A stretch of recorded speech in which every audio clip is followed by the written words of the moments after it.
Yeah. The empire don't fade.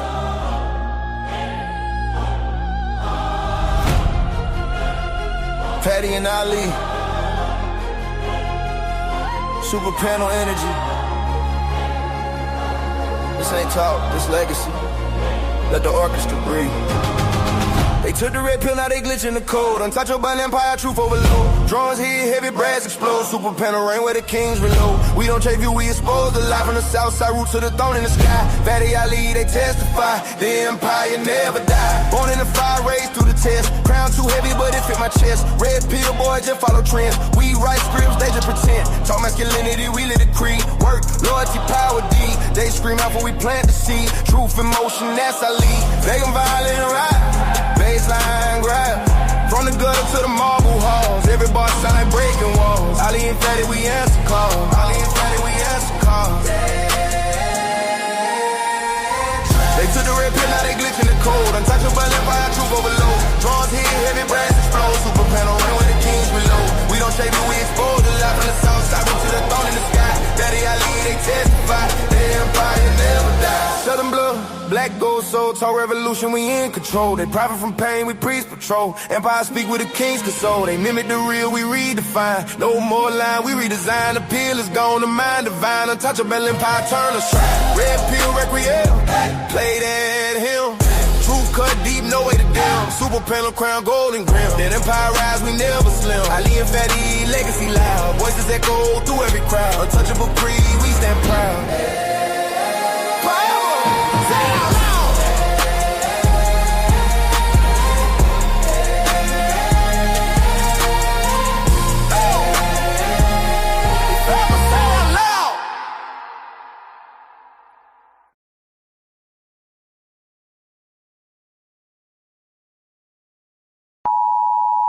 The content presented on the following show is intended for satirical and educational purposes only. The views, opinions, and statements expressed by panelists and guests are their own and do not necessarily reflect those of the host, production team, or channel. Additionally, any third-party content featured in this program is used in compliance with fair use under United States copyright law, which allows for commentary, criticism, news report, teaching, and research. Viewer discretion is advised, and we encourage independent thought and discussion.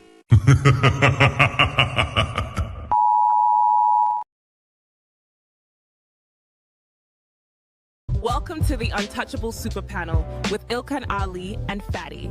Kick back, relax, and enjoy the show.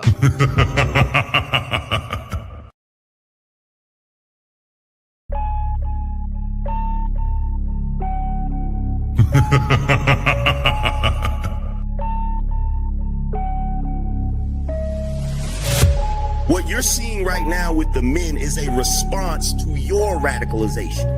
So to try to project that onto us is absolutely ridiculous. And the men are not behaving the way they're behaving right now because they can't keep up. They're behaving the way they're behaving because you broke the social contract. You're having a conversation in bad faith. Did you say women are children? Did you say women are children? No. Look at the construction industry. It's 99%, 98% men. But when you're talking about cooking, right, the reason, and by the way, it wasn't mostly women who did cooking, it was just mostly women who stayed at home who did cooking. That's why it's considered a traditional family role. It's part of the whole child rearing aspect. So you know that you're here because of your father? Because men determine the sex of the baby? Did you know that? Can we just say, if we're doing men versus women, like, women have infinitely more options. If you download a dating app, like, even grandmas get, like, thousands of matches. Right. And I understand that, like, sexual attention isn't the same as relationship attention, but out of 1,000, one will take her seriously. You wasn't putting it down mentally. You don't know how to touch her without touching her. You wasn't putting it down sexually, and you wasn't putting it down financially. So yes. But these women literally get to walk out the house looking like it's Halloween every day, but want to look down on you and tell you how you look. Bitch, I look look like my 8th grade picture. You don't look like your 8th day old picture. You go on a lot of these women Instagram pages, it look like 30 different on there. Somebody tell me I'm lying. It's not that she's so awesome and intelligent and everybody missed out and you just so happen to walk up on a flower. Yeah, she's lying to you. Right. But these women saw you. When these women saw you, she already wanted you before you even open your mouth. Like Ali said, you didn't convince her to nothing. There's the male ego.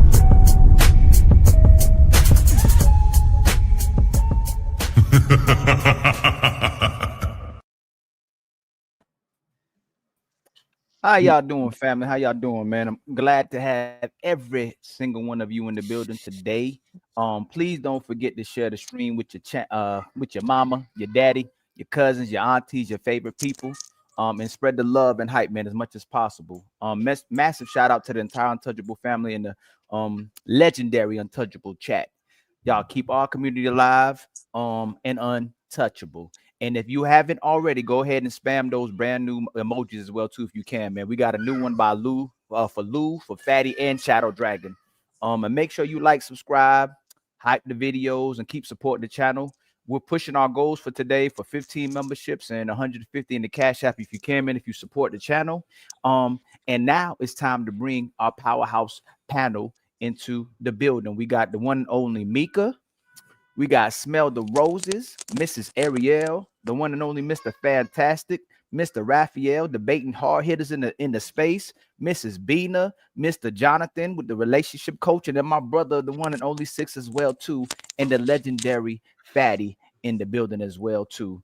So shout out to everybody coming through and rocking out with us again. Please like and subscribe, and don't forget to share. Make sure you show the respect to the panelists and to the people while we're having the conversations, the respect that they deserve. And as we kick off another show, let's have real conversations, let's have real laughs, real vibes, and most importantly, man, let's have fun. My brother Fatty, would you like to say anything? Sticks and stones might break my bones, but words will never hurt me. Are we gonna play a icebreaker, Fatty? Or we going straight to the first question? We're going straight to the question because actually these questions are very interesting. So I want to see if we can talk about the red pill more than everything else. So once again, thank you very much for being here. We appreciate y'all. We have a couple of goals rolling in the bottom. So if you can support the Untouchable Empire, we appreciate it. The Untouchable Empire, baby. And thank you very much for our guests for being here. So Sneako said the red pill is dead. One of the prominent faces of the red pill movement on the last movement, praxeology, whatever you can call it, on the last few years. So this is what he had to say about it. I'm going to pause it. Like there's a 2-minute video and then we'll go from there. It's dead. It's over. It was never even clearly defined. People would call you red pill if you were a Christian, if you're a Muslim, if you were speaking about feminism, if you were a manosphere, if you were an atheist in Miami with a sleeve tattoo and botted 500K followers. The red pill became this vague idea loosely attached to anybody speaking about conspiracy theories and masculinity. It became this niche idea that anybody could latch onto for a hint of clout, very quickly turned into a cesspool of some of the biggest leeches, weirdos, and dorks on the internet. People who preach about being a real man and stand on absolutely nothing except for their fake Instagram following. I used to hold a lot of resentment because I helped a lot of these people who were poor, people who needed defending, people who needed a platform. I was there because I saw a lot of truth in it. At the time, the woke feminism craziness went so far. The red pill was the autocorrection to bring it back into the middle. We're going to pause it just for a quick second. We have more 30 seconds to go, and then we open the panel. It was echoing earlier. The echo went away. Now the echo's back again. Is the vertical? The vertical makes. I'm going to take. Who has this? Let me see. Who has anyone has a streamical vertical going on right now? Because I when I clicked the vertical button, it went away, but then it came back. Yeah, yes, but sure. Are you? Because I only let me actually see this. Let me see one thing. Y'all are hearing the echo in the studio, right? Yeah, only when the video was playing. No, only when the video was playing. Not when the video was playing in the it's definitely the audio from the vertical. Let me see one thing. I need to make sure any of us is doing the vertical stream. It doesn't Now, look like. even if you do vertical, you can take it down and it won't stop. So I did these yesterday, and I did my vertical on I had vertical on X, but landscape on YouTube, and you just remove the vertical. It's not gonna stop. It shouldn't stop that stream. It's just not gonna be double up in the. Yeah, but the thing is, I don't see nobody with the vertical stream. Rose, are you doing the vertical stream? Smell the roses. Well, somebody's doing it if it's up. Yeah, I am. I don't know how to take it off. How do I take it off? Don't worry about it. I will take it off, and then you go live as just horizontal. Okay. Oh yeah, I can't take it off, Fatty. Yeah, No, it's fine. I'll do it for you. It's fine. Okay. I will do it, and then just go ahead and just join as yeah, but they didn't disappear. Oh, I think he's the Ali. I'm going to take your Instagram off for 1 second. Okay, just test something.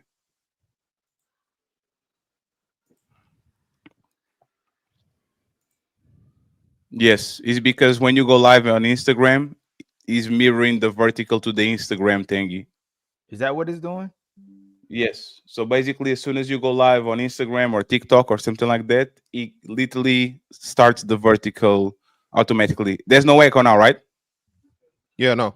And let me play the video just for a second to see. It starts when so many of those people that I helped defended all this stuff, they ended up snaking me. There's the echo still? No, it's no echo. It's good. Okay, so he's the vertical, friends. For like, please, if you're going to Raquel, just go ahead and now add it again. Okay, so click on the blue button on the top, right? And then as soon as you click on the blue button, when they are asking you what is the predisposition that you need to do, just ask for the horizontal instead of the vertical. Okay.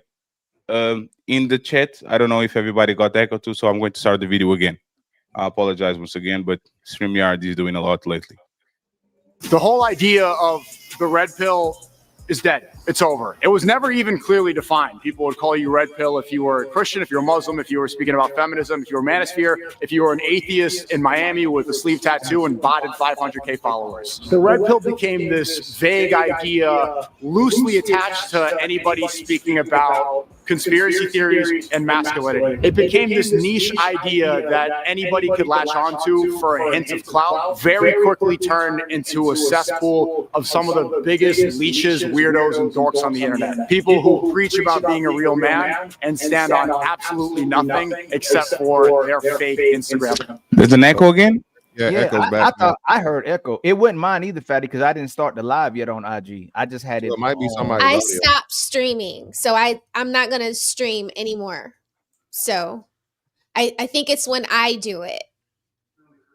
I don't think so. Is that echo again? Because now it stops. Now it's not doing it anymore. Nothing's playing, so you got to play the thing to see if the echoes. It might be somebody. I used to hold a lot of resentment because I helped a lot of these people who were. Still has echo? No echo. No echo. Yeah, this is weird. I feel like I hear echo. Y'all don't hear Weirdos echo? and No echo. Let's go into Andy's one. Works on the internet. People who preach about being a real man and stand on absolutely nothing except for their fake Instagram following. I used to hold a lot of resentment because I helped a lot of these people who were poor, people who needed defending, people who needed a platform. I was there because I saw a lot of truth in it. At the time, the woke feminism craziness went so far. The red pill was the autocorrection to bring it back into the middle. But the resentment starts when so many of those people that I helped defend. Friends, we heard enough. People are hearing the video as echo. If the video is going to ruin our experience, we're going to leave it alone. I think everybody on most of the people on the panel, right? They can handle it. So, Ali, first question. Yes, so we'll start with Mika. Is the red pill officially dead or just rebranding under a new name? And it will just go right around. I just think people have used the name in the wrong way in what they're talking about. I don't think it's dead. I don't know about rebranding, but I think it's taken on a different form than probably what it was when it emerged. But I don't think it's dead because I mean, just my interpretation of it is, men trying to have an understanding of how to deal with women in this dating market. That's pretty much it, and I think that's still relevant. Raphael? I don't think it's dead because a lot of the creators are as popular as ever. I think Sneako's done with it. I think the red pill is a big grift, and I think Sneako is telling everybody else that he knows these guys behind the scenes, and it is a grift, and that's what he's telling people. What about you, Fantastic? Yeah, it's crazy to say it's a grift. Clearly, it can't be a grift when everybody's now speaking the truth that it's safe to say. 4 or 5 years ago, RIP Kevin Samuels, before this thing really blew up and became mainstream. Everyone was incel. All these dudes were socially awkward. But what is being said now is safe to say for everybody because the men were just ahead of the curve and unafraid to tell the truth. So now that everybody's doing it, I do agree with Raphael to the point where I think Sneako is trying to move away from it because it's no longer underground anymore. But it's clearly not dead when again everybody's echoing all of the red pill sentiments. Everybody. What about you, Jonathan? What do you think? My internet was going in and out quite a lot. I think it was that good old Central America let me internet. repeat it again. Is the red pill officially dead or just rebranding under new names? I think it's just rebranding. I definitely think that there's a lot of men out there that feel extremely frustrated. They're looking for a language that'll give them back some type of control. So if anything, it's just gone underground and it's morphed. But what I think deep down inside, what they really want are tools for repair. And so it's kind of like a bunch of men that have been hurt going underground, rebranding and trying to find love, but they're almost now too afraid to even admit that. So. Can I say something? Absolutely. Okay. So I think that red pill is just as synonymous with the independent woman that claim they don't need a man. The concepts to me are the same.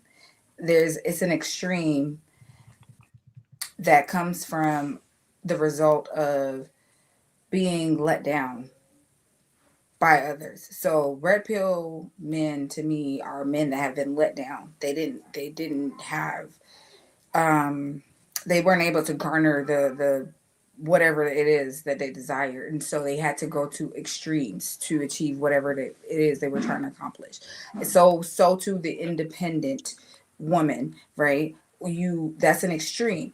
No woman truly desires to be independent and want to say that I don't need a man. That is blasphemy.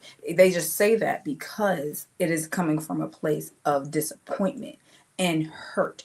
And so that's what I compare the two, the red pill and the independent woman. They're the same thing. And so to answer the question, the terminology can change as much as time progresses. The concept will always remain. The experience will always be there. We can find different terminologies for different experiences, but we've been humans since the beginning of human experience. So it's all our experiences. There's nothing is new under the sun. All this shit has been going on for since the beginning of time. We just find new ways to describe it. So it could be red pill today, it'll be purple pill tomorrow. It doesn't matter. You know what I mean? But the experiences will remain the same unless we decide to change the experiences instead of focusing on the terminology behind those experiences. And I land there. What about you, Smell the Roses? Do you think the red pill is dead? No, it can't be dead because Kamala Harris just put it in her book and was talking about Andrew Tate and Myron Gaines, right? So it's not dead, but I think maybe because of the fact that people politicians are exposing the red pill or highlighting the red pill. I think now it's like, when your parents catch on to your lingo and you're like, oh, now mom and dad know what I'm talking about. Now it's like, okay, so now we have to call it something else, or we have to move away from it. And I have been seeing people that brand themselves, using red pill in their names. They're starting to rebrand themselves still with the same talking points, but taking the red pill out of the name, or just putting RP, or adding a few more letters before it. So I don't think it's dead, because according to the Matrix, it's a way of life. It's a way of life that you're choosing. You're choosing the truth. So how can the truth be dead? Is my thing. It's just they're trying to rebrand it under a different name. What about you, Six? What do you think? Is the red pill dead? I agree with a lot of our panelists. It's just rebranding, but there's nothing new under the sun. There's nothing new under the sun, and as long as you have hyper independent women, that movement is led by misandrists mostly. You'll have the polar opposite, the duality, men that are misogynistic leading the red pill vocals. So I don't think it's ever going to go anywhere, because like many of our guests have said, you feel how you feel, and if you subscribe to that way of life, that's the way of life you're going to subscribe, amplify, and promote and champion. So you can put a wig on a pig and a coat on a goat, but you can't change the taste of the meat. Red pill is red pill, no matter what label you put on it. Okay. I don't think, like, you can call it whatever you want, but well, you can. It's going to be the same. You call it whatever you want. It is what it is. You can call it a man purse. A purse is a purse. I don't give a damn what you call it. It is what it is. Yeah, I wasn't replying to you, by the way. Go ahead. I just making sure that you don't think you have tried to fight you already for now. Okay, just chilly for now. But I agree. As long as you have relationships going on and relationships are not going nowhere, there's always going to be a conversation about how you should tackle the relationship issues, and there's always going to be a space for red pill ideology. The thing that I actually disagree about what y'all saying is, if you look, there's first thing is you can deem a car bad because it's being driven by a bad person. A car is a car, is a tool. You can use it for good, you can use it for bad. If I give you superpowers tomorrow, you can decide to be Superman, or you can decide to be whoever villain it is. So it's just a tool for people to try to understand what's going on in their relationships. If you use it for good or for evil, that depends on the person, on the content creator. All that is, it's not necessarily about what people are saying. My problem a lot of times with the persecution that happens with the red pill is, once again, for example, Sneako, this is convenient.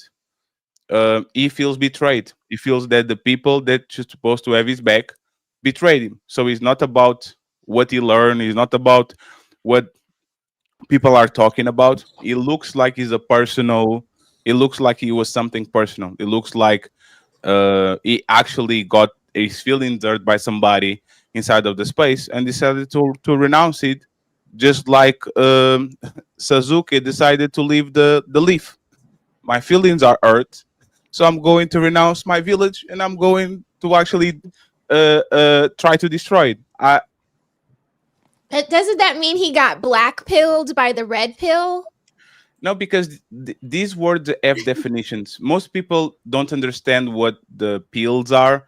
Black pill is actually predeterminism, meaning if you are born and you are Danny DeVito, you are going to face the consequences of losing the DNA lottery, right? He's still married.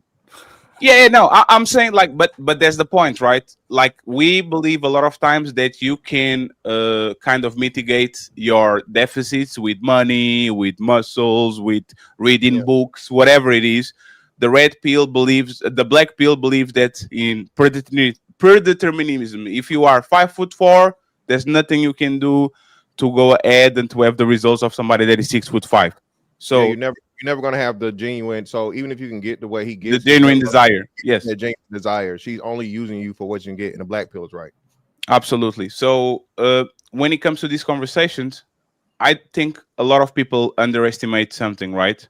All of these men are coming to this place to get better, to go right back to the streets and get women. I was talking about these a couple of months ago. Like even the women that are asking for a better man because men are soft and men don't have enough money and all that. Think about what these men are doing. These men are coming here. Oh, chase the bag, go to the gym, no more. And as soon as they get everything they want, you know what they're going to do? They're going right back to the streets, try to get a woman and a family. So even the red pill movement, like you can look at the facade and all the content creators and all, but if women really want better men, and this place is telling men to go ahead and work on yourself, and these men are not going outside of the dating market, to only the MGTOW out guys, which is a very small section, are kind of quitting the real family cohabitating and all these things. For the most part, if women actually care about results, and women definitely care about results, this space, if you're going to have more money, if you're going to have more muscles, if you're going to have a better house, a better car, all of these, literally is for you to go back to the streets and try to get a woman. So I don't understand why people that want better men are complaining about a place that's telling the men to get better. I can tell you why. Absolutely. Let's talk about it.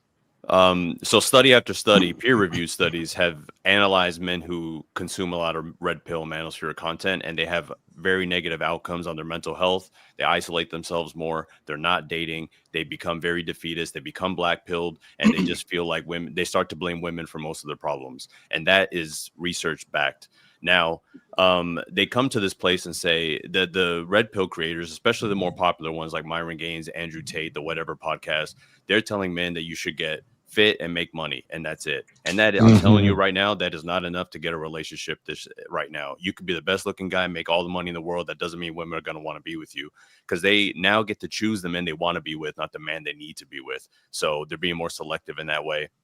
And it's not the money and the height and the muscles that are causing men to be single. If you look at the stats under 30, women are 63% in relationships, often dating older millennial men, while the young men under 30 are about 32% in relationships. So that means the vast majority of them are single. And I think a lot of that has to do with a number of things, what they're watching online. COVID exacerbated a lot of the loss of social skills. They're not social anymore. And they started watching people like Myron Gaines and Andrew Tate during the pandemic, and they have been led down the absolute wrong path. Okay, yeah. So the problem is you just rebutted your own points with the fact of saying most of the younger women are dating millennial men. So if Gen Z women are dating millennial men, that means they're choosing the men for the money. They're choosing men that are more established. They're leaving the younger men. Yeah, I don't know why you're shaking your head. Because the stats don't back that up. What that is exactly what you said. Clearly. The stats don't back that up. Women are now breadwinners in more homes than ever. Women are breadwinners in more homes than ever. I didn't cut you off. I didn't say anything while you spoke for a reason. Well, you asked me why I shook my head, so I answered. Not one word. Okay. You asked me why I shook my head, so I answered. Clearly rhetorical. And and I love when people get up here and they do this, the stats. Give us the studies then. Give us the studies. Click the link in my bio. Give us the studies, give us the link, because it's easy to say, oh, peer review this, peer review that. It's not even enough time to know the effects of the red pill, because again, it hasn't even been that long of a phenomenon. It's been around 20 years.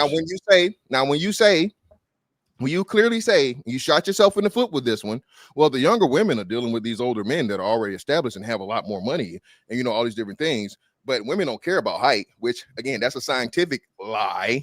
Okay. Because if you took anything in elementary school to middle school science, one of the predetermining factors for women's attractiveness is height. Okay. How many men are 6 foot or above? Very, very small percentage. 4%, 5%. 60% of men are under 6 foot or above. 56% of men are in relationships. You don't listen well. I'm gonna say this again. Okay, this is scientifically proven. A predetermining factor for attractiveness. Tell me I'm wrong about this. I'm telling you you're wrong. Is that true? I can tell you you're wrong. So you're wrong. So either you don't look at all these studies other than scientific ones, and I imagine you're doing a whole bunch of survey bullshit because I'm getting a feminist vibe from you, okay? Because you're shitting on the men real hard. I haven't said anything bad about men. So like I'm gonna say this again for the third time, and you can go look this up easily. One of the predetermining factors for attraction that women find is height. This is before the red pill even thought about or existed. Okay. The more dominant man, the bigger, stronger, muscular man gives a subconscious attractiveness to a woman for breeding purposes, for protection. You know, if everything was fucking to go to crap today, and we go back to this Neanderthal, society to where there's no cell phones and whatever, you need a man to actually protect you. What men are going to get all the women? The big, strong ones. Okay. Are you done? That never goes away. So I have a better fact. I'm almost done. If I could have wrapped this up a whole lot better if you didn't cut me off like I didn't cut you off. But fine, right? So you are spewing the bullshit, all right, and lying and say, oh, well, it's not because you're bigger, stronger, you make money. It's because these dudes are socially awkward and the red pill and all these different things. No, it's because the women are doing exactly what the red pill talks about, okay? To where they're fucking being overly hypergamous, and they're shitting on the younger men in their age bracket and group because they don't have the money to give them all the expensive things that they want. Thank you, sir, for being the prime example why the red pill will never die, because of men like you that want to blame the men as a man. I haven't blamed men once. The fact that you heard it as me blaming men says something about you, I believe. But 16% of men are 6 foot and over. 56% of men are in relationships. So obviously, height is not the main determining factor on whether or not men are getting into relationships. You have a very poor, so I'm going to interrupt you this time. So the thing is, because there's not enough of us to go around, that doesn't mean that's not who women prefer. So of course, there's not 100% of the fucking, the 16% can't account for the 100% of women. If women had it their way, this is why they do surveys and they ask, what's one of the main things that women require and want in a man? Brother, I can't see your name right now, but what do they require? Is height not in there? Is height in there? Sure, but that doesn't mean their behavior. But that doesn't mean their behavior. That doesn't mean their behavior reflects that in the data. Not sure. Why would you say sure? But you just told me earlier. Oh, that's not a thing at all. Okay, if I ask everybody, how much would you want to make it work? Would you say $1 million, or would you say 50,000 a year? This is starting out bad for you, brother. You done shot yourself twice. Embarrassed. I'm so you done embarrassed. bobbed yourself twice, brother. My goodness, what will I? Yeah, I know. Do? I know. It's hard. It's hard to say anything when you make yourself look stupid. I feel so silly. I know. So, Rafael, go ahead and interrupt it, and then we throw the ball to the rest of the panel. Nah, it's all good. Everyone else can speak now. I did want to ask, though, one question about the studies that show that red pill make men depressed or more whatever. Mm-hmm. Not to dismiss it, but I don't want to say the word to get in trouble. If they're leaning more to the red pill, do they have history of depression in their background? Because I would think that if they're, because you can take in information and receive it and learn from it and not hark on it to where you don't come out of the house, you're not interacting with women. I would think that the red pill would show men, or at least when I let my son listen to some of these podcasts, or I'm sure he listens to them on his own, I would think that they would help men deal with what they experience with women and not take it so hard that they don't want to come out of the house. So I don't look at it as like them radicalizing men, but rather letting men know that it's okay. Women just have these quirks that we don't understand. Or I can tell you why I believe men have. Let me say something real quick. I think it depends on the way the message is disseminated, and I can see how opposite things can be true at the same time. They can coexist. Just as if people who watch the news all day, every day, they're a little bit more nervous, have a little bit more trepidation. If you sit around and consume messaging about how, and especially the way it's delivered, how selfish, mendacious, malignant, malevolent women are, then you will develop a misogynistic tilt and have a bleak, grim outtake on dating. So I don't think it's necessarily whole 100% just the red pill itself. I think it's the way it's presented and disseminated in the way they consume it.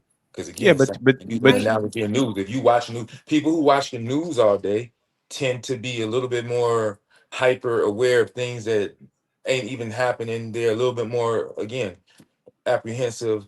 They have trepidation because they're sitting around. It's the way the news is feeding you that. So I think depending Right. on what red pill person they listen to.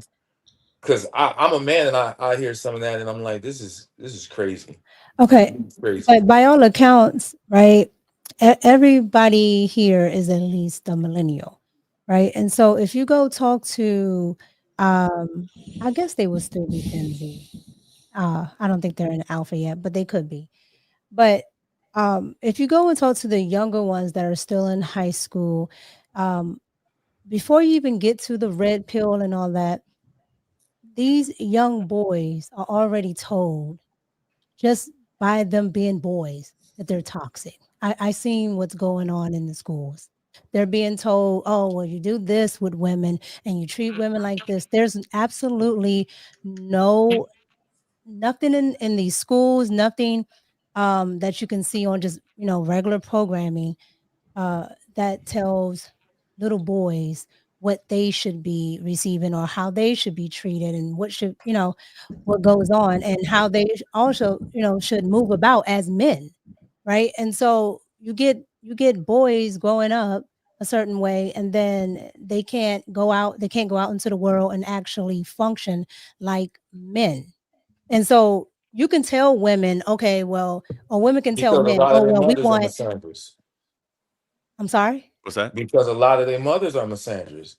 They raising Correct. their sons to be Correct, men but that they that's what wouldn't I even but date. that's what I Go correct, ahead. but that's what I Go was ahead. saying with there's nothing in the programming of young boys that actually tells young boys, how men should be. And then, of course, to that point, you have most young men right now growing up in single parent households, preferably single women-led households, right? Where there is absolutely no male figures. So they're not getting an ounce of that at all. So if we want to say that, okay, they're watching these red pillars and it's, so toxic, but that is probably the first time they've actually seen a man probably stand up for themselves. That's probably the first time they've actually seen a man actually speak and preferably say something back to a woman that isn't taken, as a, well, you can't say anything to me. Like, we have to take all these things into factors. Are there extreme red pillars? Yes, but I find that most of them understand that there is a lack of education for boys and young men. I agree, but my opinion on that is that they're taking advantage of those insecurities and they're taking advantage of these young men, especially the more popular ones. I want to follow up on a couple things. Mother Rosa said, or do they have a predisposition to depression and things like that? A little bit, but I think to Six's point, if you're watching this content and you're hearing that women don't want average men, they only want high value men, they only want men who are 6 foot tall, they only want men who make 6 figures. And if you don't have that, don't even try, don't even go out there, don't even bother. And a lot of these men become depressed due to this. Tell Myron Gaines he's not red pill. And if you could tell Andrew Tate he's not red pill. These are things they say. They're some of the most popular creators. Yes, they are. Fantastic. Let him finish and then you can address it. It's fine. Go ahead. These are the messages that these men are hearing. And so that's furthering them into black pill, to more defeatism, to more fatalism. And they're also, again, they're just saying, well, women suck. Their preferences suck. Why can't they pick me? I'm not 6 feet tall. I'm a good guy. I'm whatever. And that makes them more upset, and it leads to a lot more misogyny. And that's what the majority of these large creators are basically spreading. Yes, but the crux of that still goes back to men not being in the house and role models not being readily accessible and available, because ain't nothing new under the sun. So even men complaining, why you don't want me, why she don't want me. First of all, let me just say this, because I'd be remiss if I didn't. I'm tired of hearing women crying, complain, moaning, bitch, and men. There's somebody for everyone. Here's the problem: you don't want who wants you. That's the problem. So even the men crying and have relationship plight, if you get yourself together and become the type of man that attracts the type of woman that you want, you won't have that problem. But a lot of young boys and young men don't want to elevate to the level where they can attract the type of woman that they want. And that's personally what pisses me off. You're not just entitled to your dream girl. There's a barrier of entry for everything you do. Just because you want her don't mean she got to want you. Because even women, the most attractive woman can't even marry the man she wants. She can sleep with any man, because all she gotta do is say yes. But she still can't marry the man she want unless he want to marry her too. There's a barrier of entry, and everybody's skipping past the barrier of entry. If you go buy a car, you can't just say, "Well, I want this car." They say, "Oh, what kind of credit you got? Well, what is your down payment?" There's a barrier of entry. So everybody's but you complaining about not being able to pair bond with who they want, as if that type of person is inherently entitled to be with you just because you want them. I was right, born either tall, athletic, or rich. But I did what I had to do to climb to the top of the mountain to create the lifestyle that I wanted and get the woman I wanted, the house I wanted, the cars I wanted. I had to elevate. Women got to elevate in a different way than men, but women have to elevate too, but and I they think don't do only that. the men are being told. But I think only the men are being told that they have to do that. And I agree, right? But the women are getting a different programming, right? And mind you, these boys that we're talking about have to deal with those women. Women are getting told if you say something to us, right? If we're fat, if we're this or that, oh, you're still good enough. Don't let him tell you. Don't let society tell you. Oh no, you can do this, you can do that. But boys and men cannot, right? And so you have one group that, regardless of what happens and what goes on, they're fine. But men, you absolutely have to rise to the occasion. And I agree with the rise to the occasion, but there's only one group being told that they always have to rise to the occasion. But that To group get in the somebody. long term, let me just say this. In the interim, let me just say hold this. In on, the interim, hold on. it feels like the women No. being You win already. Hold on. So this is the problem. Again, this is the problem. And what Six just said, you literally still use all the red pill like framework of ideology, self-improvement, get better. Don't worry about you being too short. Don't worry about this, so on and so forth. And there's a woman out there for you. All of those are red pill principles. Now, to what Raphael was saying earlier, no, he's gaslighting again, saying that, oh, Andrew Tate says just give up. Myron Gaines just says give up. No, they literally tell you, no, hey, bro, get your money up, go out here, shoot your shot, so on and so forth, all these different things, right? And again, I'm not a fan of either one of those guys. One of them promotes dealing with Transformers jokingly, but I don't play that. And the other dude just hates Black American dudes with the dev him. So I don't with either one of them dudes. But when you're right, you're right. Okay. And the problem is everybody loves to use the extreme as an example for everybody. Now, the point, in fact, the matter is this. Is there somebody for everybody? Possibly. I don't believe in that. We just go historically. The majority of men have never been able to procreate in the world. Most women don't find most men attractive, while most men find most women attractive. Okay, it's always going to be that imbalance. So when we say these things, the problem is what we're not looking at is that the social dynamic contract has changed. The women have defaulted. Okay, and we are just now telling the men, hey, bro, this is not how it was 10 years ago, 15 years ago. Your granddaddy and great granddaddy, all these different things. The problem is we keep being told that we need to treat women of today like they're women of yesterday, and it's nothing of the same. Okay, we're simply out here telling the young men, hey, bro, it's a dirty game, but you got to play it. Biological imperative, survival and procreation, right? So no matter what, men are always going to pursue the women, and you're simply just trying to help the young men out and the best way you possibly can, which there's no one size fit all. Some dudes are tall, some dudes are short, some dudes are strong, some dudes are weak, some dudes are skinny, fat, so on and so forth, right? But men of all L's, top to bottom, get women. Men of all L's, top to bottom, lose women. Tom Brady got divorced. Jeff Bezos got divorced. It's single dudes, regular, smegular, everyday dudes doing the same thing. What we're simply saying is this shit is not cool, bro. Shout out to Mika. There's no love, there's no appreciation for the man in American society and Western society anymore. Toxic masculinity, right? Anything a man does is misogynistic. Anything a man does, he's wrong. Anything a man does, he says, oh, you hate women. No, I'm simply saying that, hey, this is a bad deal, all right? And in order for me to do this, if you want me to marry you, I need a better pool.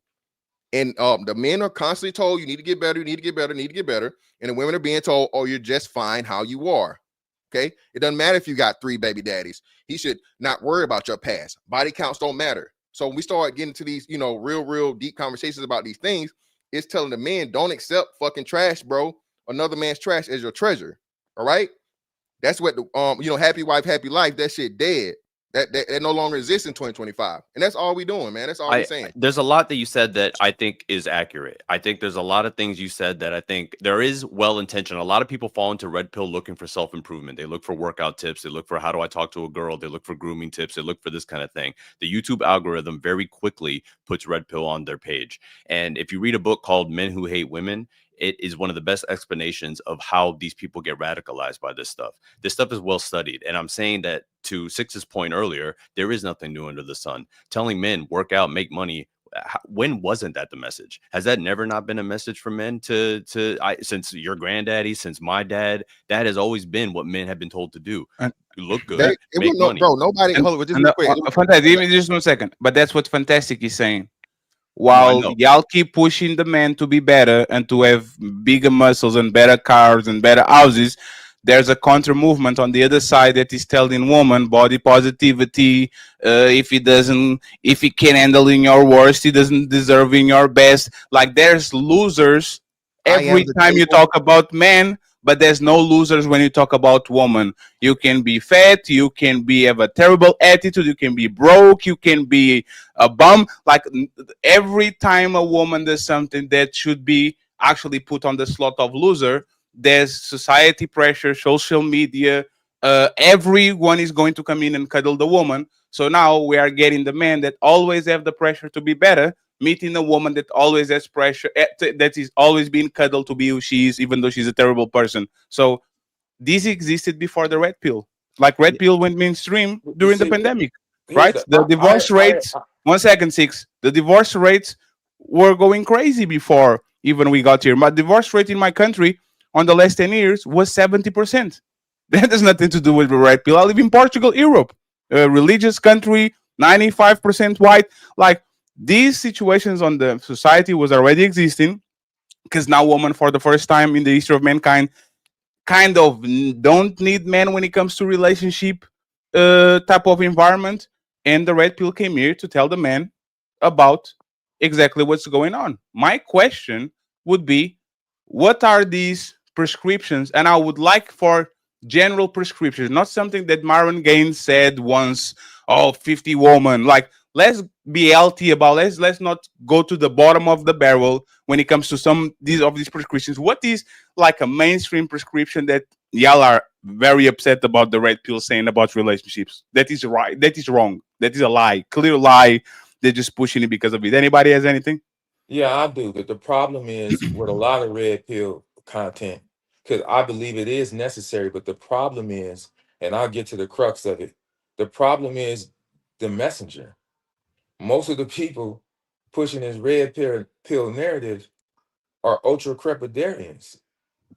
Like, how the hell you telling anybody anything and you don't even have the desired results?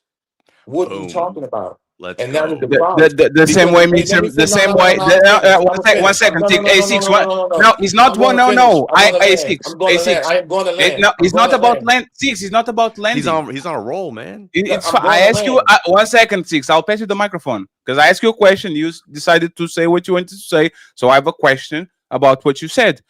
Can Mr. Miyagi teach Karate Kid even though he's an old man and can do karate? Can Costomado teach Mike Tyson even though he's an old man and he doesn't know how to fight? Can the coach of the Patriots, can Phil Jackson, that is, Can I answer all these questions? Because I have answers for all of them. No.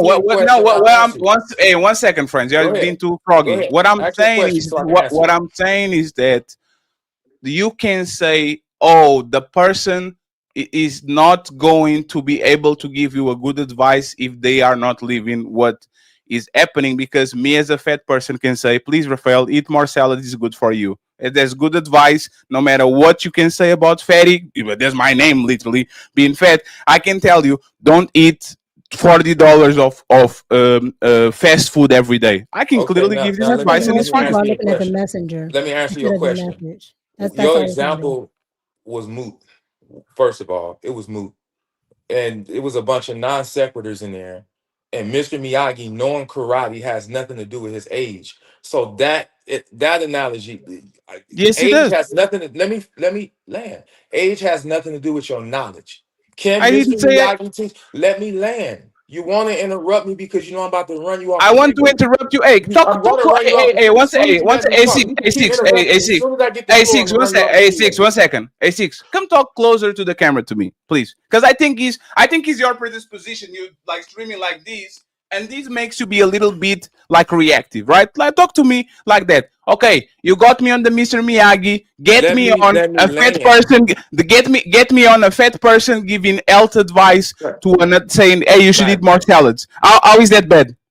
Fatty, please demonstrate some patience and let me land. But can you say? Please demonstrate. I can't even get a full. Can you say the word patience in a more flourishing, like a little bit trepidary?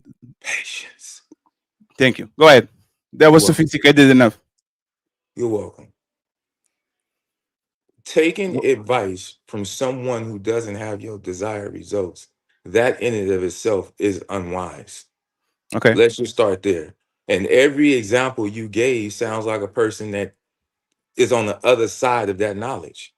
Oh, what if I'm fat? I can't get. If you fat, you shouldn't be giving nobody advice about fitness because you don't live up or believe or work your own system.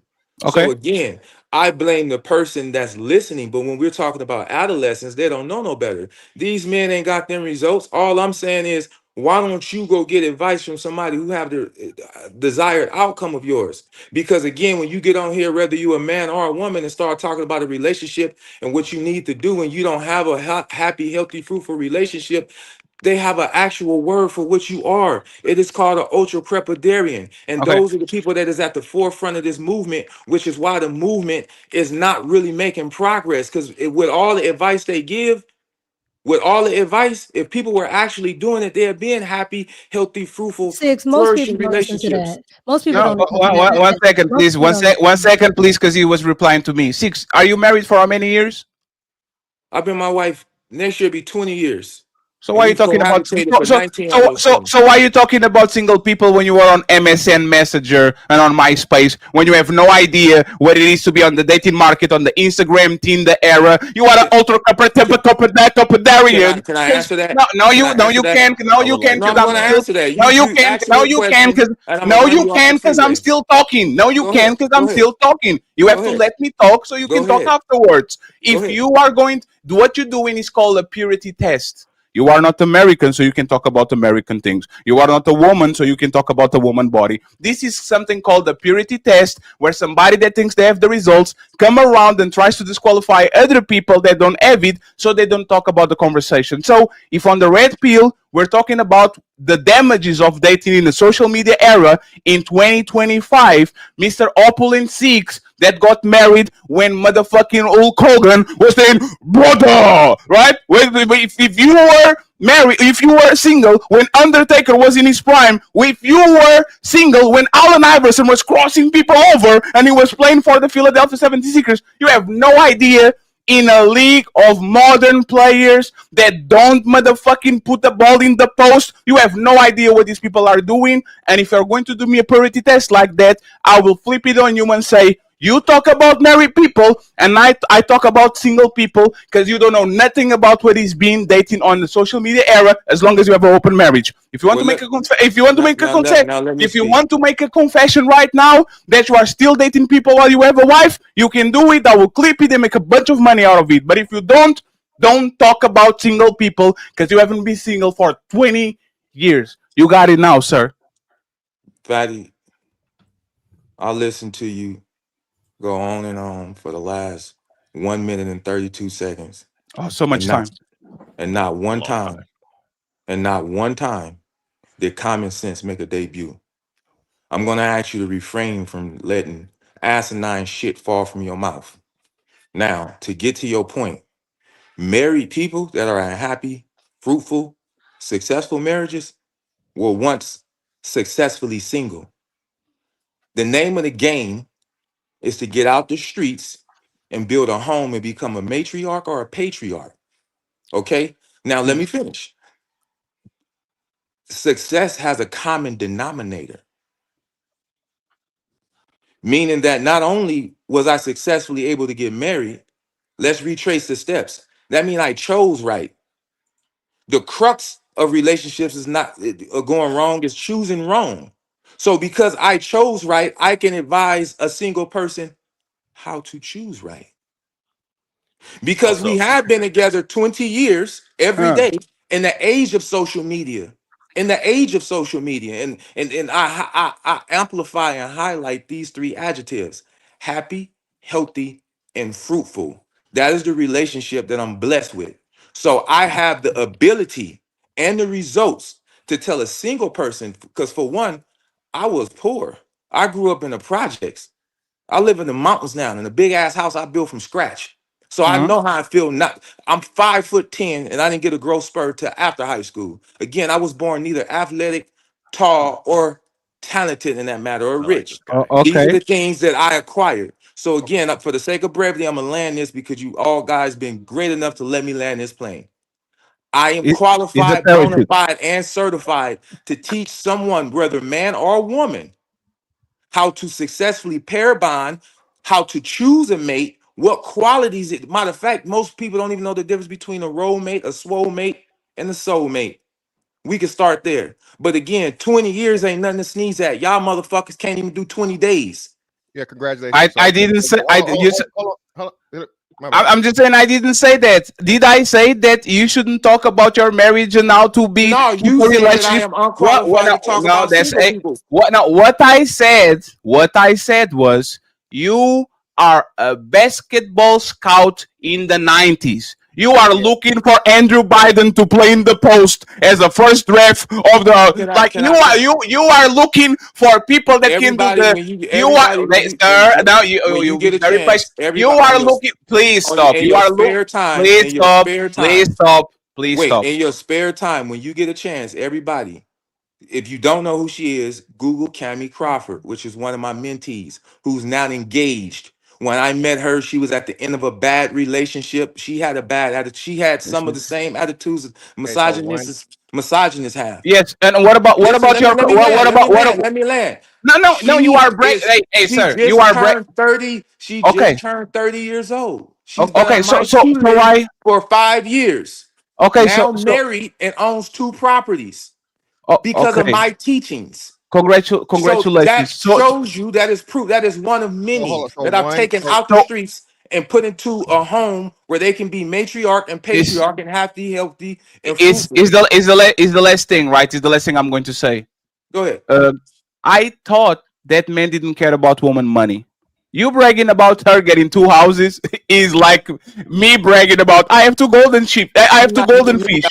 No, respectfully.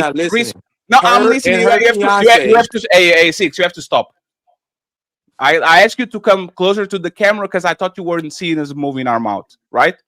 What I'm saying is that once again, nobody's denying that you can be a good mentor. Nobody's going to be denied. But for every woman that you can bring to our conversation and says, this is my mentee and all that. It's 100 on the other side. That's like, what about the one? What about? See, hey, you see. What about your bubbling me? What results that you never got? You sound okay. So what sir? What about your co-host that is doing podcast with Paul Pierce right now? Why is she not married? No. She was under your tutelage and in your show for I don't know how many years. I will. Which is sorry. I'm not. Hey, you brought your personal life when you mentee. But sir, we're going to have a conversation now, right? Because you bragged about getting a woman married. And I see one of the biggest chameleons with a loud mouth, feminist, talking shit about men. She was under your show and under your tutelage for I don't know many years, and she's still doing the same shenanigans, even though she was under the big almighty Opulent 6.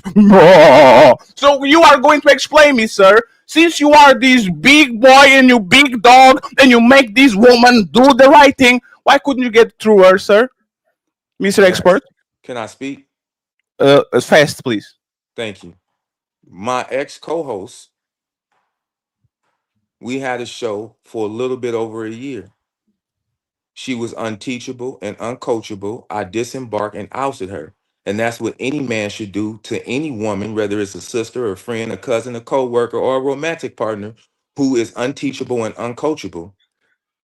You oust them. You move onward, upward, and forward. She is no longer on my show. So you're using something asinine. You're just making my point because that's what a real man does. You don't see me. Let me finish. No, I'm going to finish. Going back and forth with her on my show. I sent her over there to Paul Pierce. Go over there with Paul. Because if you're unteachable and you're uncoachable, you're not intellectually curious or receptive, there's nothing I can do for you or with you. And we don't have to beef. You can just go that way and I can go this way. So what you just proved is the women that do listen to me have great results, and the women that don't listen to me don't have great results. You prove my point. Go ahead. Fantastic. It's the last thing I'm going to say, and you got it. I promise. She is the reflection of woman in society. She will do everything wrong. She will be mouthy. She will be ruthless, and she will stumble up.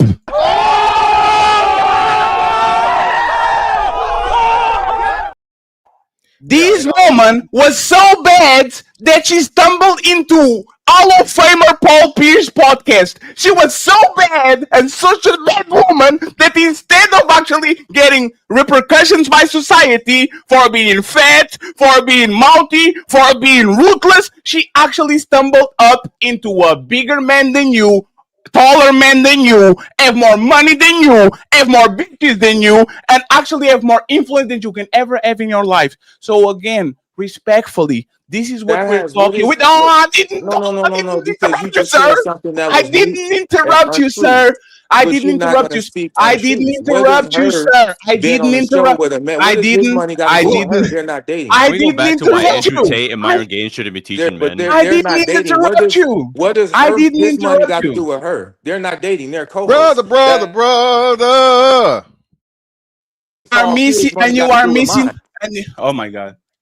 And you are missing the point. She is a crystallization of society. She is where not the this woman. crystallization of society, and that's what I And you want people to can see him understand. get more and more sick of her every single day. He's about to do the same thing that. I will say. This is the thing that Fatty don't understand because he Can you thinks let me finish, proximity please? means- Hey, he thinks I don't want to do. This is my show thing, but now they're tripping a little bit. Okay. But Fantastic proximity ain't success. Just because you sit next to a successful man don't mean she's successful. Fantastic is going to go up next. Listen. The worst woman on this space, and I'm sorry for saying your names because I have to say it so people can see it, right? Tyranny, married. Y'all complain about Jazz, a bunch of Sims trying to get at her every motherfucking time. I'm not going to go extra because I'm going to leave it alone by now. But if you look at the woman that displayed the worst behavior, that y'all say is the worst behavior, always find somebody. Matter of fact, they have a line of men every day, all day. If you go on TikTok, if you go on Instagram, if you go on Discord, the woman can be fat, the woman can be mouthy, the woman cannot have and they're getting kids, all of that. Are you mad about that? Is that what it is? Absolutely, no, absolutely not. And that's the red pill. Is me acknowledging reality. I have nothing to be mad about. If this woman have 70 bodies, if this woman doesn't know how to cook, if this woman is denying me sex, me knowing something about the red pill actually helps me contain my feelings, because if I was blind and my woman starts to deny me sex, if I was blind and these women are not cooking for me, if I was blind and this woman is bamboozling me and using me for dates, I will have a visceral reaction that is dangerous for a woman. You having an understanding about what is going on and controlling yourself because your expectations are low, and now you understand that this woman doesn't want you, she just wants your attention, actually helps us navigate better, because if you understand yourself and the person in front of you, you will definitely have better results, at least in try to contain yourself from doing shit that you will regret. And It this helps is you what we're navigate talking it about better, right then here. a lot of these guys wouldn't be single. And same thing with the main creators of this stuff. Andrew Wilson married a single mom. David Cooley married a single mom. Those are things that they wouldn't say that you should do. So they don't. They're hypocrites in so many ways. Myron Gaines has had one girlfriend as an adult, and he's going to try to tell people how to have a relationship. That is wild. That's like saying, I'm going to teach you how to cook. I've never cooked in my fucking life. Like, that's stupid. And that's what these guys are doing. And they convince these men that they're telling the truth, but they have no fucking idea what they're talking about. Okay. So yeah, so hold on. So no. So again, so is every marriage therapist married? is every relationship guru. That's why I say this. I wouldn't see somebody who isn't. I don't know. I would you see somebody who isn't? Would you go get advice from somebody who's never done the thing you're trying to get advice from? Yes, I would. Yes, I would. No, Yes, I you would. wouldn't. Have you ever done it before? I believe you would. I believe you would. I believe you would. I don't really want to do this shit to where I'm gonna out yell motherfuckers because you know what I'm saying, and talk while I'm talking because I'm being respectful to not talk while other people are talking. So I just want the same respect so this shit don't get ugly, right? So what I'm gonna say is I know for a fact is marriage counselors, couples go to licensed people that may not necessarily be married themselves. Okay. And the fact of them being married or not is trumped by their certification and licensing. You know, if you're a psychologist or a psychiatrist and you have a expertise in relationships, whether you be married or not is secondary. Sure. Okay? Myron has neither the Now, certification or the expertise. I don't know why. Again, I don't know why you're talking when I'm talking, but I'm not done. I promise you. There was a gap. It's best. Well, I had to breathe, brother. Okay. Now, what I'm saying is this, right? Shout out to Opulent Sense for 20 years of good and faithful marriage. That shit can end tomorrow, bro. Every nigga that's married, okay, think that their marriage is the perfect one till it ain't. Every marriage is great until it's fucking not. There are people that have been married 20 and 30 years, and what happened? They get divorced. So you make yourself superior by having a successful relationship for the moment. You got all the answers. If and when that day comes, not wishing it, not hoping it, not any of those things, you look real stupid saying all the shit you do because no one knows. The wonderful thing about a relationship is you have two people that are independent and can do whatever the fuck they want. Okay? People change every day. And the worst thing, this is the major thing we teach, or you know, I guess the that's taught in the red pill ideology is, bro, she's not yours, it's your turn. And you accept that. Okay? When things are good, you appreciate it. If things are going bad, you try to work through it. When shit is over, it's over. You move forward. Okay. You take the good, you take those memories, you learn the lessons, and you move forward. Your life don't end because a relationship does. Okay.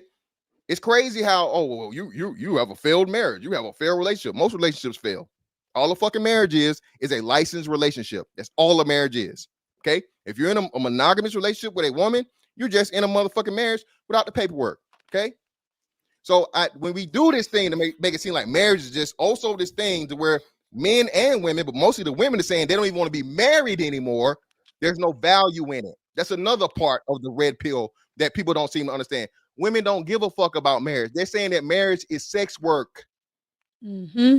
So at the same time, y'all keep talking about what the men are doing and what the men and this and all this other toxic shit. Nobody's addressing the toxic femininity that's actually toxic. Nobody's suggesting the shit that's breaking down society because these women are saying, hey, you have that baby by that man, you get pregnant. You can always, you know, plant it up out of there, field goal out of there. What does that do? I think they're not going to address that. But they do have a woman that addresses that. Her name is like Princella or something like that, and she calls I think is it Ariel? Whoa, hold on, just real quick, Mika. Wait, well, you're definitely wrong on that one. Princella is a man hater. Princella is a woman that proclaims to be a man more than a man does. She said this. So what are you talking about? Respect. That's why I said she's a man. Well, when I listen to some of the things that she says, I think that she does help women be more centered in themselves so that they can have healthier relationships. Yeah, but now who they but decide to have that relationship dating is up to them, in my opinion. But she's not dating a man; she's a lesbian. So if there's something we can do. We can come in and say people with X results shouldn't be talking about relationships, and she's a serial dater. Get like love bombs all these women under her cult, dates them, then stomps them. She spends money on them, like respectfully. Either it's one or the other. Like, and y'all can have the microphone because I don't want to talk about her specifically. I'm just saying that Prince Bella.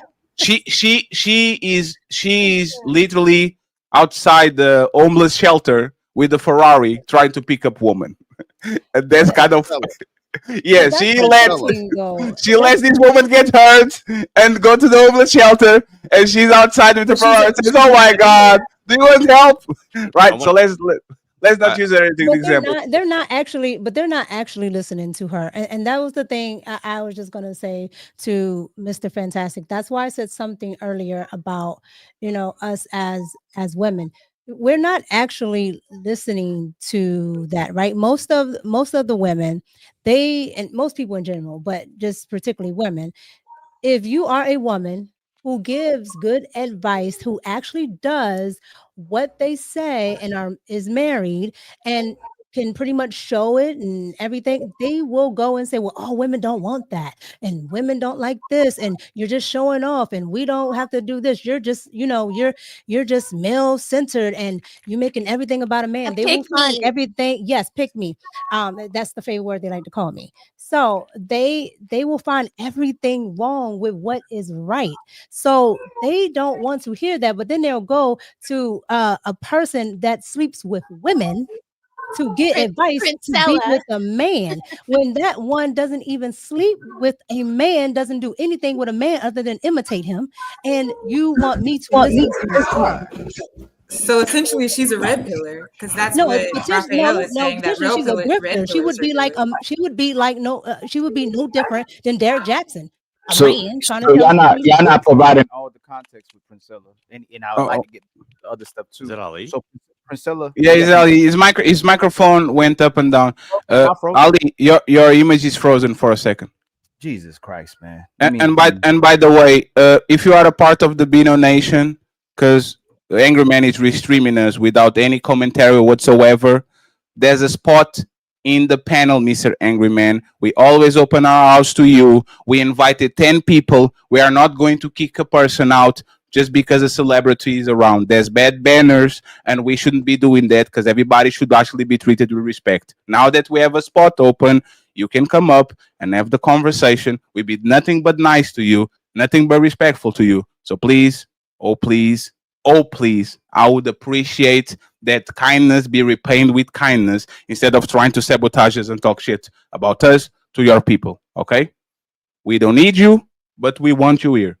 So respectfully, pull up and stop streaming us live for no reason whatsoever. We did nothing to you at all, okay? Thank you very much. Can I say something? I'm about to go in a second. I haven't. Yeah, you have a party on the back. I know. Hold on, let me calm. Ali, are you good? Can you do a mic test again? I'm over here jamming, y'all. My bad. I've been listening. All perspectives are, I just hear people in their perspective. At the end of the day, I just encourage people to do whatever works for you. You know what I mean? I don't think there's one like set rule for whatever. Like, find somebody that is compatible with you and your ideologies, and y'all figure that out together. Because nobody's gonna ever have the answer. There is no answer. Everybody be great. Go out there and be great. I love everybody. Okay. And by the way, Bina, you are actually the type of woman that we talk about. Because you just Bina, you are a lovely person. You just all over the place, like you floating through life. You see what I'm saying? Like you literally float to be and not to be the answers. Do we have the answers? I don't think so, right? Like some people just need a little bit of direction. And it's fine. There might be good people, bad people. You are always awesome and nice to us. I'm just saying that a lot of times we have some people actually guiding other people in what to do because some of us just floating through life. We need some grounding. We need to do some introspection. We actually need to figure out some things in life. And no matter if you're a good person or a bad person, structure is going to actually get you to places. Just floating around is not going to get us nothing. That's why the red pill is here. I don't disagree with you. I don't disagree with you at all. Direction and structure is a definite necessity for everyone. However that comes about, though, it looks different for everyone. So that's all I was saying. But we all do need, structure, and we all desire that. We need it. I'm just saying, there's no one way to go about it. And if you're looking for partnership, just find the person that aligns with you and take it from there. But no, I'm not a fairy floating through life. I do, I know what structure looks like. I desire structure for my life. I desire a partner that I can follow and that, would lead me to glory. But yeah, just do what works for you. That's all. Thank you very much for being here, Bina. Yes, always. Thank you. Ariel, y'all brought up Queen Maker. So it's funny that you don't. A lot of women, not you personally, because I don't. I think you support men and women. Queen Maker believes that men and women are homosexual by nature, and that laws were created to make us be heterosexual. Queen Maker, after she started dating more women, said that women were evil. Women were horrible to society. You can damn near give anything to a woman if you still can't make her happy. Like everything she went on a tangent about how evil women are and how bad women are, and she said that women are trying to get men to be women, and women are trying to make men their slaves. So she changed her rhetoric when she dated women as well too. Plus, she's a woman that tries to act like a man, and a woman would rather listen to a woman who's dressed like a man, acts like a man, tries to date like a man instead of listening to an actual man. The opulent and Raphael's point are actually mute from what Fatty says, because if you have to teach somebody how to like you, and you know it's impossible, it's contradiction to you saying love who loves you or like who likes you when they don't like you. You can't teach them to like you. And then if you're telling someone to enhance something about themselves, whether we know you can't enhance your height, we know you can't enhance your size unless you're gonna get fat. Or muscular, we know you can't enhance. A lot of people can't enhance their resources, like the minority of men. A lot of men don't have money. We know that as well too. And women are not going to date a man unless he's financially adequate. In today's time, you cannot convince women to date what they don't like. And women will come on here and tell you how women don't like majority of men. So it's contradictory to what we're saying about what red pill is as well too, because red pill isn't telling you who to date, it's telling you how to date. So if we're going to say that people aren't monoliths, then the single man is the most important man to determine who gets married. It's not married men, because married men determine who they would marry. So it's all a moot point when we say this if we're being intentional. Raphael picked his wife. You picked your wife. How is it moot? And then let me just how do you teach someone how to like you? Where did that point even come from? You said that. You said first. I never said that. I never said that. Let me land right. You said love who loves you, and then you said there's a barrier of entry to be with the person you want to be with. You have to work on getting that person. That's a contradiction. But that's not a contradiction. Okay, so if it's not a contradiction, because this is what happened with someone on Lapeef yesterday, Opulent 6. And actually, let me ask the women first, then I'll ask you so we don't speak for the women. Ariel and Smell the Roses. If you don't like a man when you initially meet him, can he convince you to like him? Yes. How? Like, if I first meet him and I think if you meet him and you don't like him off gate, how can you convince this? How can this man convince you to like him? By showing me who he is in totality. Like my first impression might be like, boom, but then I'm like, okay, let me go on a date. And then I'm like, oh, he made me laugh. Oh, okay, I'm warming up. Mm-hmm. So are women? So if a man has to convince you to like him and eventually get you, it's going to be the same reason you leave him. You're not going to stay with a man in a permanent relationship because he made you laugh. He made me laugh. You go, man. Brother. You know. Yes, can I finish? So we keep saying that, and you know what's funny? We validate women with the feminist movement. We validate women with the sexual liberation movement. We validate women with the Me Too movement. We validate women, believe all women movement. And we go, you know what? These women are saying they don't want these men because they're so oppressive. They're just like their grandfathers. And we supported these women. Men are literally saying, since we gave women equality and 50-50, they're weaponizing against men. They still want the responsibility. They still want everything that a woman's supposed to get from a man and a traditional man, but they don't want to be a traditional woman. So now we're still defending women and say, hey, man, bro, you got to get better. You got to do better. You got to get more money. You got to get you're conflating two different points. You're conflating. I'm going to come right back to you, so my brother. How do you convince women to like men that they don't like? You're conflating two different points, and I think that's what's got you turned around. You're losing the plot. Okay. For example, so we be on the same page, is you're on the right track but the wrong train. If you like women who like men that are fit, go get fit, because you know you like women that are fit, and fit women are probably going to like fit men. So before you even step to her, there's a barrier of entry that every man and every woman has. Just because someone likes you don't mean you have to like them back. Secondly and last, if you don't like who like you, because everybody got somebody right now, every woman on here in their DMs, and they just don't like that person. There's someone for everyone, but I don't want that person. I want her. Okay, cool. You can have her if you get through her barrier of entry. If you don't want to get through her barrier of entry, then like who likes you for what you are, where you are, and who you are. If you want to go outside of that, there is a barrier of entry. And I think that's where you're getting confused, because that is irrefutable, immutable, and inerrant. It is incapable of being wrong. That's why I said no to So, the question when you asked the hold on. question. Hold on. Can a man convince me to date him if I'm not, because he hasn't met that barrier of entry. So like, there's no convincing me. Like, you're automatically in a box of friend zone, or If you can convince a woman to like you, you already have that presence of pre-selection. A lot of times when women don't go with the guy that they actually like, they're in a certain place in their life where may not be entertaining men. You cannot convince women to like you that don't like you. That's a moot point. No, I leave you right. Well, I leave you wrong. But let me reword that. There's a possibility. Majority of times you can't do that. So let's stop playing with the word can. Hold on. Let me land. And I'm gonna ask you, since you want to go there. If I'm fit and I find a woman that's fit too, but she doesn't like me, how do I convince a fit woman when I'm a fit woman to like me? Because you said it's a barrier entry. I'm still trying to convince her. You're leading men astray and misdirecting men because let me finish. I'm not. So here's where a lot of men, any man that's misdirected. You ask everybody else to land, you land, right? Me and you, this is the first time we talking. I don't ever cut you off. You cut me off. Go ahead.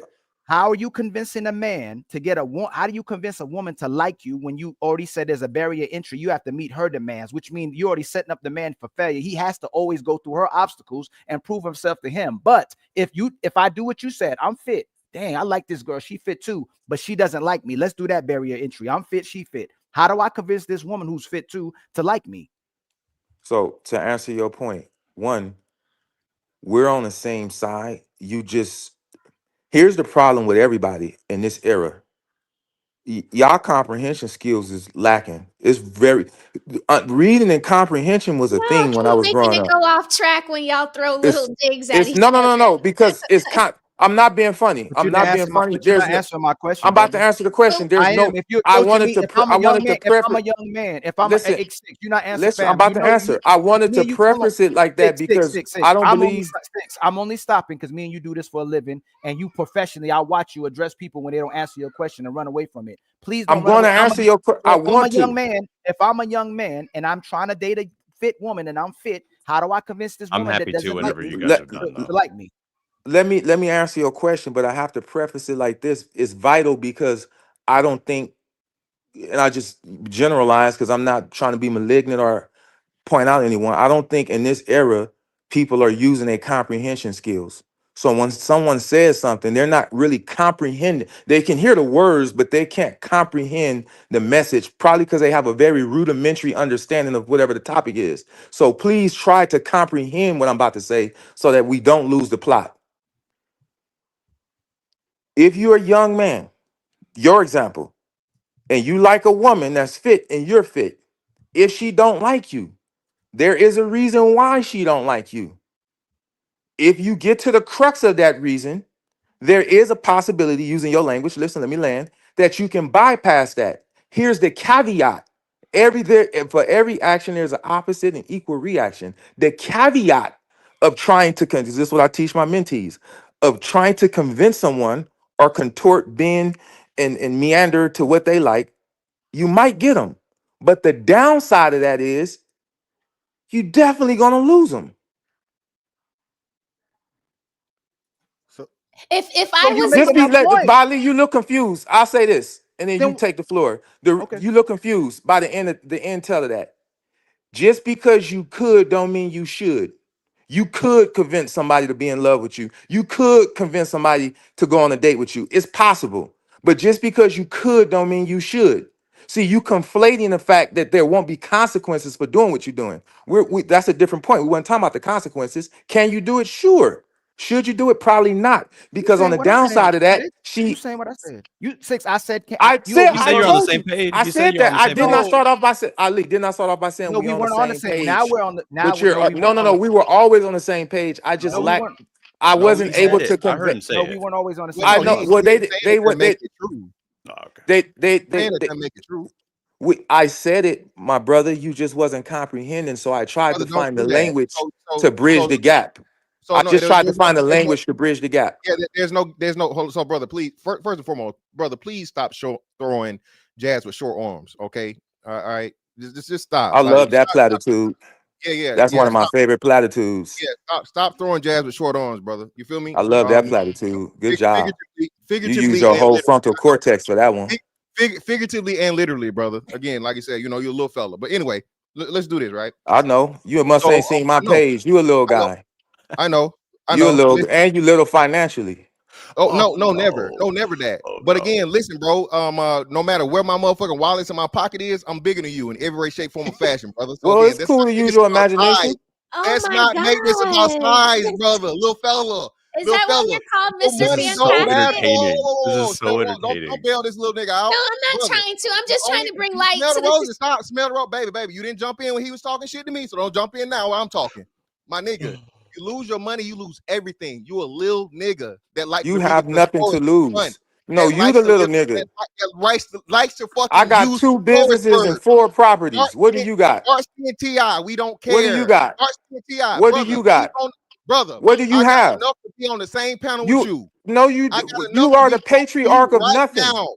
I got you are the patriarch of nothing right now. Dark skin T.I. My man, you couldn't. You can't pull out $50,000. Don't mean shit. You can't pull out $50,000. You sitting in a little hot ass apartment, bullshit. You ain't got 50,000 in the bank. You ain't got 50,000 in the bank. How much money you got? I got more than that. We got 50,000 in the bank. Why would you assume again? What makes you assume, brother? Because you're on the internet complaining. Because you're on the internet complaining about women. You on the internet too, little nigga. Big dog complaining about women. First of all, I'm not a nigga. I'm a king. I'm not a nigga. I'm a king. You a nigga, and you're the patriarch of nothing. You're the ruler of nothing.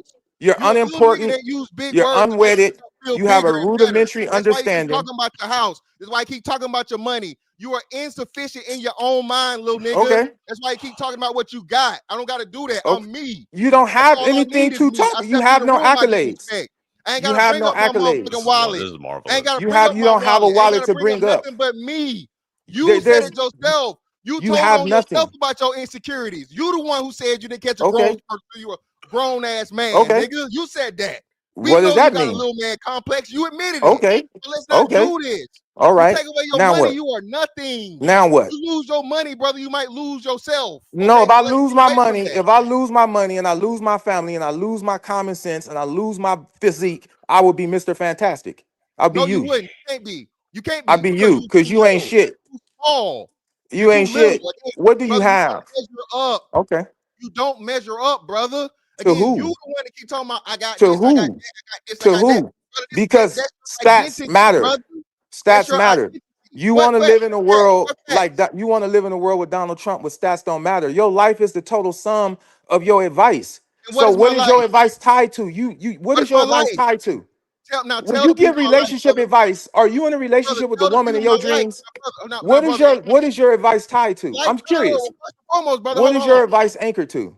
What is your advice anchored to? Hold on. It First, has to be anchored to success. You're not successful in anything. So educate the people on my failure. Then how am I a failure? Do you give relationship advice? No, I really don't. But tell the people What kind of advice when you get? So what are you on here doing let's then? not change the conversation. What are you on here doing? You said I don't have. You said I'm unsuccessful. So Very tell them unsuccessful. how I'm unsuccessful. Tell them how I'm unsuccessful. You look about 43. You're unwedded, unimportant to all, the patriarch of nothing, the leader of nothing. You get on the internet complaining about women. That's why. That's why. That's why. Okay. You're Okay. complaining about the very thing you're trying to give people advice on, and you have no success attached to that. Now it's my turn. Now it's my turn. You have no Now success attached to that. Now you look the same 43 with a Beijing beard, some Okay. big ass motherfucking sunglasses, a fucked up motherfucking hairline, right? 5'11" as a grown man. Right. All you do is talk about. Hold on, brother. I didn't give no ad libs. I don't need no Young Jeezy, brother. I got this. Right. Okay. Go Now ahead. as a patriarch part, brother, Okay. I got 3 children. 3 of them. Okay. You got 3 what? Children, brother. Children. I'm from Georgia. Children. Also, you bragging about creating broken homes. Go ahead. No, not at all. So no, I'm not. Go ahead. About Go ahead. You know how my children were made. Go ahead. So, but again, brother, listen, what I'm saying. You know, even my gene pool is superior to yours, bro. Okay. Even my gene pool, my brother. Okay. I got 6 foot tall, 20-year-olds. Okay. Boy and a girl. You feel me? Okay. So, brother, again, I walk into a Even room, with all that being said, your height ain't got you nothing. You have nothing. What advantage did your height give you? That's kind of like slave talk right there. I am retired. I am retired at this 42, by the way. You almost got close, brother. But you know what? I don't have the Beijing my beard. I let the You also don't have a wife that loves you either. I don't need one. I don't need I know, one, and that's the problem. It's men like you that get on the internet that don't believe they need women that is advising young men. That is the problem. No man that don't believe he need a woman should be giving advice about women. It's already wrong and skewed. Brother, I got options and I'm not in motherfucking dick No, you don't. No, you don't. I got no, you options and don't. I'm not in dick No, you prison don't. again. I didn't get my No, you growth spurt don't. after No, I was you a don't. grown-ass man. Turn your camera around and show us the rest of your I don't room. have to talk about Show us what the I rest of got your house. and all this other shit. Hey, And, you know, hey, show us the rest of your house. Turn your camera around. Try to make my Turn vocabulary. your camera around. Let me see the what rest I of your am, house. brother. You say a whole bunch of nothing. Turn your camera around. Let me see the rest of your house. What? I'm mad at my fucking desk. How am I turn around the camera? What are we talking about? Let me see the rest of your house. I thought I had an apartment. Let me see that little shoebox. Behavior that red pill content incites. I thought I had a well, no, he's not a red pill dude. But anyway, let's get back I to the am point. not a red. You should not be a red pill dude because you say you don't think you need a woman. No man that don't think he need a woman should be giving advice on how to get a woman. You just said you don't think you need a woman. You got to listen like you say yourself. I never said I don't need a woman. I said I don't need a wife. You don't need a wife? I said I don't need a wife. Yes. Then you shouldn't procreate. You don't have a wife or a woman though. You don't have a woman either. How you know what make you think, brother? I'm 6'5", tall, handsome chocolate. The fuck you that talking has about? nothing. You reciting your height 10 times don't make you not a loser. You a 6'5" loser. So hold on. You know the difference? You recited your money and your house and wherever the fuck you got it at 1,000 times. I recited my height once. But your height means nothing. What did it get you? My actual height, your height did not give you advantage in life because you still unwedded, you still broke, and you still don't own shit. So your height gave you no advantage. You did nothing with that height. You took that height and did nothing with it. I'm broke. And broken. Broken. I'm broke. Oh, so I'm broke. Oh, so because and broken. And broken. So how broke am I, brother?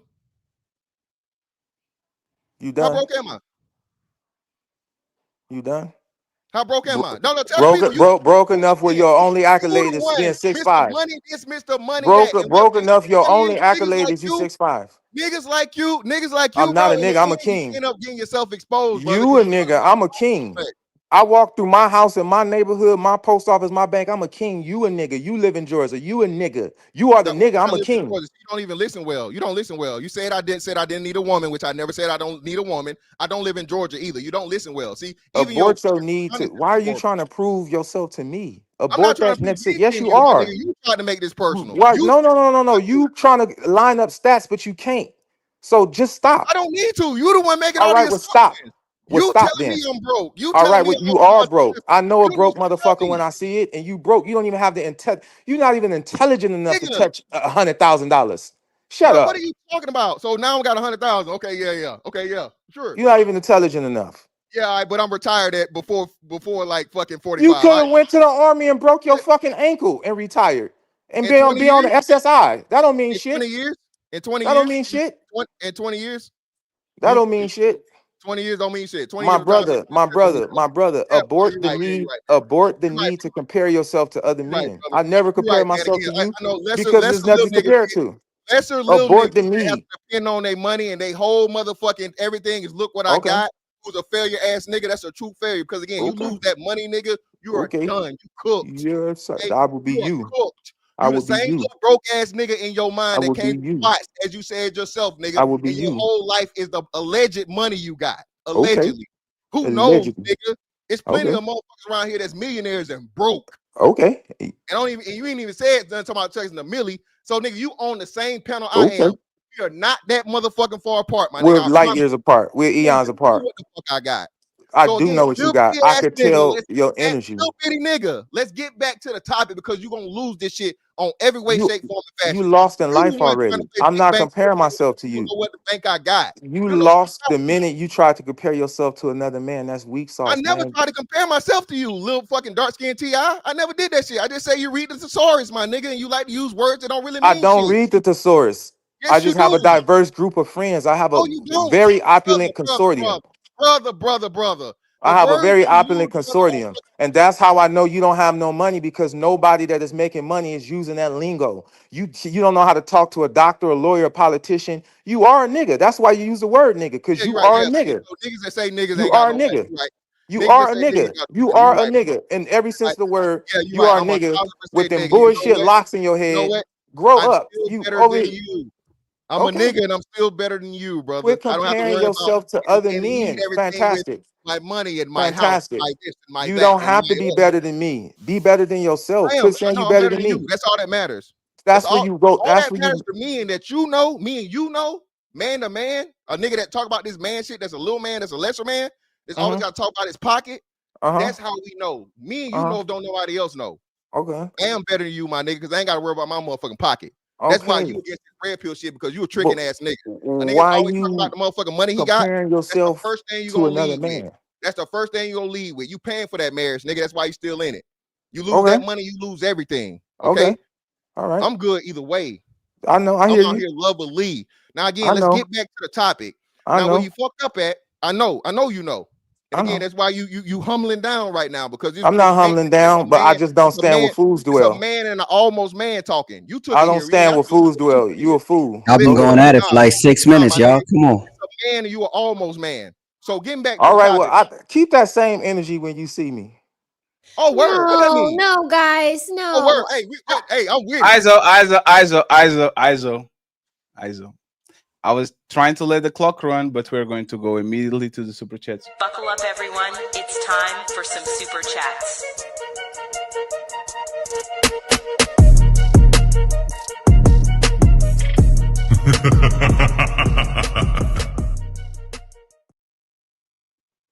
And I will say this, I will address it in public. I think Ali is fine with it. Okay. Hey, friends, Beano Nation and all that. Come on, man. All love. Respectfully, man. Y'all can be doing us like that, man. Every time we get the upper end, every time we get a little bit of noise, somebody always tries to sabotage the shit. Angry man, respectfully, man. Come on, man. Like, what the hell are you doing? Yeah, he's cussing us out. It's It's so weird. I don't it's understand disrespect. why. It's mad disrespectful. So you know, What were you supposed to do? Kick everybody off for him? let me just say this real quick, right? So this is actually what truly happens. Angry Man being invited to the show via email more than 20 times. Start He with that never part. accepts the. Start. He never accepts. Don't respond to nothing. He never accepts the invite ever. So we kind of figured out that Angry Man, he sees the show. If he likes, he jumps on the panel, right?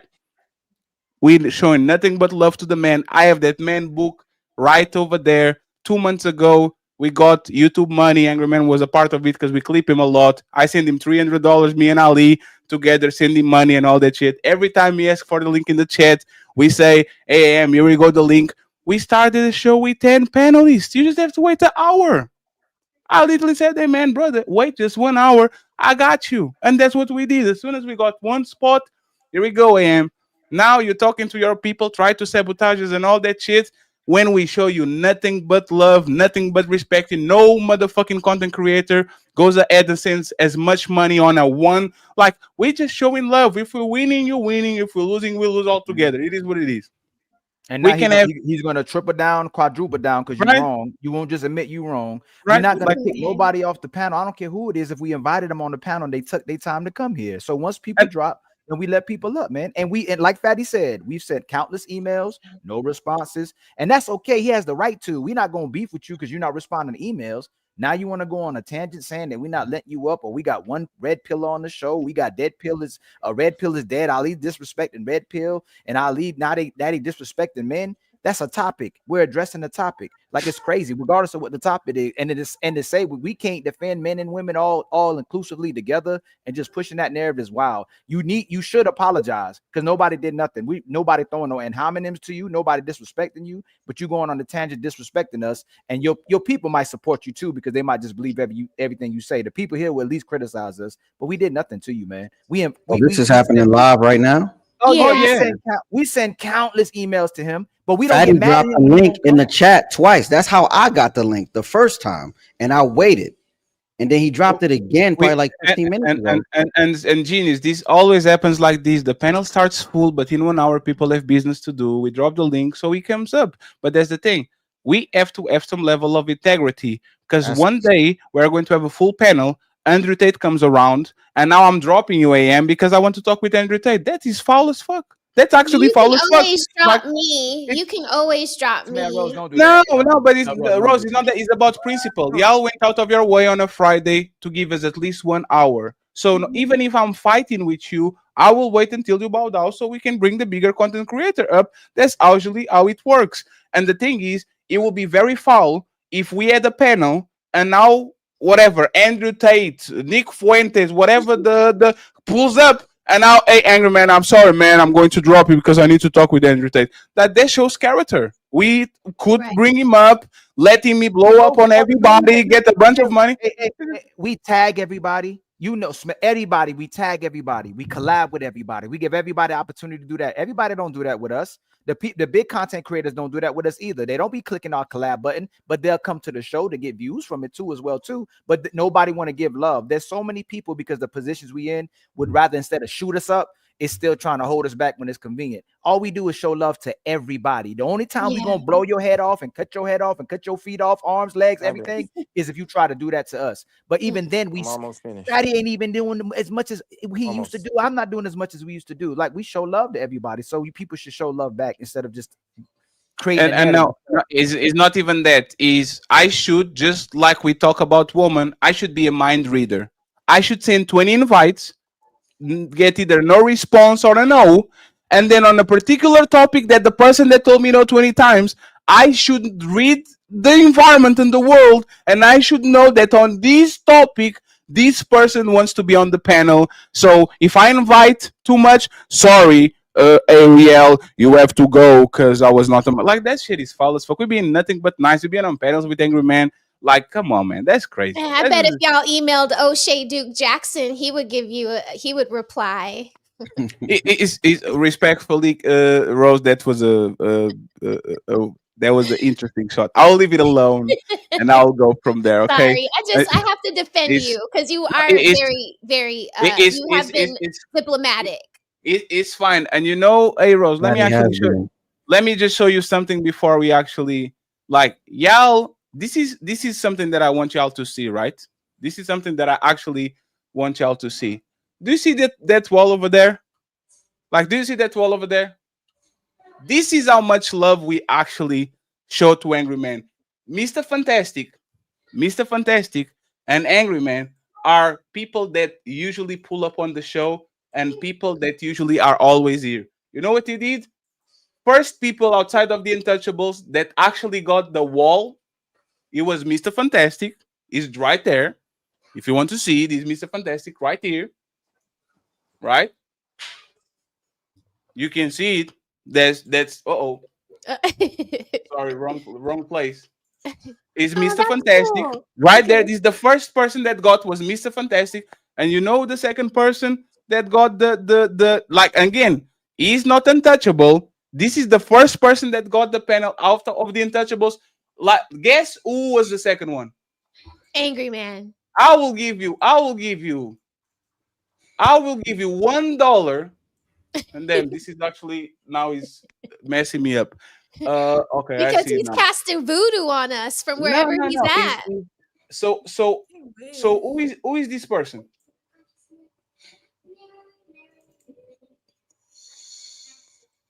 Who is this person?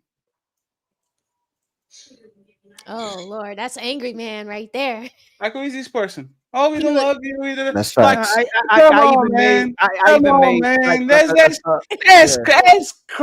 That's crazy. Me and my editor Ali staying at 4 a.m. in the night. Hey, man. Hey, player one, I didn't like the Angry Man one. Can you do it again, bro? But do it like this and all that.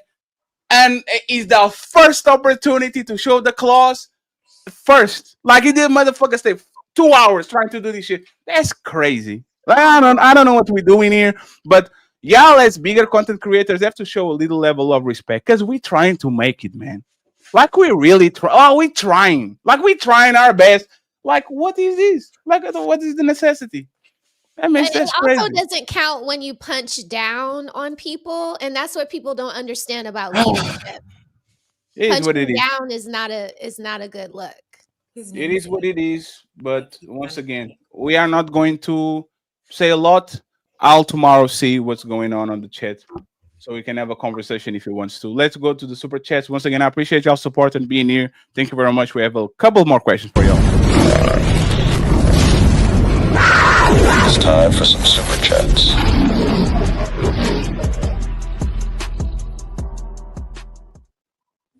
Player one, he gifted one Untouchable membership. Untouchable Empire, baby. Thank you very much. I appreciate you, sir. We have the Misty in the building with another membership. Untouchable Empire, baby. Thank you, thank you, thank you. You're far too kind. We have Mr. Gold. He says, Mr. Fantastic, you ain't told my you ain't told my belt yet, sir. You be playing now. Long have you been rocking with the Gold Professor, sir? We gon' fight. Sorry, friends, I'm not good at ebonics. Is he my English. okay? Is he? No, Okay? no, I think he's good. I think he's a fantastic friend. We have Ungby streaming saying truth, reality, and logic will never be dead. Angry Man, this was the first time he said this, and we said, Angry Man, wait a second, we're going to get you the link. So, what does someone goofy claiming to be red pill have to do with red pill overall? And the red pill was never against being with woman. The problem is you listen to Johnny Come Lately Found. Thank you very much, Angry Man. We have Ungby streaming. $5 says weak man ate red pill because they don't want to compete, and woman ate it because they will have to compete for those men. We have Freezer in the building. He says nothing. He gifted one membership. Untouchable Empire, baby. We have Mr. Raphael Williams saying, I came for the eat, bring the eat. Thank you very much. I appreciate you. We have King Kato saying, let Angry Man join this biased panel. And I reply to King Kato's, yes, we will. Make some notes. I'll send you the link as soon as the spot opens. Thank you very much for the $10. I'm be streaming saying Raphael never saw Pop the Balloon or Kendra. Thank you very much. We have Vet Life saying I'm so sick of y'all misrepresenting the red pill for the time. It's not all about fucking woman to the point woman can be red pill also. With work, the world, politics, etc. It's reality and logic. You can click the link then. You can click the link. All right? And be streaming $2 saying, it doesn't matter if he's not 6 feet, he got to be taller. Thank you very much. We have and be streaming saying these people made up their own definitions of red pill. And be streaming back again saying people attack the red pill of the words of individuals.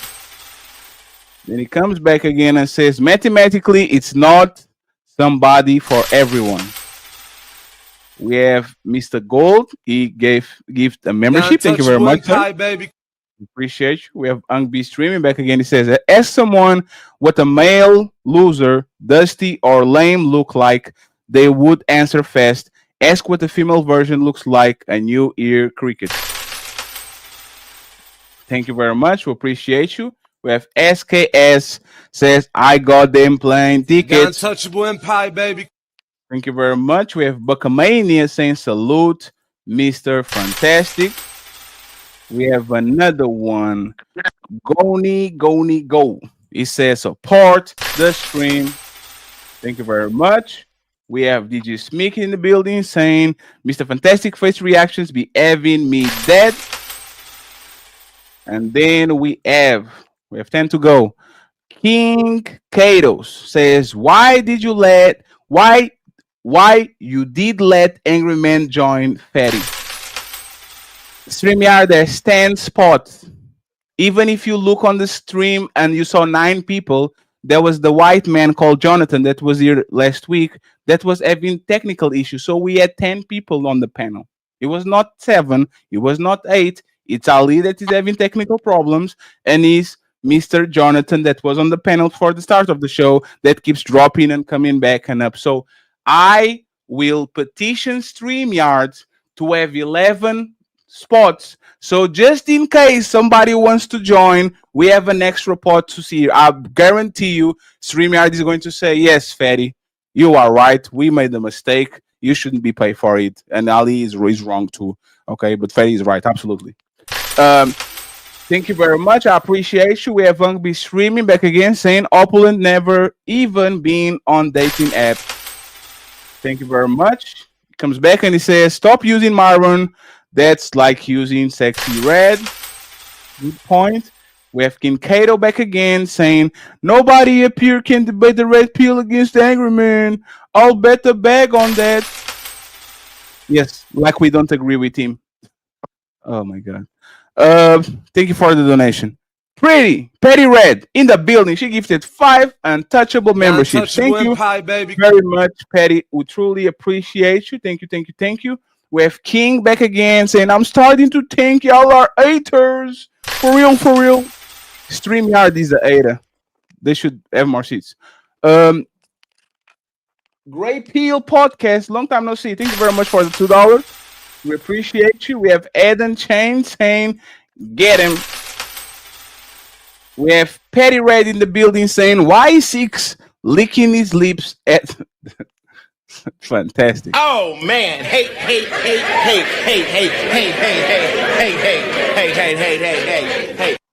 You better leave it alone, right? Dolomite 2000 says, you got that boy tight. He ready to fight. We don't fight over here. The Prophet of Thought says, peace, brother. Fantastic. Appreciate you, sir. Thank you very much. Brother. Oh, that's him. I just realized that. Duh. Oh, you didn't know that was him? That's brother. Oh my God. That's Mr. Fantastic. That's so Lee funny. Turner gifted 1 Smell the Roses membership. Untouchable and pie, baby. Thank you. Thank you very much. We have Obam saying Ali didn't finish his argument. I want to hear it. And finally, we have Curtis saying, Mr. Fantastic, FM set up a boxing match. So, 6, refresh your stream because you probably got a call. And let's go back to the show. We have Melanie. She says, you are going to make it. Yes. Thank you very much, Melanie, for the Cash App. We appreciate you. And then finally, we have my boy Carl Anderson with the PayPal. He's saying $35 to become the sponsor of the show. And he said, support. Okay. So thank you very much, Carl, for always having our back. We appreciate you. If you guys want to get all the goals, please make sure you become a member on Ali and my side. We need 15 members each, and make sure that we support the hamburger and Ilkan Ali fund. We need $150. We are $45 in, so $95, $10 at a time. Small donations, grassroots. Let's get to $150 today. You can check it here. Yo, we outside tonight. Support the movement. Support your boy Fatty. Hit that Cash App. Team Fatty 8. You heard the Untouchables in the building. Like the video, hit subscribe, and show love to Ali at $Ilkan. So, friends, We appreciate you. I don't know if Ali wants to say something. If he's not, we go back to the show. We go back to the show. It's time to do. Shout out to Uncle Rick, True Blue, and Mr. CEO for joining the panel. We appreciate y'all, fellas. Thank you very much. We have more 5 questions to go.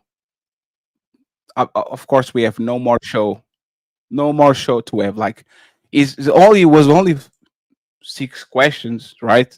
We couldn't just get the first one and then give space to other people to actually have more 5. Did it ever truly help men or feed resentment online outrage? Did the red pill ever truly help men or feed resentment and online outrage? Let me know who wants to go first. Who believes that the red pill never helped men? It only fed resentment and online outrage. What do you guys think? I think And Ali, you correctly, bro. You're cracking 6. And Ali, go ahead because you haven't talked, please, before everybody goes.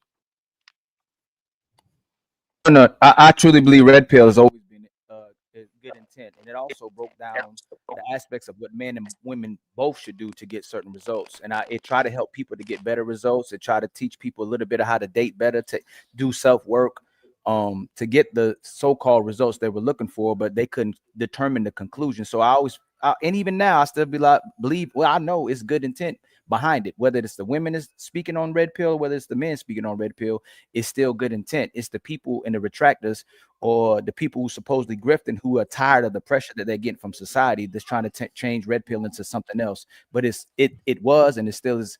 It has good intent, even if sometimes it's misguided or some of the information comes out may be able to be addressed. And we can come to a different conclusion. But I think it's still good. It still is good intention for men. Who wants to go next? Yeah, what's good, y'all? What's up? What's How you happening? doing, Rick? Panel, happy Friday, y'all made it through another one. True, what's good, my boy? How you been, man? Mr. Fantastic was popping. Yeah, it helped men. That was the question, right? Initially. Yes, if he helped men or was only used to full anger and no, definitely it's helped men. Look at Angry Man's channel. Look at Tommy Sotomayor's channel. Look at Fatty's channel. Look at of course it helped. They're putting money in pockets, right? The truth is, if things were the way everybody said they was before red pill, it wouldn't be a need for red pill, now would it? If everything went exactly how these so-called gurus say, and you do this and you do that, then women wouldn't be getting divorced at such an astronomical rate, right? Right? Again, the only thing I believe that the truth, because that's what the red pill really is. Y'all all saw the Matrix. We have a certain age, right? Y'all all saw the Matrix. The Matrix. What did Morpheus say? I'm just showing you the truth, nothing more, right? How deep the rabbit hole goes. Right. You're going to take it how you want it. And that's what happens. You take it how you want it. No matter how these people approach it, the truth is the truth, right? You got to be what Op say. You got to be a man of a certain status, certain things, have your shit together, right? To maintain a household so your woman respect you. I think most women agree with that, right? Most women ain't fucking with no bum. They ain't trying to be with no nigga that can't do nothing, right? That's red pill. You want to have a woman, you want a woman to be a certain way, make sure your money right, make sure your body right, make sure you got something up here, right? So she can't trick you. Your woman wants you to be smarter than her, fellas. That's a fact. I believe where the red pill go wrong at, again, is a lot of ultra crepidarians, people just giving advice on things that they have not been successful on themselves. And why this is so, the reason why this negatively impacts is because if you just focus on, let's say, working out and getting the money, that has nothing to do with your character. And your character is ultimately going to determine the longevity and the quality of the relationship. But the person who's not in a successful, happy, healthy, fruitful relationship, giving you advice like do this and do that and do this, they don't understand the mentality, the minutia of the mentality that you need to be in a relationship, because they are not in a relationship. So although they can offer some guidance and give you some advice, they can't get into the crux of it because we can't see the evidence of their success in their own life. So again, how would they know to tell you how your brain should work, how your character needs to be, how your critical thinking needs to be, if they don't deploy those intangibles themselves in a relationship, because they don't have a relationship, but they're giving advice about a relationship and how to get a woman you want. So a lot of times that information is skewed and is inaccurate or just a little off center and missing the crux of what it takes to have a happy, healthy, fruitful relationship, which is your character and your intrinsic intangibles need to be in place. That's my gripe with it. I think that you're a little misguided when you make it seem like there's a gatekeeper committee of information. Information belongs to everybody. So there's sometimes this energy that I believe you present and others present, that you have to somehow, some way qualify oneself to convey information. I think that that's misguided, short-sighted. And I see that a lot sometimes, especially people who believe that they're more intelligent than most, right? People have to be introduced to things. And then there's tier levels of growth and maturity. So if you hear something that you have not heard, because I've only been alive for 40 years, and I used to ask a lot of questions on why men in relationships were suffering in their relationships. Right now, you have men actually asking real questions. Right now, you have men actually presenting things to women and questioning, why should I even pursue someone like you, past the fact that you're just a female? But then you have certain people who will say, well, you're not qualified. Based on what? Information is not to be gate kept, it's to be spread, in my opinion. And for whatever reason, because we're not. Go ahead. You're not. Sir? A lot of people are not qualified. They have a word for that, sir. It's called an ultra crepidarian. How are you advising someone on how to successfully do something? Well, but you have not. Wait, let me. You gotta tell me what that word mean, bro. I don't know which word. Which ultra one? Crepidarian. That's ultra crepidarian. Yeah, tell me what that means so I can understand. That's someone who gives advice in areas that they have little to no experience or knowledge in or success. Okay. That is an ultra crepidarian, and they have a word for that. And because people do it so often and it's dangerous. Now, could the person be telling you something that's helpful? Sure. But you're taking a high risk that it might be skewed because your life is proof of concept. So when you get on here and say all this fantastic shit, show us what it looks like when we put it to use. What does it look like then? If you can't show us what it looks like, then it's probably wiser to find someone that can show you, like, I did this and this is what it got me, instead of somebody like, hey, do this, do this, do this, do this. All right, is that what you did? Because you don't have none of what you're talking about. Yes, but Six, this is the problem. I actually use Anton. Like, you know, when people like Rafael come in and says, I am on that side, I have experience, I am married, and y'all can talk because I am married. You know what I do? I use Anton as a crutch. I say, oh, so you were married for 13 years and that's why you're right? We have this guy on our side that disagrees with everything you said and he's married to a virgin 20 years in. So you are telling me if one day you see me in the panel, he's right and you're wrong because he has more years of marriage than you. That's not what. And now, 1 second, please. 1 second, please. Six. 1 second. We love you over here, Six. Right?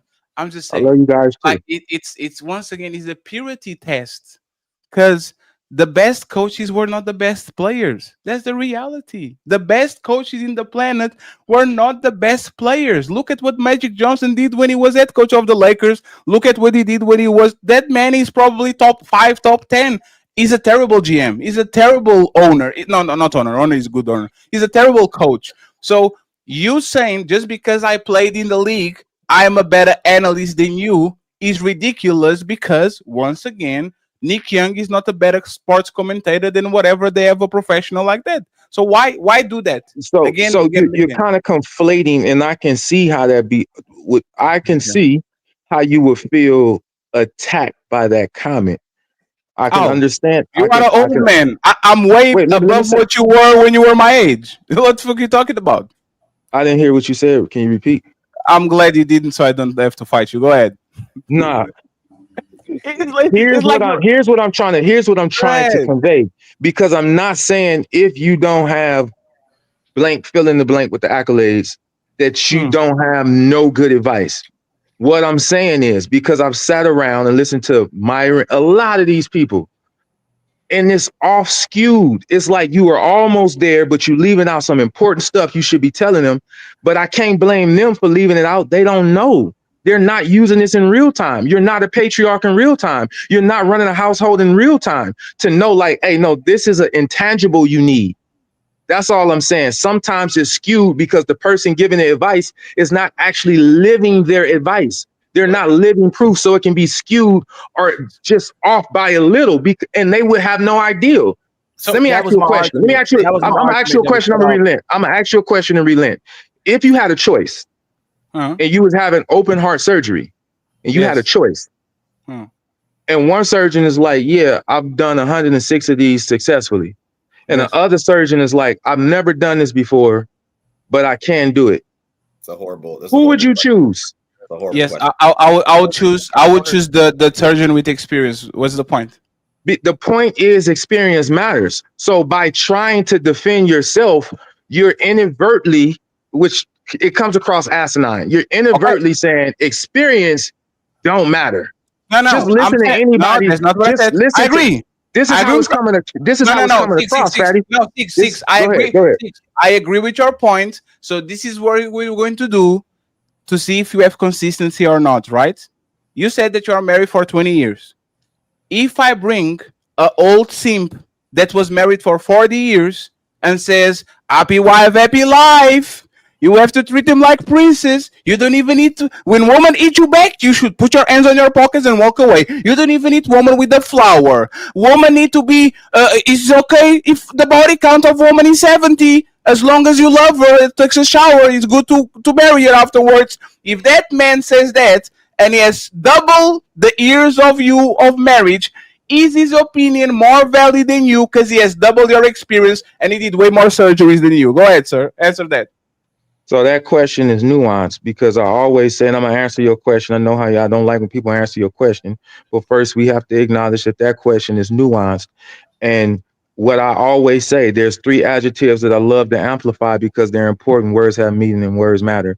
Happy, healthy, and fruitful relationships. I would not listen to that man because his relationship don't sound very happy. Happy wife, happy life sound one-sided.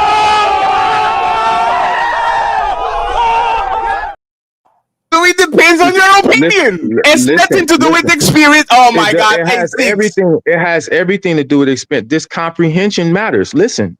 So, you too near me not to. You too near me not to hear me. I need you to listen. I teach people how to have a happy, healthy, fruitful relationship. Just being in a relationship ain't good enough, in my opinion, because you could be with somebody for 10 years, but y'all ain't accomplished shit. That's a failure. You could have not accomplished shit by yourself. Or you could be with somebody for 15 years and y'all both unhappy. To me, that's not a successful. That's the point. Listen, Linda. Listen, Linda. Listen. If it call me a nigga, no, that's crazy. So, like it's a stupid. I was just using Listen, Linda it's just an alliteration. It's just an alliteration. My bad. I thought they called me a nigga. That's crazy. No, Linda, it's an alliteration, but it's nuance. It's nuance. What if I said, so for example, if I said, hey man, I want to buy a Dodge Charger, you go, all right, yeah, cool. You got $7,000 down? Yeah, I got $7,000. Cool. All right, I want to buy a Rolls Royce. I got $7,000. That ain't enough. But you said all I need was for that type of car. It's nuance. For that type of car, that's all you need.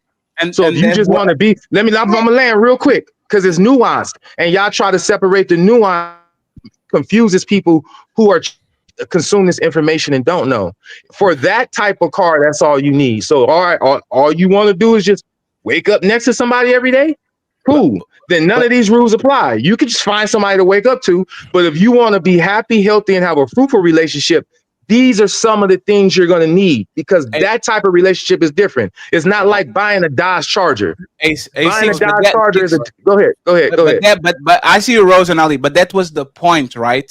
I guarantee you, the guy that works in Ferrari dealership that doesn't have the money to buy a Ferrari knows way more about Ferraris than the guy that actually bought it. I can guarantee you that even though Michael Jordan has $1 billion, the accountant that probably has 50,000 knows way more about money than the billionaire. So this is what we're talking about. When you do a purity test and you say, I have a Ferrari, you don't have a Ferrari, so I know more about Ferraris than you are being asinine because you can actually get somebody that knows the in and outs on a Ferrari because he's a massive fan and he studies and he watches the commentaries more than the person that is actually in it.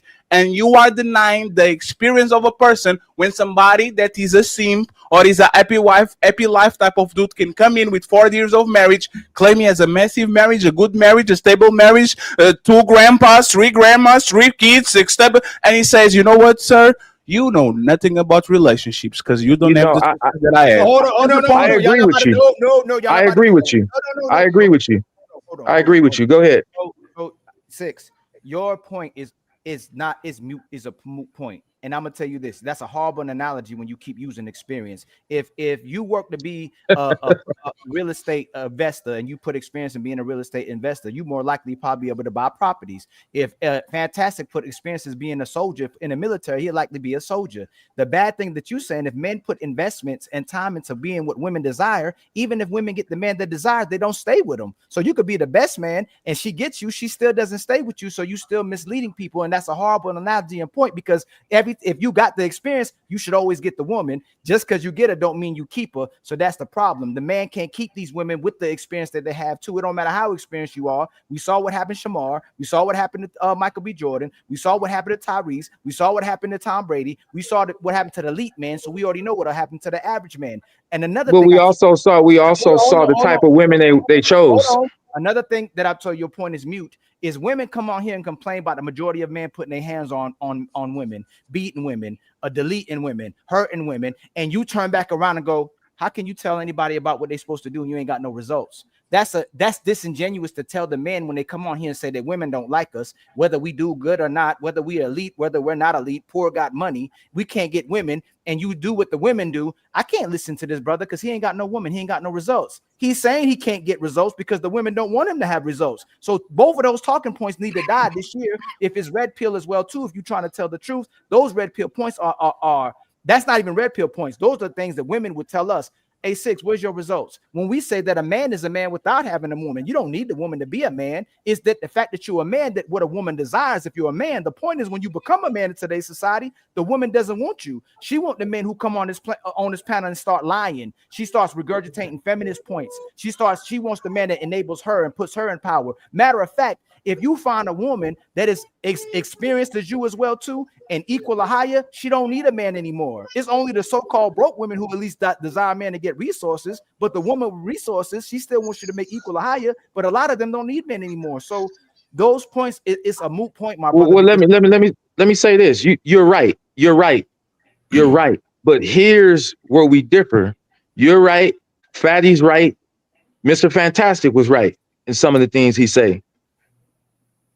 You can also be wrong too. It's not like take it all or take it none, is what I'm trying to get you to understand. So using your own example of like, oh, well, you become that man. You see what happened to Michael B. Jordan. You see what happened to fucking Tom Brady. Using your same examples, I'm going to show you why successful experience matters. Using your same examples. When you use Michael B. Jordan as what happens when you become that guy and you still don't get the woman. Somebody should have told Michael B. Jordan that's not the type of woman you try to put a ring on. That's where he made his mistake at. And as a married man, the man that played this game and won, I would advise him, man, that's not the woman you put a ring on. Now, your next point, Tom Brady. The woman told him, hey, 17 seasons, you said you was going to stop. Don't do it no more. He said, give me one more. She gave him one more. He said, I'm going to go one more. She said, I thought you said just one more last. Ain't no woman that don't play football, even though she's living like she played she's living like a pro football player because her husband is a pro football player. But She's lonely. What? You can't replace, let me just say I'm a land. You can't replace a human body with money. Some women think you can. Some women want it until they get it. Then they realize I made a bad choice. So again, to that, I would have told Tom Brady, because it's about the intangibles. Bro, trying to win a Super Bowl ring, maybe in the next 2 years, is not worth losing your family and losing half of your fortune to go after one more maybe ring for 2 years. That was, and I don't know what kind of shit they had going on in their house. I'm gonna land real quick, but they made mistakes that have to do with them and not necessarily the woman. Their critical thinking skills was off-centered when they made the decision that collapsed both of their relationships. So that's the point I'm trying to make. It get nuanced, and that kind of nuance can be mitigated with proper guidance. Red pill gives great information. And again, because women became so mendacious, I kind of it's a necessity. But we have a due diligence to make sure whether we are married in a relationship or not, if we're going to give advice, do your due diligence to make sure I'm giving somebody some sound advice where they can get great results. That's all I'm saying. So my brother, you walked all the way away, and I'm always come back. You walked all the way from my main point, and so I use the sisters. What was your main point? I'm sorry, my apologies. Is that you're telling men to get experience, and that it's still not going to work for them in today's market. You're telling men to do what women want, it's still not getting, is not going to get them what they want. You said that Tom Brady, even though women's supposed to cooperate with you and submit to you after you become this amazing man, you let her find an excuse to leave that man. Oh, you want to go one more year? Okay, I'm gonna leave you. You allow the sisters, you deflect from what the sisters are doing, and still tell the man, just like the sisters do, to be better. Adhere to what women are asking. No, Don't interrupt him. Don't interrupt him. Ali, isn't giving up your profession to appease your woman happy life, happy wife? Yep. Yeah, let me. It's two women. It's two.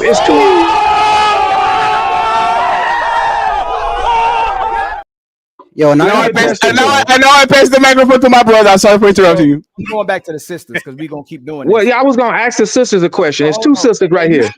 Ariel You don't even have to ask me a question. I just want to make the comment that the reason that even if the red pill ideology, all of that is not declining now, it will, because it's not teaching people how to cultivate long-lasting relationships. It focuses a lot on materialistic things and vanity, and it doesn't teach men emotional intelligence. I'm watching these things and I'm like, a lot of relationships fail. Most people say because of money, but if you really get into the nitty-gritty and the nuanced things, it's emotional intelligence. You see six is agreeing with you, right? So Ariel, I agree with six. So that's Ariel, you are 100% absolutely wrong. There's nothing most men would do for you. There's nothing most men wouldn't do for smell the roses, to smell her roses. There's nothing you can ask a man in 2025 that he would. Let me finish. I'm not talking. You're no. Okay. Emotional intelligence means a man has the capabilities to make decisions with his emotions. So a woman wouldn't even be with a man or entertain a man that wasn't endorsing her emotions, enabling her emotions, catering to her emotions, or doing what she's asking for emotionally. And he's caring about you. If Ricky don't care about you, if I don't give a damn about you, if Six Fatty don't give about you, there's nothing you can do without me being emotional intelligent, because I have to actually care about you to do what you want. So, and if I'm wrong, tell me what your definition of what today's women are. Y'all keep talking about this emotional intelligence. What is your definition of emotional intelligence, and how does a man like that in 2025? Because I tell you this, most men are in unhappy relationships where they're catering to their woman using emotional intelligence, where they want to leave the relationship, not getting sex, she's not cooking, she's not cleaning, she's always playing the victim when he tries to redirect her. When he asks her to do something, he always has to say yes to her. But to keep her, stay with this woman, to keep his family, he's gonna make her happy and give up his feelings. And he uses emotional intelligence to not rip apart his relationship. So tell me how men are not using emotional intelligence, and then tell me how a woman is. If we want to use Tom Brady as an example, tell me how. I would love to use Tom Brady as an example. I would love to. That's a good try, Ariel. That's a good try. I'm not trying. It's hard for me to I don't generalize want to use. because I don't want everything to use. that Ali just said, I cannot. Ariel, I you don't. can't. Ariel, you just generalized and said men are not emotional intelligent. Oh, and now when I address you, you about to say you won't generalize. This is what women do. Well, you pick and choose. because Ariel, hold on, Ariel. I hear you. We're talking. I'm not gonna cut you off. We're talking. No, I didn't. I asked you, tell me how men in general don't exercise emotional intelligence with women. Don't use an individual. How do men in general not exercise emotional intelligence with their women? A woman will make a request verbally, and he will ignore it. Tell me what it. Give me an example. Give me an example. Give me an example. Give me an example, because this is the rhetoric women try to use. It's actually projection from women because they won't do what their men ask. Tell me. I don't know that though. Ariel, hold on. Tell me what a man won't do that women ask him to do in general. Quit his job. Why would I quit my job when that's how I provide a living? Wow. The job that finances your life, the job that allows you to get a Hulu, Amazon Prime, Disney Plus, shop on Amazon all day, get your house, get the car. You would tell a man to quit his jobs when y'all complete this. You see the contradictory? You call men broke. I would never request Ariel, you said what you said. Women are calling men bums. And I'm clarifying what I said. Ariel, women are calling men bums. Women are calling men brokies. Women are saying they living with their mom and daddy. They can't get no house. Do women want men without jobs? A woman would never request a man to quit his job unless it logically made sense. So that's false. So Ariel, Ricky, I'm sorry. 1 second, Ariel. I'm sorry. This is what the man being emotionally intelligent means. I want to spend time with you. Let me actually tell you what it is. I want to spend time with you, baby. I miss you. Hey, baby, this is just your feelings. I will be retired for the next 40 years. Let me play this one more year, and I will be with you for the rest of the 40 years, the rest of your life. We do whatever you want to do. This is what emotional intelligence is. You have a bunch of people that are making emotional decisions around you, and you explain them logically. We are both 40. We have more 40 years of life with $1 billion together. I will do whatever you want next year. So me retiring me in 2023 or in 2024 is not going to be important on the grand scheme of things. And I'll make sure to compensate you and to go with you all where you want. This is what emotional intelligence is. Emotional intelligence for a woman, for whatever reason, sounds like you have to do what I want. And if I don't do what I want, I'm not emotionally intelligent. How is that logical? Ariel, hold on. Hey, Fatty, I'm gonna give it back. Can you say what her emotional intelligence should be after he was emotionally intelligent and describe that to her? How should a woman have exercised emotional intelligence as soon as he told her that? She should have said, okay, in the grand scheme of things, that makes sense for our relationship. Right. But she went and got pregnant she left him and got pregnant by her jiu-jitsu instructor they've been training her the entire time. So which means she was already I don't know. Oh, what? Wait, what? Wow, you didn't say that, Ariel. He promised to retire. He promised to retire 3 times.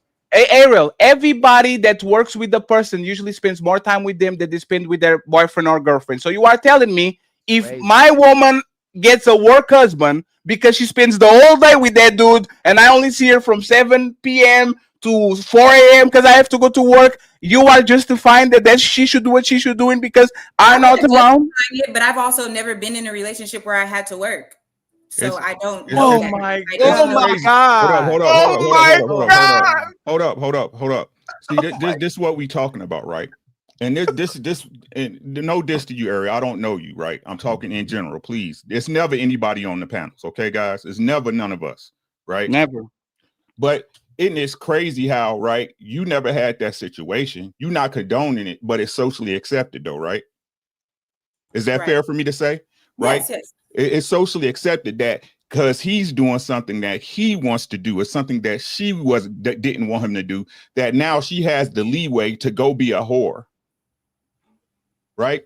Let me tell you, let's simplify these things, right? Because shout out to Op, he has a vast vocabulary that I don't, right? I'm slow, right? Word. No, you're not. Right. So what emotional intelligence is not what y'all try to fake it to make it be. It's if he doesn't do what I want him to do when I want him to do it, right? Because when we do it, women call it manipulation and control. Right. Right? When we put terms on something, hey, if you don't do this, right, this is going to happen. It's we're controlling. Right. Right? Let me know when I lie to you now. I hear you. Right. Let me say this. But I'm what gonna I ask you want to too. say about that is that you don't know how many times a woman has made a request and accepted the no until when she's like, well, this is my last time asking. And vice versa. Like, That's yes. all I'm And saying. vice versa. And Michelle, vice versa. That's all I'm hey, saying. hey, that woman was a that. One second, Ariel. Ariel, you are missing the point that woman was a top model, still is. As soon as she divorced Tom Brady, she went right back to the motherfucking walkway. Like he literally has a bunch of campaigns and all that. She's a hard worker. Matter of fact, she has more money than Tom Brady. Tom Brady's not doing that for money. He's doing that because it's his love. Just like she could stop going around naked on Victoria's Secret, or else she could stay home with their $1 billion. If that man is not, if I'm going to be very honest, very generous. If that man is allowing you to pursue your dreams and go ahead and do your thing, y'all have grown kids. This man is allowing you to be taught by a masculine trainer that is playing jiu-jitsu, like he's actually doing jiu-jitsu with you, which is a very easy type of endeavor. This man speaks your language and is from your country. He's not an American man. He found a Brazilian instructor to actually go around and do that shit. She goes ahead and replace him immediately. Not that have a kid on him when she's 40. You know that shit was planned. There's no 40-year-old woman having kids by mistake. And you want emotionally intelligent? Like, what the hell do we have to do to prove you that your emotional state is not our responsibility? It's you yourself that have to make sure that whatever you're feeling about our relationship, if I didn't cheat on you, if I didn't put you down, if I didn't stop you from going to pursue your dreams, like what? Like is this video that I'm going to play? Because this video is awesome. Let me play it for Women's you. idea of emotional intelligence look like Will Smith. Is the Tyrese video? What more do you want from me? Like, what do you want more? Well, let me say, Fatty, I agree with every point that you just made. But here's the crux of where I think a lot of men go wrong. And I'll ask these two young ladies something. Because as men, a heterosexual man, you are attracted to women.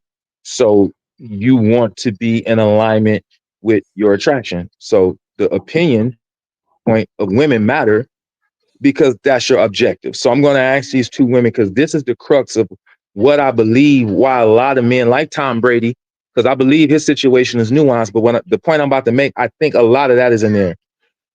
If a man has money, ladies, does that, and he's taking care of you, does that grant him the amnesty to do whatever he wants, the way he wants, and when he wants?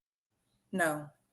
So that's the problem. A lot of men get money and become mendacious. They think they can replace their manners with money, and having money, even if you're taking care of the house or doing whatever, does not grant you carte blanche. No one is going to give you carte blanche. So the relationship is still going to require you to have all the personality traits that are intrinsically important to a woman. If you are devoid of those, the only type of woman that would stick around with you being devoid of those intangibles and having a non-dynamic personality, the only type of women that'll stick around is women that's sticking around for your money. A woman that wanted to be into you is going to split.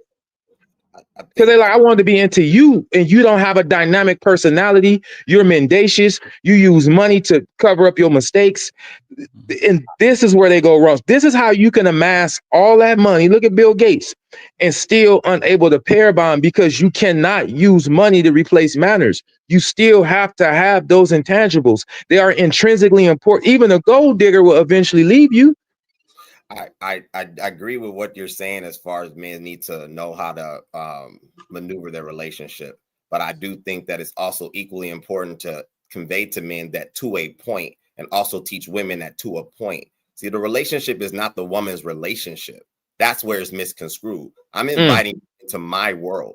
If I'm petitioning, and correct me if I'm wrong, ladies, I don't know women that are petitioning to be in relationships. Men are petitioning for you to be with me. So if I'm petitioning for you to be with me, it's my relationship. Okay. So your opinion matters, always will matter to a point. That needs to be conveyed and understood. So this emotional intelligence crap, honestly, sounds fugazi. It's nonsense. Well, perhaps I shouldn't have said emotional intelligence because it sounded better when Opulent said manners. Okay. But So you're changing now. So Tom Brady doesn't have manners. The most respectful man that I ever saw. Good father. People ask him, "Hey, Tom Brady, who is your hero?" My dad starts crying in front of everybody. Family man, 20 years. So what? Ariel, this is what happens on the relationships. When women start nitpicking what men do wrong, that man is 6'4", $300 million, king of the world, handsome, at all the metrics, charismatic. If every single time a woman decides for whatever reason to fumble the man that should be the man of most women dreams, right? Why do we always find a way of degrading the man instead of saying that woman ain't shit? Even Six does that shit. Six always does this. This woman wasn't a wife, but it's his fault because he picked her. Wasn't she a wife for 15 years? Wasn't she faithful for 15 years? Wasn't she a mother for 15 years? My brother. You could just because you put a ring on it don't mean she a wife. You can stand in the garage all day, but that don't make you a goddamn car. Damn. Yeah, this is the question, right? And this is why I said what I said. And afterwards, go ahead, Ricky and Rose, please. Yeah, so this is what I'm saying, and this is why I say, and this ain't no shot, fam. Again, congratulations to the 20 years, dog. But every marriage is good till it ain't. At what point? So if Tom Brady was married for what was it, 17 years, Fatty, or whatever? How long? Yes. 16, 17 years. Yes. So again, 17 years, one of the greatest, if not the greatest fucking football player of all time. And now he's a failure because his wife decided to leave because she couldn't do one more year. Do you see how that's what we're talking about? When you talk about this thing, when you want to put a man's success, when clearly one of the best leaders in the history of sports, you just want to do sports, not to mention everything else. Tom Brady's never been caught up in any type of scandals. Tom Brady didn't fuck his money off. Tom Brady is like the man amongst all men, right? This man's successful in everything except what? Marriage. Why? Because his wife said she don't want to do this no more. And this is what I be saying when people try to predicate your value as a man or your ability to lead or anything what you do in manhood has to depend upon your successful relationship in a marriage. That is faulty logic, brother. It's illogical. Because I'm not conflating his success in the world with his success. I'm about to land it. This is what I'm saying. It is something that you never have control over. And it's always you picked the wrong woman. If it's something to where any point in time, the woman has fucking autonomy to say, I don't want to do this anymore. For whatever reason, you can't always default and blame the man when the man cannot control it. You can't be faulted for something you literally cannot control. That's just the point we're trying to make, bro. True. And I agree. You cannot always default. So and you tell me if you agree, Mr. Fantastic, because me and you had a heated little toil. So I just want to know if you agree so I can see how off I am or how close I am. Because if we can have a toil and you can agree, that means I'm close. The reason why, because I know I confuse people. They be like, well, damn, I see you go in on women, but then you go, which one are you?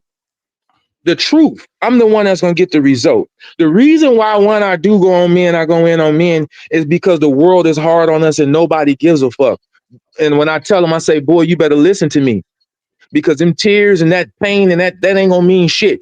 Get the knowledge you need, because that's the only thing that's gonna save you. The world ain't gonna have no sympathy for you.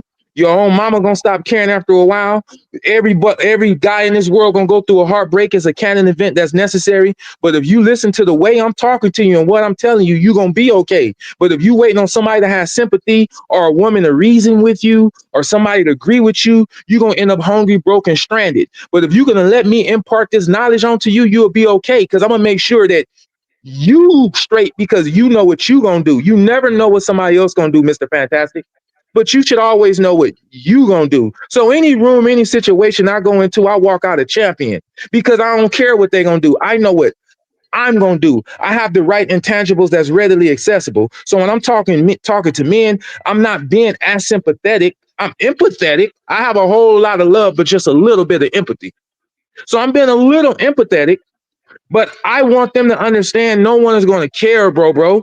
So, but if you get this knowledge, you can do with it what you want. But now you have the power. But being able to articulate why women are crazy, or being able to articulate why women are they lack critical thinking skills, or why women are emotional, being able to articulate that eloquently using the best platitudes in your dictionary won't get you a woman. It won't get you sympathy, and it won't afford you the life that you love, want, and deserve. But using this knowledge I'm giving you will, because you got control over you.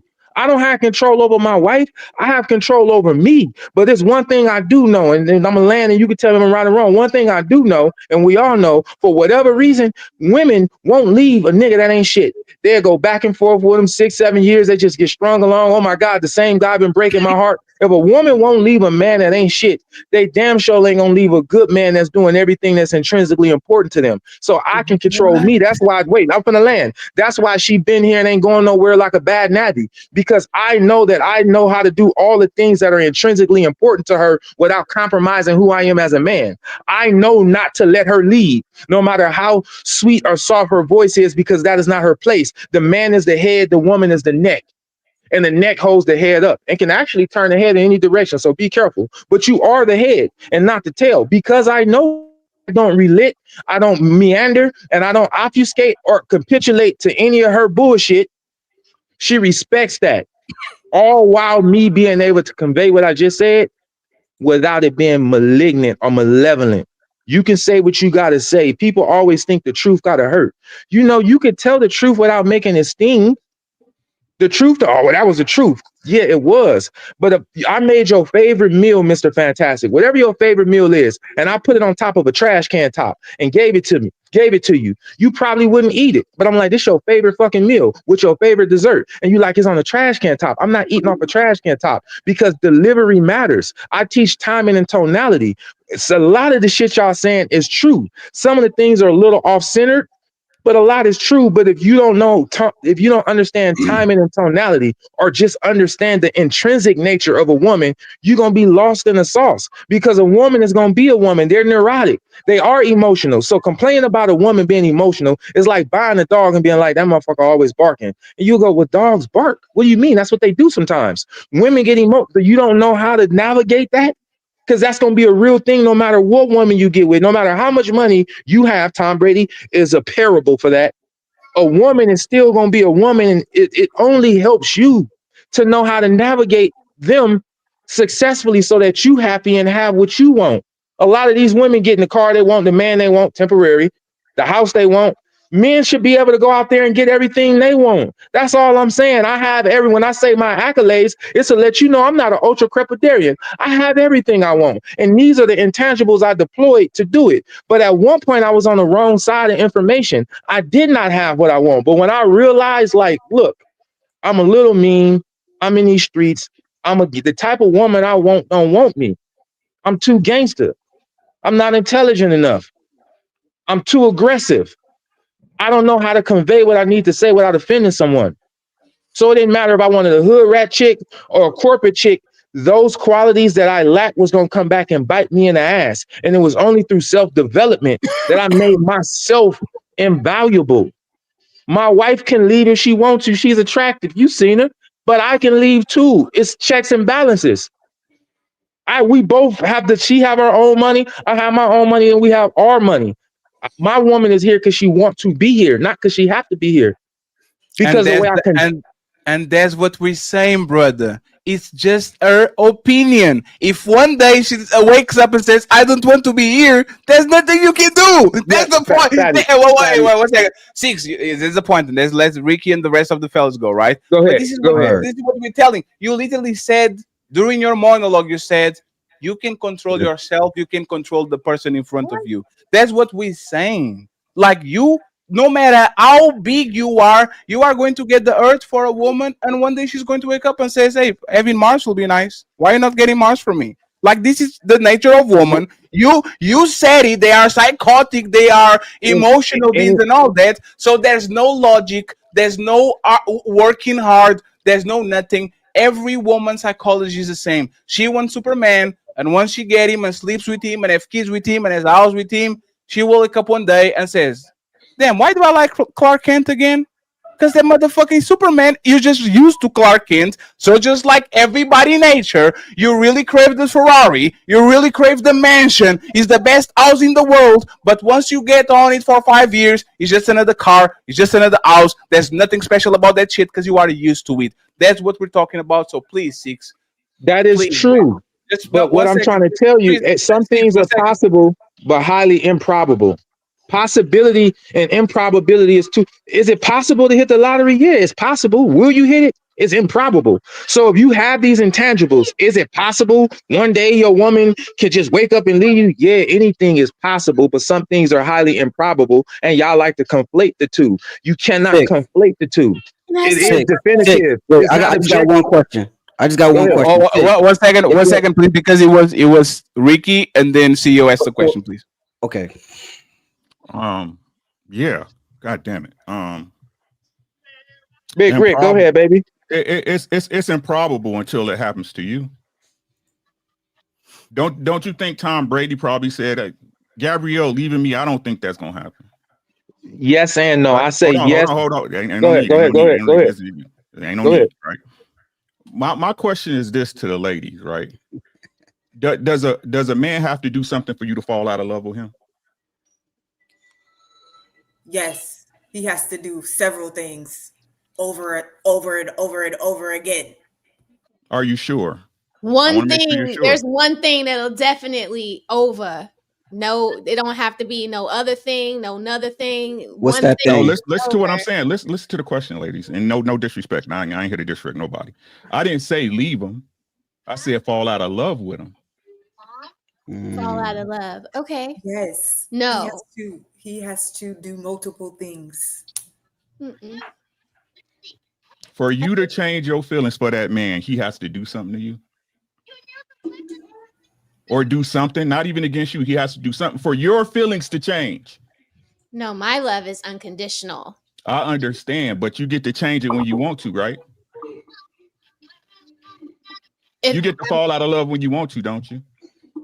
No. I don't think I've ever fallen out of love. No, I don't think you fall out of love. What would you call it then? I don't think you've ever been in. You probably never loved the person that you claim that you might have said it, but you weren't actually. It wasn't authentically in you. Okay, so Ariel, you said you believe you never fall out of love, right? Yeah, you don't fall out of love, but you lose patience for a person. Hey, Unc, do they still love their ex-boyfriends? Yes. If you never, so wait, Ariel, you have a man right now, right? No, I'm single. So you still love all your ex-boyfriends? Yeah, I left before. No. You only had one ex-boyfriend? No, I have 3 ex-boyfriends. You love all of them? Yeah, I still have. Are you going? So you no. So, wait, now we're playing. Hey, Rick, you got it, man. Because either no. Respectfully. So you're going to meet your future husband, and he's going to ask you, "Hey, I love you. I appreciate you. Do you still love your ex-boyfriend?" You're going to say, "Yes, sir." All the 3 of them. Yes. Oh my brother. I go get with the. Hey, Rick, you got it, man. You got it. Let's simplify. Let's simplify. Once it's over, it's over. Look, Fatty told me the first time I met Fatty. Right. When it's over for you, it's over, right, Roses? And when the relationship is over, the love. Right. Let's stay right there. Boo boo. But you said that your love is unconditional, though. So I'm confused at how your love. It's not. For my husband. Because my husband, it's unconditional. Because it's not. No, it's not. But not for my ex-boyfriend. No, it's not. If her husband slack off enough, she up. That's what I'm saying. Like if you have an infraction, I'm not wishing. You infract. I'm not wishing nothing on you. I'm not wishing no bad. For like 3 to 5 years. Oh, definitely. See, okay. So let's keep it right there, ladies and gentlemen. Thank you. The dust. I appreciate you. I can't be too dusty. I appreciate you, right? I appreciate you. Thank you, right? So this is what I'm saying, right? Op is red pill for real. He just don't know it. You know what I'm saying? he understands the baseline of it, right? But he want to get into, and I'm gonna use a big word, the minutia of it, right? Listen to what I'm saying. Notice the question I asked y'all, ladies, and I try to get y'all to just think past what we usually talk about, because this shit gets monotonous, right? Love is a feeling you have towards that man. You can change that whenever you get good, goddamn good and ready. You as a person, as an autonomous human being, what Op said, what Fatty said, right? One day you can get up and be just like, I'm not feeling this shit, right? Is that fair? Yes. Yes. Is that fair? Right? Yes. So what Red Pill is simply doing, what Opulent is telling y'all to do, right? But you know, some of y'all rather take sugar with y'all medicine instead of just taking that castor oil and shoving it down y'all throat. You know what I'm saying? And getting y'all medicine. And he used the example, shout out to the Cosby Show, right? Would you, if I made my favorite, I love steak. I'm a steak. Hey, make sure you always get your steak medium. You know what I'm saying? That's where it's at. Not medium rare, medium, right? Okay. If you bought me a tomahawk steak, Wagyu tomahawk steak, you know what I'm saying? Some Brussels sprouts with a little bit of salt, butter, you know what I'm saying? Right? If you bought it on a trash can, if I was hungry enough, I'd eat it. I feel you. Right? If I was hungry enough, I'd eat it. This where your argument goes awry, 6, and this is no disrespect, right? Information that's good shouldn't matter where the fuck it comes from, right? If you seen a guy that was on the street and he told you, you know what, if you put $5 on this stock in 2 years, you will be a millionaire, right? And you say, fuck no, but you watch that stock and then 2 years later, it'll have made you a millionaire. You're gonna look at it different, ain't you? Right. Because it doesn't matter. The information is the information. If it's good, it's good. If it's bad, it's bad, right? What matters is what you do with it. You have a point in that aspect, but I'd be remiss if I didn't point out you conflated two different scenarios. So scenario A is me saying you can say whatever you need to say to your woman without delivering it in a malignant way, because that does matter, because she's not going to receive it. If she don't receive it, then she won't capitulate and cooperate with your leadership. That's so fair. that's fair. And then Until example. Until when though? Until what? Say that again. Until when? Until she wants to stop listening, right? Well, yeah, in that scenario, yeah. But so let me say this.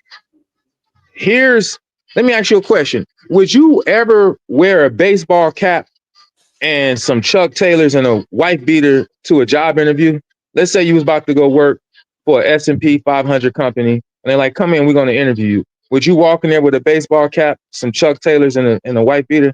Not at all. Would you go to, why wouldn't you go to your job interview in that? What would you wear? Because the level of the job. But what would you wear? A suit. And if you came in a baseball hat and wife beater, would they give you the job? Probably. No, unless we in a movie. So if you can understand that, then that makes your argument that your wife could leave you one day. That could just, a woman just, yeah. And you can go to that job interview with a suit on and still don't get the job too. So we can keep using ifs and imaginary scenarios. You can wear a suit and a tie and it could be tailored and you won't get the job. So if you use that scenario, the fear is real, y'all. I see you, Rose. The fear is real. The danger ain't. Fair. Then that's Let's get Ricky and Roses, please. Go ahead. And I'm gonna leave it at this, right? And that's a fair point. But if we're going by statistics in the numbers, right? So with that relationship, your relationship works out. But statistically, do they work out though? Do relationships work out statistically? Correct. No. Right. So I don't believe the mass majority of them. No, I don't believe the mass because they go into them wrong. They go into them wrong. Go ahead. Agreed. So again, like I said, I don't disagree with your point. I'm not even arguing your point. What I'm saying is you're going a different way to get to the same point that these other brothers is making, right? Again, what I'm saying is this. If we're discussing and going back to the subject matter of the red pill, the red pill is simply the truth of how men need to interact with women because, like you said, they're emotional. How can we get mad? How can we keep damning them when they're emotional? You can't. You got to move differently, right? You have to make sure you move. It's a difference between moving correctly and doing what's right. Right?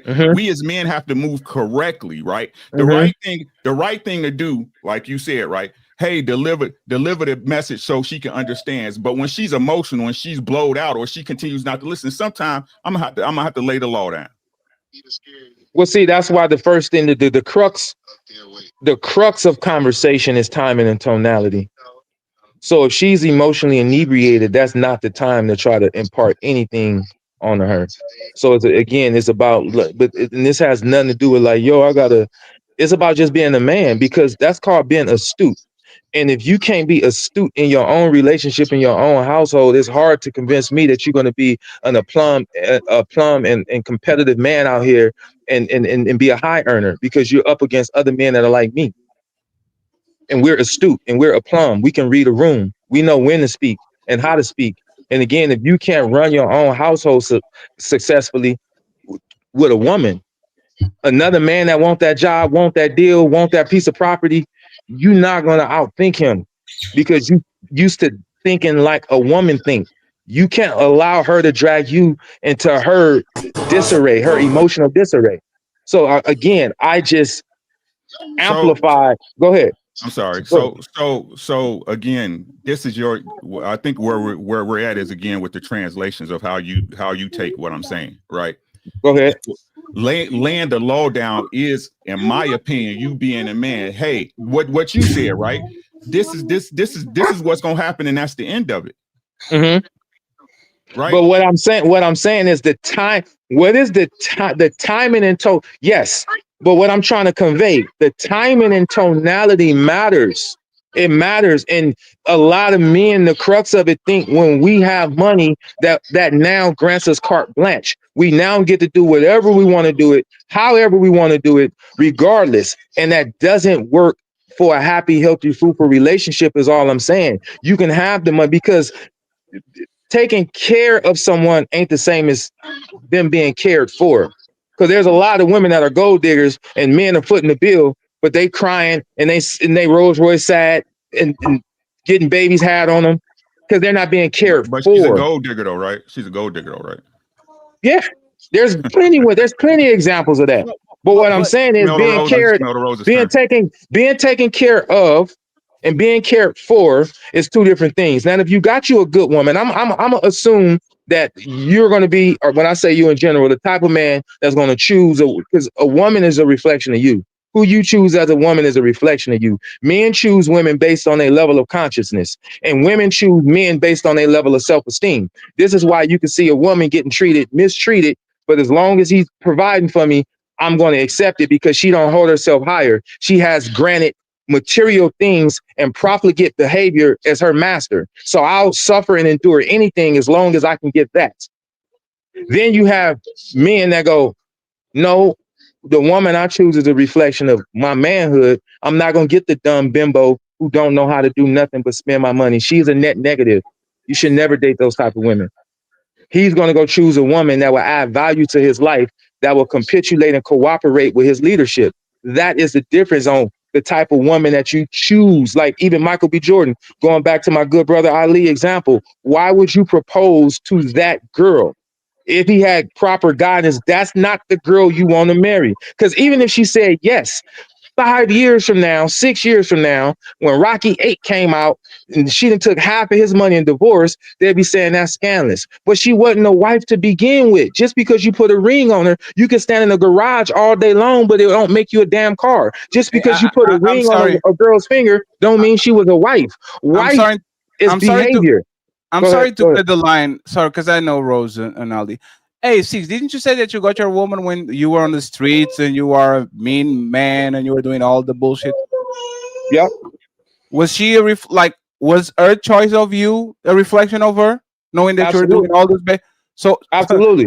So if a woman picked you while you were doing some shit that you should supposed to be doing, you weren't worth shit, you weren't doing shit, you were in the streets, how is that a wife? She respect, because she was not a wife back then, and I was not a her. That's why we wasn't married. Your point is mute. Neither one of us was married back then. But that's the point. So how are you blaming these men for picking women that are not wives when you literally picked the woman that was not a wife and she picked the man that was not a husband? You were just lucky. You were No, just I was not. lucky. You're conflating.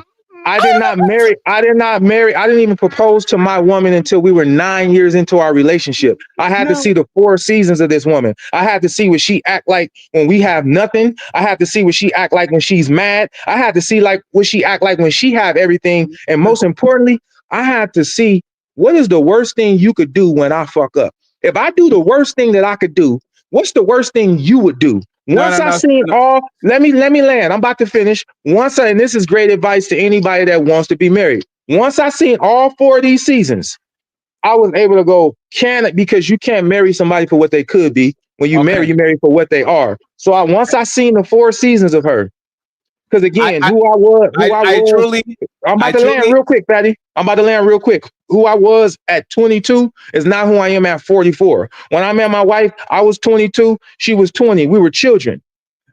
Once I seen them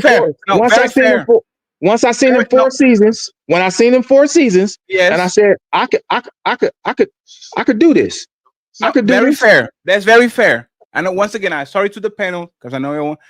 Why was she not a wife when you picked her? What was she not doing, or she was doing that deemed her not a wife that she changed? Don't stutter now. Because it's partially I have to take some of the blame. She would listen, but not gleefully. When anybody that do anything for me, it could be my assistant. If I feel that you're not doing it gleefully, my wife, if you got an attitude, don't cook for me. I ain't about to eat that shit and choke. Everything anybody do for me, they got to do it with joy and glee. So would she capitulate to my demands? Yes, but it would be done begrudgingly, and I never liked that. But I didn't realize it's the way I'm conveying to her. I'm talking down to her instead of just talking to her. It's like I'm talking at her, and I didn't understand that. I'm like, yo, I'm the man. I'm bringing a little money. I'm the man, though. I have a dick. I'm the man. Listen to me. And I know what I'm doing. Listen to me. And she would, but it feel begrudging. I don't want to feel like I'm twisting your arm when I'm like, yo, I'm trying to get this bread. And I got to twist your arm to cooperate. But it wasn't that. It's nuance. It was the way I was doing it. But see, I was a boy. I didn't have a mother or a father in a household with me. Yeah. So I had to learn manhood the hard way, which is through trial, error, and intentional self-development. So I can know how to be a man. A6. I'll say this. I'll be quiet the rest of the show. Thank you very much for your patience, friends. She was lucky. I'm not a hater. 6, you live a great life. You are in shape. You are an example of somebody that comes from your background. That's what people supposed to do. I will give you your flowers, bro. But she was lucky because she got with the demon, and the demon turned into a saint. Most women don't turn into a saint. They get 2 babies by the motherfucker, and then they go back to look. Fatty, do you want to get married now? I'm ready. I'm ready, Fatty. I'm good to go. Right? Like, is the outcomes. A lot of time we get outcomes by pure luck, and you were lucky that that woman actually was a faithful woman, a dutiful woman that turned her way, and she won the lottery. She was so lucky that she met a man that, by your own admission, was a boy doing some boy shit and doing things that literally could jeopardize her in the relationship, and for whatever reason you snap it out. So it's not about, once again, picking the person right, because y'all she held me down. No. Let me just finish. Y'all picked the wrong person, both of y'all. You admitted you picked her. You picked the wrong person, and she picked the wrong person, and y'all stumble into greatness. But picking that's the part I have to read. We didn't stumble into greatness. It was intentional. Let me just finish. So it was intentional. Your analogy about the job is a bunch of bullshit. Because you have a lot of people that come to the job interview and they look awesome, and then they start working and they become pieces of shit because they are not interested anymore. And you have a lot of people that go to job interviews nonchalantly with the cap on, and and then as soon as they sit on that table, they are beasts. They are winning. They are getting you business, doing a bunch of shit because, once again, How you start a lot of times is not how you finish on this shit. A lot of times you finish strong when you started slow. A lot of times you start extremely hard and then you go look at your relationship and say, where are we? What is happening to us? So just to wrap it up, once again, this is your statement, Six, because my memory is impeccable. You can say that men are to blame because they never picked the wife and they should know better when you didn't pick a wife and you still got the results. That statement. That's not all the way true. When I married her, she was a wife. Men marry behavior. And I didn't marry her until I knew I was a husband, until I even knew what that entailed. Neither one of us grew up where we saw a man and a woman in a household. So we was two kids playing house with and crashing into one another. Until Did me as the man. y'all have kids before y'all married? Did y'all got kids before y'all married? No, hell no. That's actually a good point. That's actually a good point in your favor. And I'd be remiss if I didn't tell the truth. I made that mistake already. I know what that feels like. Wait. Wait. So you had kids before that relationship? I was a teen dad. And she decided to follow you anyway. And she decided to be with me anyway. Amen. Y'all killing me with this. This is why children should not play house. And this is why I'm overqualified to speak both points, because I've been on both sides of the coin.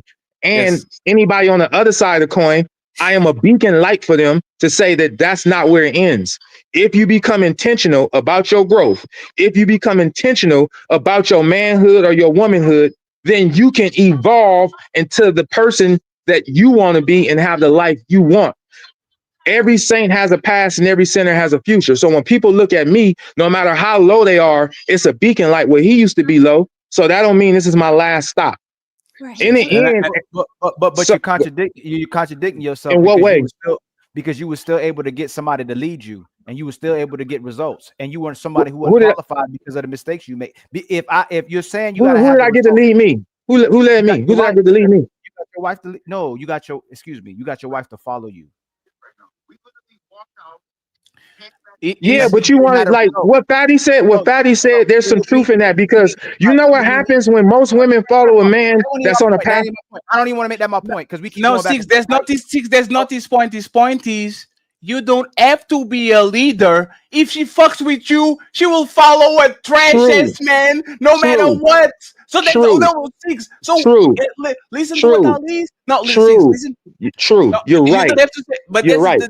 But so that all doesn't of you contradict. are right. So All we're of you are wasting- right. I'm married 19 years. I've been married since 2007. All of y'all are right to a all of us degree. ain't right. To a degree, it depends on where you're at in your journey on pair bonding with someone. What the red pill is talking about is structured bonds. They're saying you can't pair up with a woman that's a harlot, and if you see these red flags, don't attach yourself to her as for her to be your wife to start a family with. Mr. Fantastic brought up great points. Ali, you bring up great points, and you was cooking last night, but y'all sit up here and say to Six that it don't matter that he been married for 20 years, but all of these single people are talking about marriage, what wives are not, and what husbands are or are not, and they are not husbands. So in a point, just because I've been listening. I thought you paused. When you paused, I thought you was done. And I'm not trying to be rude. I just know everybody else is going to come up and say their piece. I think the point or the great part about the red pill is that you have so many men, whether they're 6 foot, dark skinned and fine, or medium height, bald headed and fine. You got all these men up here giving women game, because I'm looking at it as far as a woman that's raising a young man that just turned 15. It makes me proud when I hear him listening to other content creators in this space and I don't agree with everything Angry Man or a Fatty says. There's been times where I've been really mad at Fatty on the outside looking in. But sometimes Fatty is right. Sometimes Mr. Fantastic is right. It depends on the woman, the maturity, and the space that you're in. There's not a one size fits all for everything. And to the gentleman, I'm happy to be here, Mr. Ricky. Like, I'm glad you said that, and what you said goes with what Fatty just said, as far as like following you into a cardboard box. You know, if the woman fucks with you, she'll be on the side of the road with you in that cardboard box. Yes, and I don't think that is something one man in a red pill space could explain. I think it takes all of y'all to explain it, and then all of us come back into our labs and we figure out how we can apply it to our lives. So I think that even though you guys headbutt each other, you guys are coming from the same place. Like, it's just different angles of the same viewpoint. And that's it. I land. Go. I can go after you, Ali. You can wait, or I can wait. So that's the problem with what happens when we try to be so-called red pill and tell the truth. We want to go back to being sweet and say people aren't a monolith when we're saying people aren't a monolith. It becomes a contradiction. So if one size doesn't fit all, that means that a man who decides the woman he wants, the woman should be for what that man is, but we'll turn back around, say men should be providers and protectors, and it becomes one size fits all because most women are going after the minority of men. This is this conversation doesn't mean anything anymore. This is ego conversations between men because women don't like men. Like, just let's keep it real. Women don't like most men, and women ain't staying with most men because men ain't they type anymore. So if you're a good guy, you're not her type. If you're a bad guy, you're not her type. If you can't benefit her, you're not her type anymore. Or even if you do benefit her, if majority of women aren't staying with men, it don't matter how much we talk about getting results and being experienced and being this tall. Most women don't like today's men. That's what needs to be addressed. So either these women are harlots and garbage, or the men are not good men. Which one is it? Is it the men not catering to the women, or is it the women not catering to the men? Because I don't hear men say they don't need women. I think it's the women. Right. Sorry. I think it's the women. Men aren't saying they don't need. Men aren't saying they don't need women. Women saying they don't need men. Yeah. Men aren't saying we should delete male babies. Women are saying we should, or female babies. Women are saying we should delete male babies. There are women saying that. Women are come on here and project all this negativity. And if y'all want to keep it real, most of these women, they're raising these kids. When you see the dysfunction, when you see the instability, when you see unrighteousness, when you see disorder, you know that's being raised by a woman. If the man is in the household and can't parent that child, it's the same thing. That woman is leading that household. So majority of these households are being led by women, and most women are picking themselves. So either a guy to be with a woman, when Fantastic says this over and over again, is weaponized against men. We have two biological imperatives. We have to connect with each other and reproduce. A man is never going to stop trying to go after a woman. My sons, as young as they are, they can't stop chasing their mama. They never gonna stop chasing a woman either. They're gonna listen to a woman no matter what, right? So when Opulent 6 says that his woman needs to listen to him, we can't contradict ourselves and say, hey, why that woman left him? Because he needed to listen to her. We contradicting ourselves all the time. So as long as today's market is led by most of today's women, which aren't actual righteous women, orderly women, feminine women, loving women, catering women, traditional women, we're gonna lose. All this is a D conversation. We just seen measure who D is bigger than the other person's D, and you guess what? Don't matter whose is the biggest, it still can't satisfy her. So that's the point. Most of these women can't be satisfied, whether it's physically, emotionally, spiritually. Ariel talking about y'all not emotionally intelligent. Somehow 6 got her to change it to y'all don't have no manners. A woman can be as disrespectful as she wants to men, and she's gonna still get results. A man, if he becomes disrespectful to a woman, she's out the door. That's the point. Women can do everything they want to the men, and men are still being there. This conversation is because men care. If we stop caring, we don't have these conversations anymore, and women going back to the streets, and they're going to beg for relationships from men and marriages from men. In this side of the country, women are entitled and privileged to act how they act because if you leave your man, you got 10 men ready to go. DJ Bonita leave her man, she got 10 men to go, and that's why a lot of women don't end up even being in relationships, because they believe they can always go back to the market with their youth. Soon as they get older, They go, I'm ready to settle down now. And it's not to get a man, it's to rebrand their reputation, and they're looking for a retirement plan. They still don't No, like the I guy. agree. They're just looking for a retirement plan and somebody who will rewrite their reputation. And I blame their mothers, the grown women's mothers, because they watch their mothers do it. I think it's a generational thing. I don't think men ever, told their daughters, even if they had fathers. Most of them don't, but most women don't have good relationships with their moms either. But I will say, in the space, I think that a lot of women, what they do is they watch their mother's behaviors. And even whether their father was in the house or not, but I'm talking about these certain women. I'm not talking about all women, but it's a certain demographic of women that do not need a man. Those women that as soon as they get a man, do anything to leave the man. That is a different type of woman, and that woman is scarred from her childhood. And I will say, regardless, it doesn't mean that she didn't have a dad. I kept tired of hearing that. She could have had a dad, but that mother could have ran. Like y'all say, the woman is the foundation of that household primarily, whether the father's there or not. So it's the woman. So the woman is the one that daughter watched. And so that woman right there is that same woman that didn't get attention from the mother. So she's trauma bonding based on what she lacked as a child from her mother, going to find that in men. And as soon as that man don't step up and be what she needs that man to be, because in reality, you're delusional, any man, to think you can please and save a woman. And La Bonita, would you say that mentality is of the majority of black women? Because I'm black, right? Or would you say it's the minority? I don't do it by color because I come from too many different backgrounds. I think it's all women. Yeah, I feel you. I see it too. I got white family, I got Cuban family, and I'm around black family, and it's everybody. It's the in-laws, the outlaws, the side laws, and the other laws. Right. Yeah. So let me say women. this, right? So would you say the dichotomy is actually backwards, right? Would you say that people growing up to teach their daughters how to be safe from men, that sons should be getting taught how to protect themselves from women? Why do you think I have my son listening to this and listening to y'all? Because I want him to. There are things that I'm not going to be able to teach him because I'm not that kind of woman.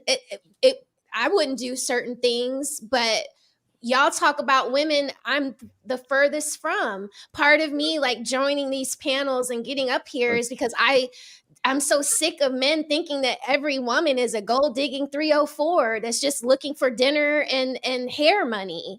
All y'all hoes though. It's not just I'm not going to step on that. Every woman is a hoe, right? It's just who you hoeing for. Right?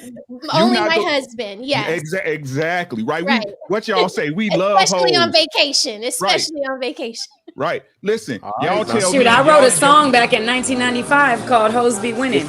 Right? Y'all, we love hoes. Listen, we love hoes. Ain't that what y'all say? I said I'm gonna Hoes become be a hoe winning. in 2027 if my husband don't find me. Right.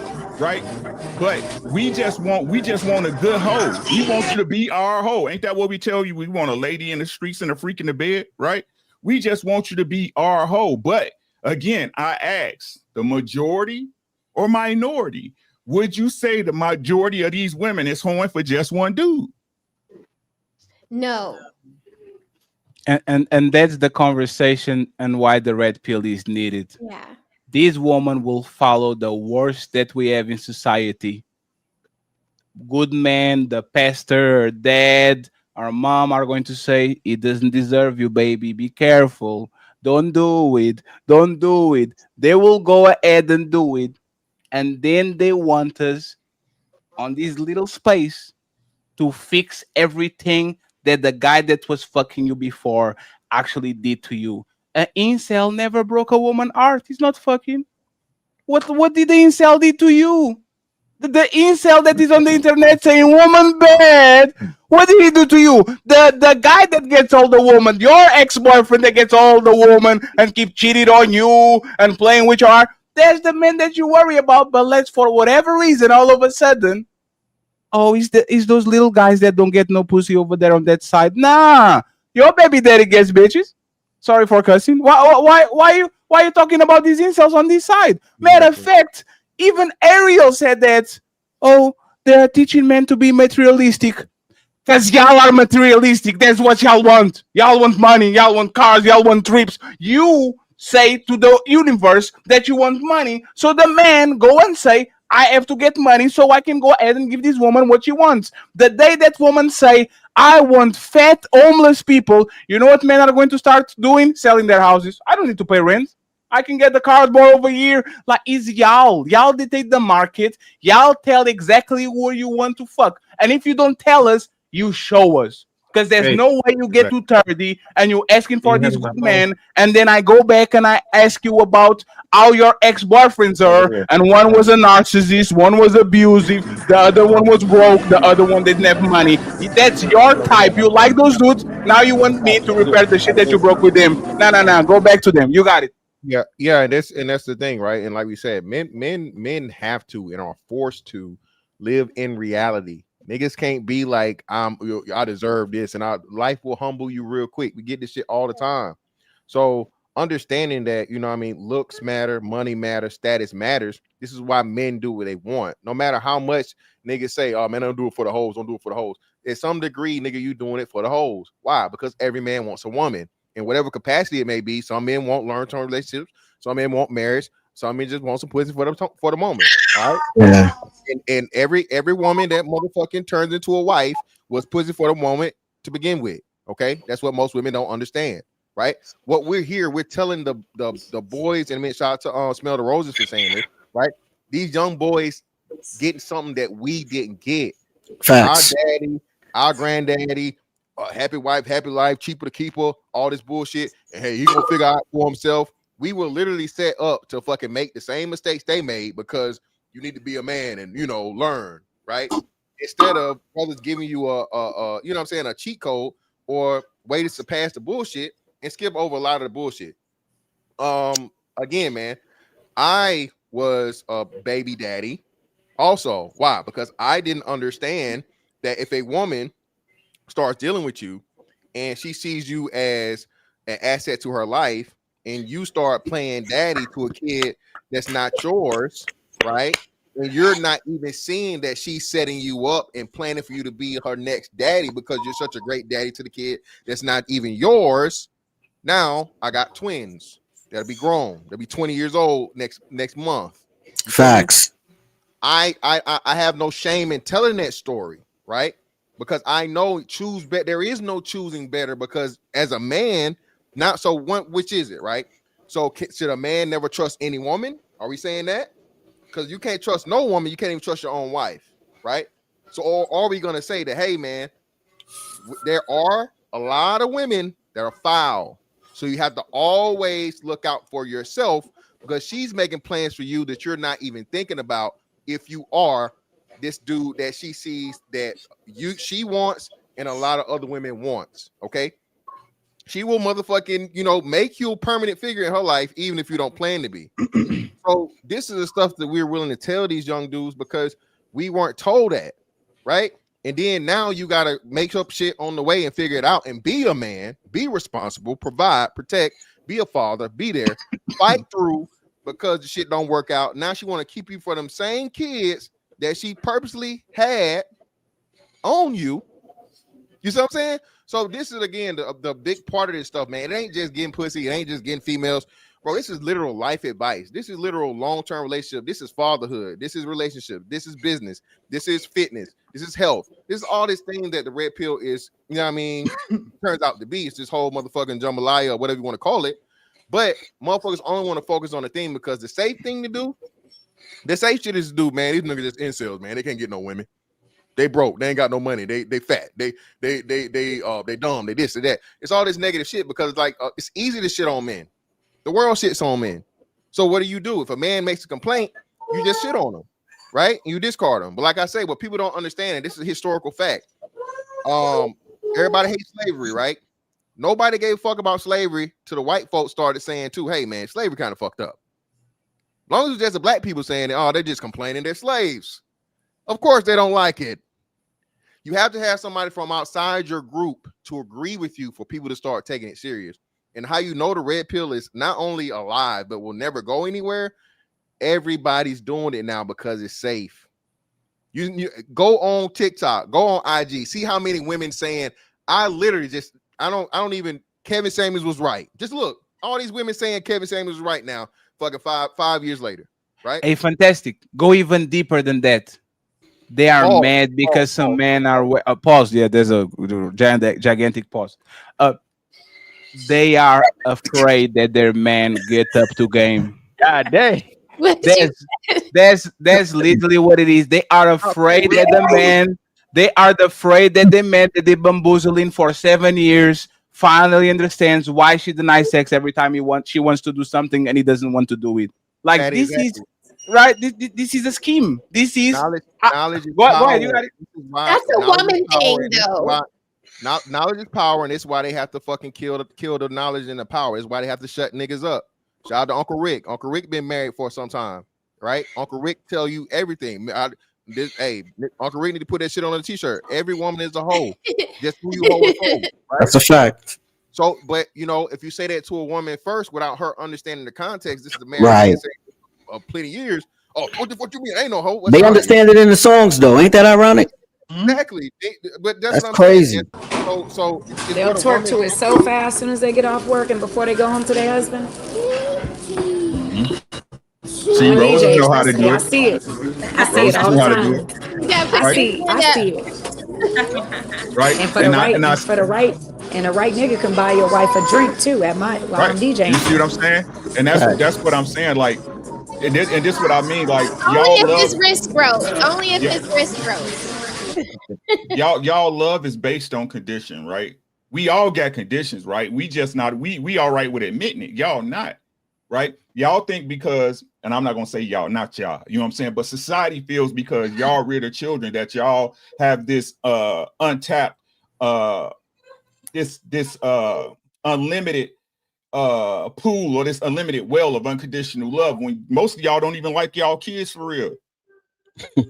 You see what I'm saying? We need to stop these lies. And my wife is my hoe. I'm her trick. I'm her trick. Hey, baby, I want to go to this and that. Hey, I'm gonna work that out, right? Hey, baby, da. But my hoe gotta be, my bottom bitch gotta be right though. Right. Right?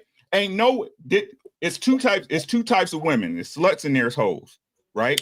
Right. Sluts, y'all fucking with stupid dudes that don't take care of y'all. Y'all fucking for free, right? Y'all just getting nutted in and having babies, going on about your business. Y'all want more. Y'all seen more. You know what I'm saying? A hoe, you laying down with a man. Ain't no wife. I don't know no wife. In my lifetime, I'm 52. In my lifetime, I've known no woman that stayed with a man that did absolutely nothing for her.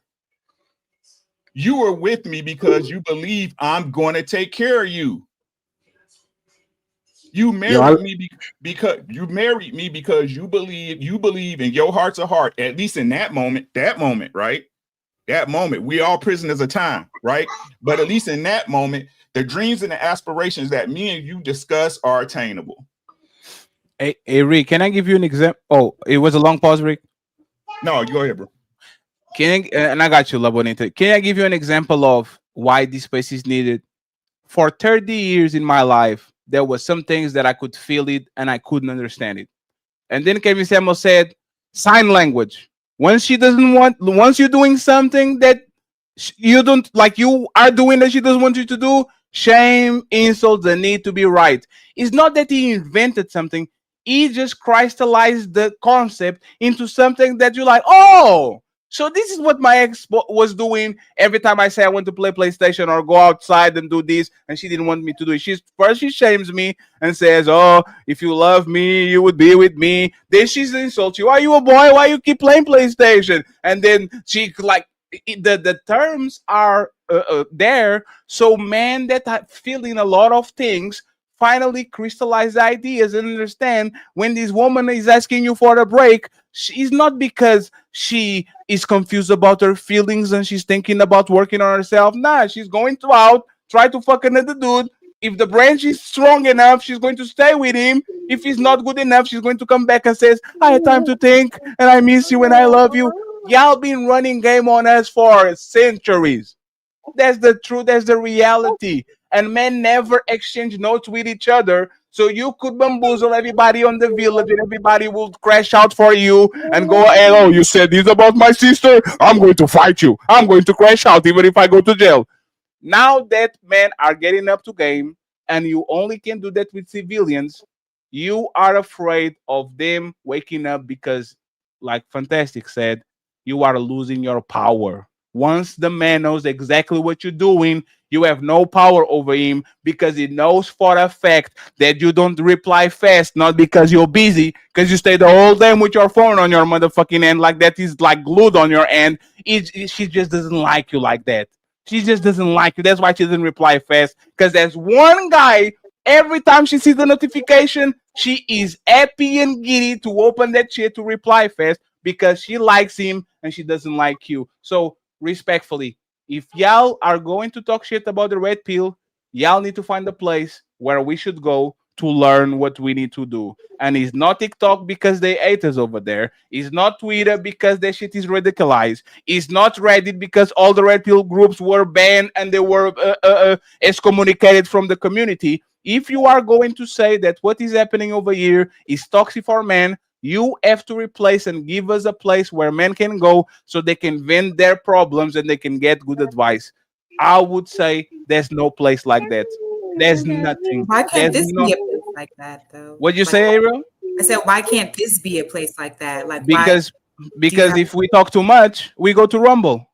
If we talk too much, we get demonetized. If we talk too much, it's misogynistic, and you get on the what is the list that they Shadow put ban. the red pill?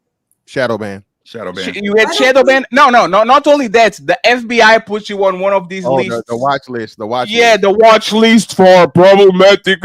Like it's problematic. So when a woman sit on the couch and Osborne wife is saying, "Man, they cut his dick and throw it into the forest," and everybody like, that's not problematic. But we saying, "Hey, brother, if she doesn't want you, go ahead and get somebody that will, because you're trying to change her mind. She's only going to change her mind when she has no other option than you." That's toxic. We saying that women are fucking more and owing out more than they ever did, and by the time they get 29 and they get to you, probably Mr. Fantastic had fun with her in college. Probably Mr. Six had fun with her in high school. Like we saying that to the man, that's too much, man. You shouldn't. We talking about prenups. We talking about protecting yourself.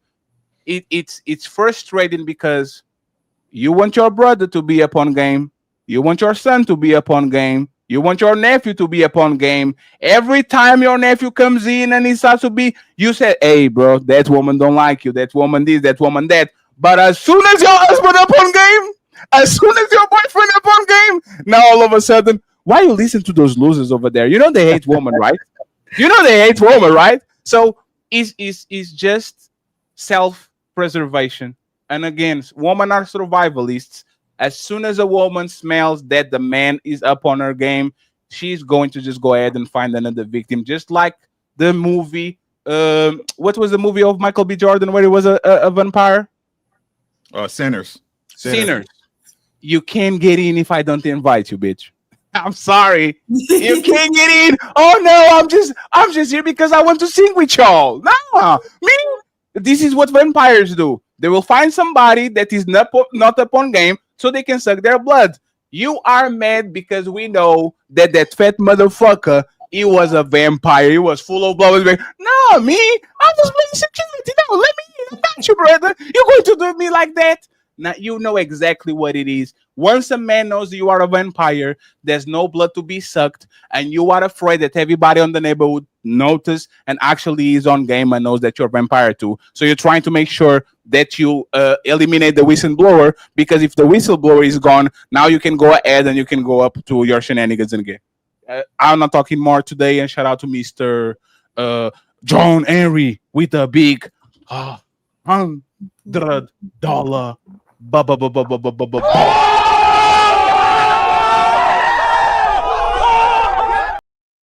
We'll read the super chats in a few. I want y'all fellas and ladies to pick up the microphone because I've been talking too much.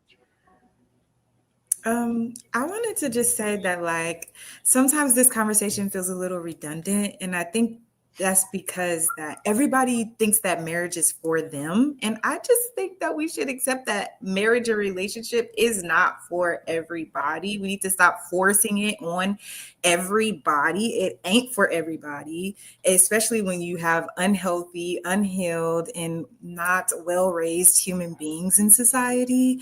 So, like if we could just kind of bring that bar is high and most people are here. Like let's not even include everybody in this conversation. And I think that's a part of what makes red pill sometimes seem toxic. How do you know? I was lying. I'm going to keep talking. You said that you love you said that you love the three men that you old boyfriends. You love all the old They all men. proposed to me, and I do not think that would be Ali, you have to do something about this, Ali. I'm going. Yeah, she did.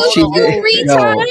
Yes. And you hold said on. no to all three proposals? All of them. And God one second. damn. One How second. old are you if you don't mind me Hey, Rose. I got these, Rose. I am be your hero, baby. Hey, Ariel. Crazy. How do you love three men that you didn't accept the proposal?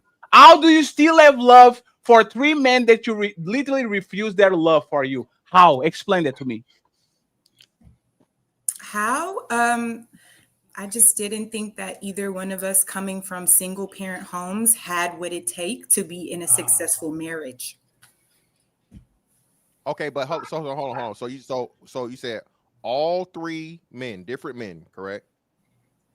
But none of these three men were capable of fulfilling a successful marriage, and you don't see yourself as the possible. I said we too. I said we both parties came from single parent households. I don't think that we had what was equipped to be in a successful marriage. And I needed to propose until I started to leave the relationship. So should we include you on the conversation? Because that's what you said, right? Not all people should be included on the conversation. Yes, the very first conversation. One second, please. Knowing that you, one second, Ariel. I said this. No. Listen to what I'm saying, Ariel. Women are dying for men to do like what your three boyfriends did. Woman, oh my God, they are praying, they are manifesting. Please, God, somebody come from heavens, please. Is you denying three chances and three opportunities that other women are dying for? Does that disqualify you to have the conversation? I don't believe so. No. Why? Why does that not disqualify me? Yes, you said not everybody should. Or about marriage. No. Let's talk, right? You said not everybody deserves or should get married. You started like that, right? And now you're saying that you had three boyfriends, all of them three proposed. You said it, the conversation started, you still love them, so you still love them, right? But for whatever reason, you denied all the three proposals. Are you telling me, do you think that disqualifies you to have a conversation about marriage? Yes. Do you still want to get married? No, I don't. I never wanted to be married. I don't want to be married. What? Yeah, she said this before. I have. Because of your experience growing up, you just don't want to be married at all. The statistics are against me, so I'm aware of that kind of thing. And when you start to have a pattern, Ariel, we don't have to. You don't have to explain. 1 second. You don't have to explain yourself, Ariel. Okay. Do you have kids? I have one son. Yes. Do you drive a car? I have drove, but no, like. Hey, Rose, you moved too fast. Okay. Yeah, she did say before that she was trying to learn to be a wife. From the first time she came up. Y'all remember that she said I was going to wife school. Why did you fail? Why did you fail, Ariel? You gotta add the other one. You gotta add the other one. She said all her men, she didn't have to worry about money. They all took that. She did say that. Yeah. They all took care of her. She never work or something like that. I believe it. I believe her. Hold on. Okay, so I don't know, and you don't have to share if you don't. Ariel is our friend. Fantastic. I'm asking. You were in Brazil when we befriend her. Yeah, that's why you don't know her. Well, so which man was the father? What number? My ex, my last relationship. So the last. Okay, so he wasn't taking care of anybody else's child, just his own. Oh, he has other children. He has. Yeah, but I'm saying as far as you go, I'm just. Yeah. I mean, no. Hey, Fantastic. One more thing. And then, Ariel, you said you loved all of them. How does that make sense? So I think she means she has love for them. Like, no, you can't not say, like hey, in smell love. the roses. Smell the roses. We can't repackage that. No. Okay. She said she still love all of them. Yeah. No. She loves all of them. She'll tell her. My She said husband when she would got be with a choking man. me right now. He'd be like, "Are you serious?" She said when she got with a new guy, she'll tell him she loves him too. Exactly. So no, I think this in Ariel, I appreciate you again. Appreciate your honesty, but this is where you left that critical part out of it, right? So I guess the question would be, is your decision always been in the back of your mind? You know what? I don't think this marriage shit really for me. Or has your relationship experiences over time had you come to the conclusion that marriage isn't for me? Oh, good question. I think my relationship experiences over time have made me come to that conclusion. All right, great. So now being that they giving me the background that you've had all men that took care of you, was there any infidelity at any point in time? Yeah. On all of them, or just one, or what? The last one, my son. Okay, so before this last one, and that's crazy because again, that's the one you gave a kid, but we'll come back to that. Okay. So you had two men that took care of everything, right? That didn't cheat, and you ended up with the third dude. And were these long-term relationships? Were these over years, few years? What? Yeah, 3 to 4 years. So 3 to 4, let's say 3. So 6 years between two different men that did everything for you, and you didn't have a baby. You get with this last guy, and he's the cheater. Okay, the cheater, and did he provide also and everything like everybody else? Yeah, but to just give more detail, I didn't know he cheated until after we broke up. Okay, cool. I was oblivious to that. Okay, so you're under pretense that he's a good guy too. So okay, so we're just count them all as good guys regardless.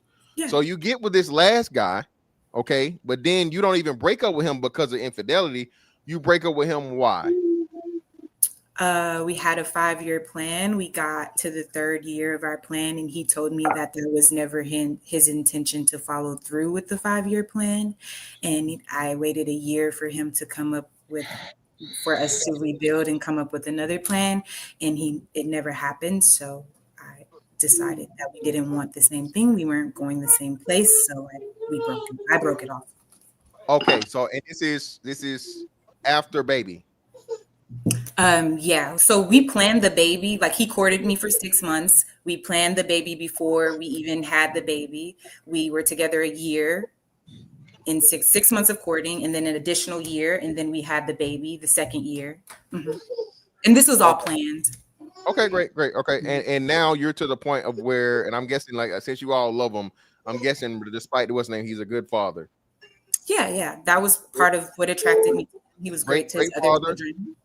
Great father, but now again, okay, you are going to be raising this or co-parenting with this man. And no, he's solely going to raise our son. I did the nurturing for the first 5 years, and he's going to raise him for the rest of his life. Oh, cool. So now you free. Well, of course, you don't no parents.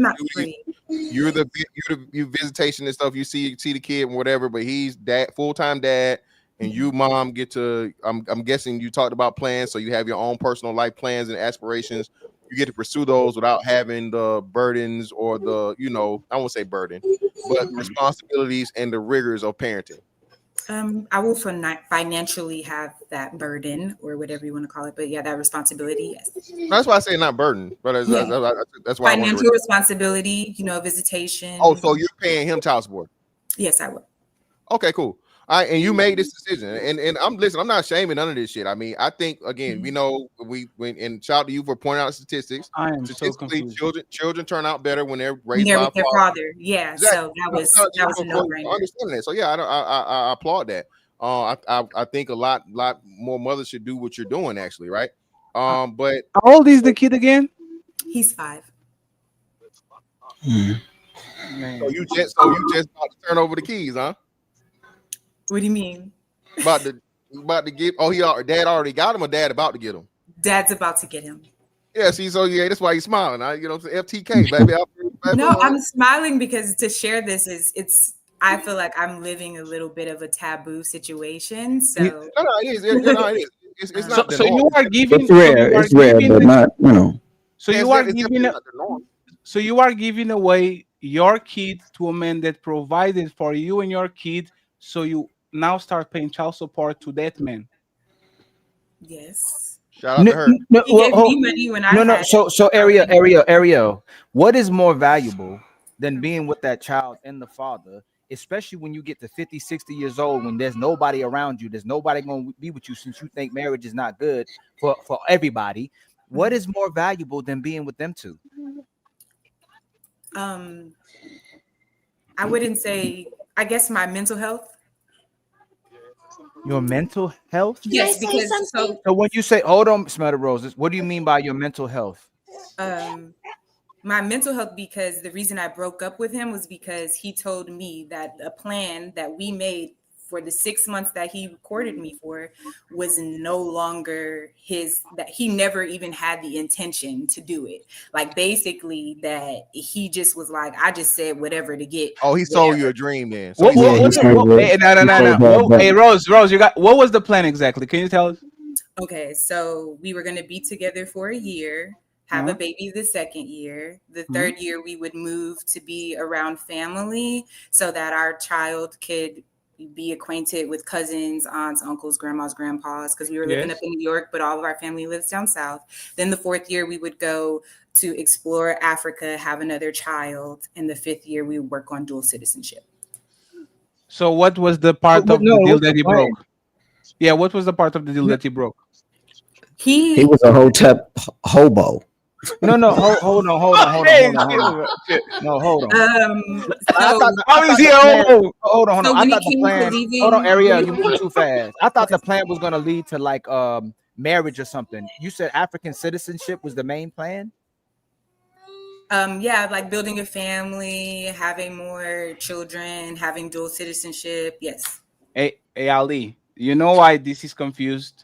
Like Ariel, thank you for being genuine. We don't want to look like the woman beaters, right? Yeah. Kind of. That word that doesn't make sense, right? The wording. I mean, Fatty, No. It's the wording. It's the wording, like the woman bashing, right? But think about this. Your plan was to move to get closer to family in year 3, and on year 4, it was to go to Africa, 7,000 miles from family. Yeah, that was the whole point of getting our child acquainted with their family. Ariel, so you want to move like y'all living in New York. You want him to relocate your whole operation to go to the south for 12 months and then get the whole relocate, like going to Africa. Like, you guys don't know how far I live away from y'all. Like, y'all have no idea. Like, for the people that are well traveled, I'm so far away from y'all. If I move to your place, I will never see my parents probably. If especially because the trips are expensive. How every 2 years? Yeah, like, why do you want him to move closer to family and then do kind of a permanent decision, which is take the family that y'all build and go live in Africa? I don't know for how many years. Like, isn't that contradictory? His idea was to move to Africa, not mine. It was a joint plan. Like, we planned this together. It wasn't just. How old were y'all? How old were y'all? He is much older than me. He is about to be 60, and I am 32. So, oh my God, hey. Oh, he was definitely a hotep. Ilkan Ali, Ali, you going to jail, Ali. This is Ali. You going to jail? I will. Going to jail. Ali, I will put money on Ali Commissionary, or whatever the name of that shit is. Commissary. I will give him motherfucking smokes. I just got hit with how long were y'all together? 4 years. Y'all leaving to Africa with the old man that is going to be 3 months on this planet. He wasn't gonna make the trip. He said he wasn't gonna make the trip. God damn. He wasn't gonna make the trip. Hey, Ariel, last He question. at least gonna Ariel. make it back. Hey, Ariel, how much money does this man have exactly? Enough. No. Let's go with a little, a lot, or no, a bunch of it. Like which, like Hold rating? on. So just real quick, before so you literally had a baby with a granddaddy daddy or great granddaddy daddy. He doesn't have any grandchildren, but he does have. Black You his grandchild. Shit. You That's a fact. Hey, this is nice. Everything. Hey, this is nice. Hey, Ali. Hey, listen to what. He's so sweet. Listen to what. Ariel. Hey, Fantastic was like, yeah, man, you need to move the kids to the father so they can have better results. But to the grandfather that is going to stay here until the kid, like what? How can he possibly keep Look, a this is, 5-year-old? I'm saying that I'm not qualified to be choosing nobody to be married to. Kids gonna be man. Them kids gonna be all fucked up. They finna be wearing Kangos and corduroys in motherfucking kindergarten. You seem like a nice, decent person. What is the mental health thing that you're dealing with? Like, you seem like a nice. No, the mental health thing was that, like, once he said that thing about like not wanting to do the plan, I was like breastfeeding our child, and like to me, like to create a plan for 6 months, not have sex with anybody, and just like be like that intentional about the situation, and then find out that they really just kind of like bamboozled you. It almost kind Ariel, of felt like being raped. You know what? You know why nothing that you said is valid? Because you said it was his plan and not yours. No, I said we planned it together. No, you said it was not your plan to go to Africa. He was the one that wanted to go to Africa. So if I say I want to go away from everything we built over here, from the country we were born in, leave our friends, our family, and then in the middle of it, I said, you know what? I changed my mind. We don't need to go to Africa. He's saying right here. How did he fail you? We met at a West African drum circle. I was a West African dancer, and he was a drum Hotep Hobo old nigga. I'm telling you, like he told you whatever he told you, whatever he had to tell you. Is your baby daddy named Dr. Umar Johnson? What's going on here? Don't do her like that. She's being transparent with her story. She's Ariel, so you met the dashiki wearer, and like you were all into the African stuff and all that. He told you a dream. Yeah, the motherland. Like the white flowy dress. I have a personal desire to go to Africa. It resonated with me. I wasn't just agreeing to anything because it did not resonate with me. Damn, I respect that. This leads me back to letting you guys know why I don't feel like marriage. Understood. I got a question though. Ariel. Like whenever y'all get ready for freaky time and he took his clothes off, did he fold his clothes? No. Oh my god! Did he keep the socks on? Probably. I don't know. I keep my socks on. With the dress sandals. No. Ariel. Ariel, Ariel, how are you? You're so beautiful. You have to be a wife. I'm very confused because that's the case. Ariel, baking from scratch every day, like you're a wife, Ariel. You're a wife. You need to. Nah, don't do it, Don't do it. Let her do that, no. Better than me. You know what I'm saying? Hey, Ariel. Last question. I'll be nosy as fuck. Go. How did you get, like, if you put Madonna in front of me, my shit is going to do the tom tom tom tom. Like it's like I don't know, Ariel, how did this man raised you so bad that you had a kid with him? How did this 6-year-old man? This man has to be something going on. How did he was a good dad to his other children because he had like a 16-year-old and a 12-year-old and a 9-year-old. So he was a good dad to them. How many baby mamas? He's also like. How many baby mamas? Where is it? What? Damn, that's a good. And he's also he's also vegan, so he's very fit. He's like been vegan for like 30 plus years. Oh, he wanted them. He wanted them like cut grandpa. He looks good. He doesn't look good, but yeah. Okay, neither here nor there. I should have known better, but the fact that I didn't know better, I'm like, I don't know. I shouldn't be choosing nobody to marry. I need to get some better skills on choices. So he was better than the other two guys that proposed to you. Like, if you actually had to judge them by, like, was he better than the other two? Yes. Were the other two your kind of age or older too? Like Six said, he had more experience. You know what I'm saying? This nigga is 60, fit. He knew what to eat. He probably, yo. I'm not laughing at you. I'm just like laughing that, you know, everybody's reaction. But like, yeah, he definitely sold you a dream. He never intended on going to Africa. He just said that because he read you like a book. He knew exactly what to say and played that long game until he got you. But I think it's beautiful how you realize that you're not going to raise the child and you're willing to pay for the child. That's awesome. It's not a taboo, so don't think of it that way. Yeah. It's just a rare situation. It's a lot of women. It's not most, but there's more women than you think who are giving the kids to the father. Yeah, he's actually, my baby daddy is older than John Henry. He's born in 1966. Ariel, older than my mother. Ariel, can you take your glasses for us? What the fuck is this? Is that your natural hair? Yes, it's my hair. What the? Hey man, we lost to a 60-year-old. That's crazy. Hey man, I lost to my grandpa. Hey, I respect your honesty. This is what I'm saying. I know nothing about woman, bro, because nothing makes sense. But once you kind of get close to it, oh, I think I figured the shit out. Like they threw a wrench into the. Now you have to start all over. It makes, I don't know, makes sense. It made sense for you, so I'm not going to judge. I don't know. No, it doesn't make sense, you know. And there's awesome. And if it doesn't make sense, it isn't true. You should have knew that.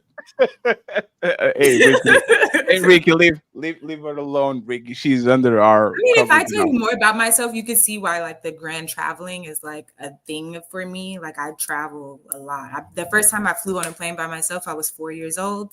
I've been back and forth on planes by myself. Have you been to Dubai? Yeah. No, not yet. I don't have a desire to go to Dubai. I don't want to. Yo, Fatty, you a troll. No, I've been to Dubai. I was just asking if she was there too. I just we just sometimes ask questions. Like, hey, my brother John Harry, let us know what you have to say, and then I want Mr. Ilkan Ali to start too. He's smiling. He about to roast everybody. Your birthday is Sunday, so on Sunday you will get your hot tea. Oh, see. Who's this knocking on? Wait, we had No, kids. it's fine. It's fine. You got it. I'll be right back. You good? Yeah. You good? You good? All right, yeah. So what's going on, everybody? Fantastic. Rick, long time to talk to. Ali, what's good? Ariel, DeBanco, Occupants, Roses. I swear, Rose, aren't you normally with Cart and Horse? Yeah, no, Yes. we chatted a bunch of times here. Yeah. So I actually caught. I'm catching the tail end of this. I saw the title "Red Pill," and I was looking at this like, people, this is a distorted red pill environment that we're under right about now, because the original concept of red pill was simply about a harsh truth versus a comfortable reality. If you remember, we're talking about, remember how we used to talk, well, Rick, remember how our age group used to talk about folks with rose-colored glasses? Also, Yes, the Pollyanna view of things. Yeah, that's I get what called red that pill all the is. time. Pollyanna. Yeah, I mean, that's what red pill used to stand for, looking at the harshness of life that some people just would not recognize until you almost had to put their face next to the flame for them to get it. And then all of a sudden, one day, it ends up having something to do with misogyny, with chauvinism, with pickup artistry, all this stuff. And as I said before, you've got a whole litany of undegreed trend tracing, social media, YouTube psychologists / life coaches who are out here briefing everybody about what's in the pot right about now. But with anything you cook, eventually, after it's gone, you put the pot away. You're still going to have an aspect of life you have to deal with that is not going to fall into that trope. So that's why I get bugged out when I hear people talking about red pill, and I hear how we always look at women's faults, but we have to remember that the men stay in the situation as us. We're there also. So I'll put it this way. You've got two folks now that have ended up getting the North Star that everyone seems to follow. That is the unruly woman and the unregulated man. And these seem to be the two loudest voices that end up taking control of the conversation at times. But I'll go ahead and land it right there. Is there any rebuttal to that, or Nah, no rebuttal at all. You sure? Positive. Well, shout out to John Henry, man. Again, I'm just curious, right? I don't think that most talk show hosts were educated or informed or whatever, right? And yet millions upon millions of people watched them for years on years, right? We come to find out a lot of these things were like scripted. I find it funny as to where how and why in this thing, especially called life. I don't care how many degrees you have, right? Like I do agree with this point in with opulent. Experience is a factor, and everyone has different experiences. So I think it's kind of messed up as to where if you aren't certified, qualified, licensed, or whatever, so on and so forth, now your opinion can't count whatsoever, and that's just nonsensical. Okay, it don't make sense. Everybody needs to hear from everyone. That's why we always talk about Tom Brady and the Jeff Bezos, is because it shows you that anybody in this thing, when we're talking about relationships and marriages, can be affected. Even the men amongst all men can suffer divorce. So when we try to use divorce as a shaming tactic to regular people, well, how you gonna do that if Tom Brady can't make it? Anybody can't make it. It can happen to anybody, basically, right? So I think what happens and what this red pill thing has done for the first time, it is giving men the courage to say, hey, I don't like this. I know life isn't fair as a man. And as a man, I'm not supposed to complain. But at the same time, a part of this shit deteriorating further is a lack of men complaining. All right. The squeaky wheel gets the grease. If you never let it be known that there's a problem, everybody thinks everything okay, and shit keeps going the way it keeps going until it gets worse and worse and worse and worse and worse. And then it's too late because you have a major malfunction or a breakdown or so on and so forth, right? We know there's been a major issue with men's mental health declining and a lot of men self-deletions and things like this, so on and so forth. This space, this ideology serves as a purpose, and it's actually helping a lot of men. Okay.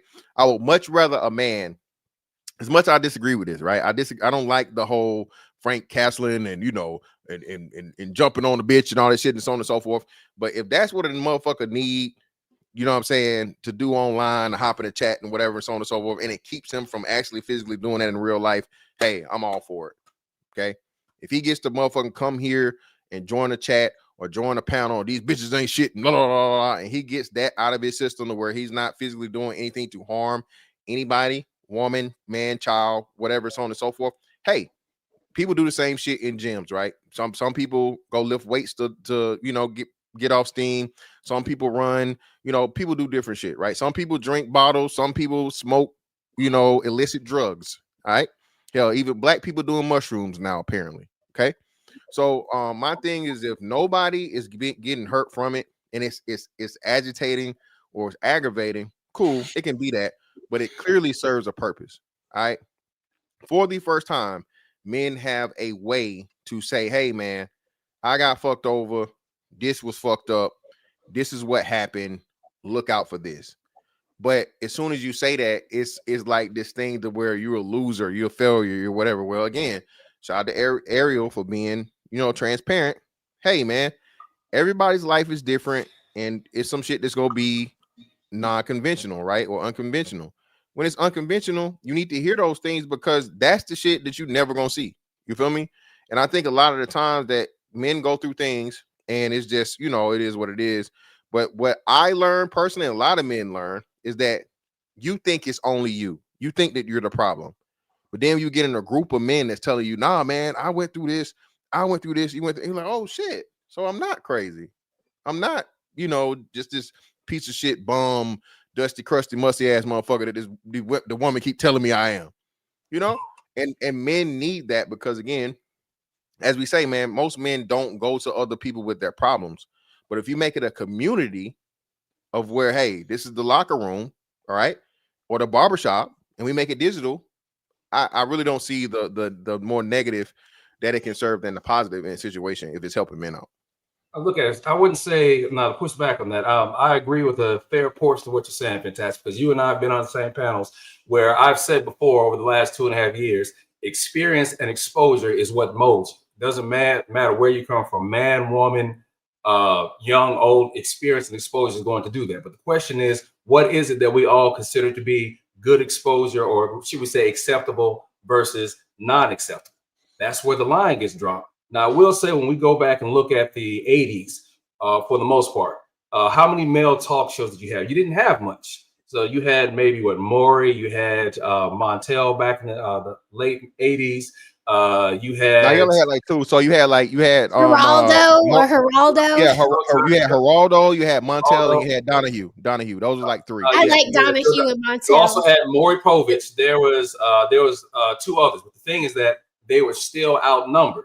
So there was always this thing of, men ain't shit, and it was allowed to go through. You could say that a man had reached his prime. There was no issue with that. But if a man were to say a woman had reached her prime nowadays, hey, he's taken off the air. But the thing what Fantastic is saying that Ali's been on the same panel, Rick has as well, we've had this conversation, is that men were not having their voices heard. Now, when there came a time to where men were starting to have their voices heard, that was something that was not scripted, so to speak, because you had Sally Jesse Raphael, you had Oprah, you had Ricky Lake, you had Jenny Jones, all of them putting out the same message damn near each week. Look at what these men are doing. There was some positive, but there was more negative than positive. But when you have it to where now men can have their voices, you think, okay, are we going to speak for the positive? Yes, we do. We have that, but you also have the negativity that comes with it. But what I'm saying here, getting back on the aspect of red pill, is not to conflate these things, because you do want to have a place where men can come and talk. We do want to have a place where women can come and talk, but men need their space as well. But when we do have our space, that doesn't mean that it's always going to be about violence, women are bitches and hoes, and I'm coming up here, yeah, fuck this chick. No, that is unacceptable behavior. Still, it depends upon the group or people you're sitting with who will find it acceptable or who will not. That's what it comes down to when it comes to these rooms. Who are you flowing with? Who do you rock with? Depending upon if I'm someone who's not about using the B word, calling men niggas and all this type of stuff, I'm going to be in a different room than most of the folks who may be on this panel right now, because it's acceptable. Everybody, every other word is nigga, bitch, hoe, whatnot. And it's cool with folks. But that depends upon who you're talking to. So I will agree with Fantastic on that yes, you need to have a place where everyone can have their say, but it just depends upon what crowd you rock with and what messages that you're portraying out there. So I'll just stop right there. I want to say this before we read the super chats and do the final thoughts. Then thank you, Angry Man. God damn it, Mr. Fantastic. Y'all in your Hell no, Fatty. No, is both of them have stripper names, so it's fair game. Thank you for the that is so true. Thank you for the memberships. Like they the Punisher, the Angry Man, Mr. Fantastic. Don't they sound like they were on there, Casey? Oh no, motherfucker. Mr. Fantastic is a comic book name, nigga. The Punisher, Mr. Fantastic. No, the way you were talking earlier. But there's one thing that I actually have to say. I don't think women hate this place because they love the red pill hunters type of dudes, the public offenders and all these like people that actually mount opposition to the people that are here. I think they like the fact they just want people to agree with them, because they can say Mr. Fantastic is da da da da da. Let Mr. Fantastic agree with them on any trip or form, and they're all celebrating him on the chat. So it's just about agreeing with people. They don't agree with us, because if they did, they'll be champions, sending money, going on like they would do everything to keep this together. So it's just about opposition. The same way I'm not okay with silencing feminists or female content creators or all that. I just wish that everybody could have a chance to actually express their feelings, because it's all fun and games until is your boss getting canceled and now you don't have money because he can't pay your bills, right? It's all fun and games until your brother takes 10 years to develop a YouTube personality or something like that, and then all of a sudden all your dreams go to whatever because he has to go to Rumble, and people usually don't migrate well to those places. Like it's just a sad state of affairs. Go ahead, Alia. I know you have something to say, and then wrap it up. So did you address even the solution? Y'all realize this issue is just like trying to get white society to stop being racist. Y'all realize that, right? They ain't got to change. This is the equivalent. Like we can say all we want to go. That's not true. You sassy. Spinning. No, you're good. You're good. You're good. You No, that's what I'm saying. I'm agreeing with what Ali I'm is about to saying. say I was about to take this laptop and throw it through that window, man. This man is traumatized. Yes, PTSD. John said, "Yeah." It was like, "Whoa, what?" Internet people up, servers, everything, man. I'm tired, man. It's just crazy. But it's crazy. Yeah, I'm just agreeing with you, Ali. I'm just saying that the the same conversation. They don't have to change because you cannot stop. Men are not going to stop coming to what they desire the most, more than money, more than cars, more than clothes, more than everything in the world. It's their number one desire. Like it's not going to stop. So the solution is going to have to be with them. Whoever, they got to make the movements. They got to make another movement because y'all made all the other movements to go that way. It's got to have to be a movement to bring the family back together again because you don't got to change. Friends. Ooh-wee. This was a great show. It was. We started out like family in the beginning. We were finding out. We fight a little. We just fight a little bit and we'll go away. She's adorable. And then we got man. cussed out by somebody else was making a whole show about us as we were Yeah. Oh yeah, we did get cursed out. I mean, Yeah, but What did I miss? I will do a show tomorrow. See if Angry Man can pull up because, hey man, it's not that we are the good guys, but friends, I swear to y'all, if Ali makes it, or if Ali makes it or Fatty makes it, there's three things we're going to do: pay homage to the legends, try to get our contemporaries to actually come with us, and take sure that you take care of the people that are below us. Don't forget. You see what I'm saying? Stay humble. No, but that's the point. The staying humble is saying, "Hey, man, I'm going to give my flowers to Angry Man because he's a legend. I'm going to try to get Fantastic 2 with us because he's a part of our clique and Ricky and all the people. And I'll make sure that people that have less subscribers than us can be seen." See what I'm saying? We want to be seen too. Like, why? What?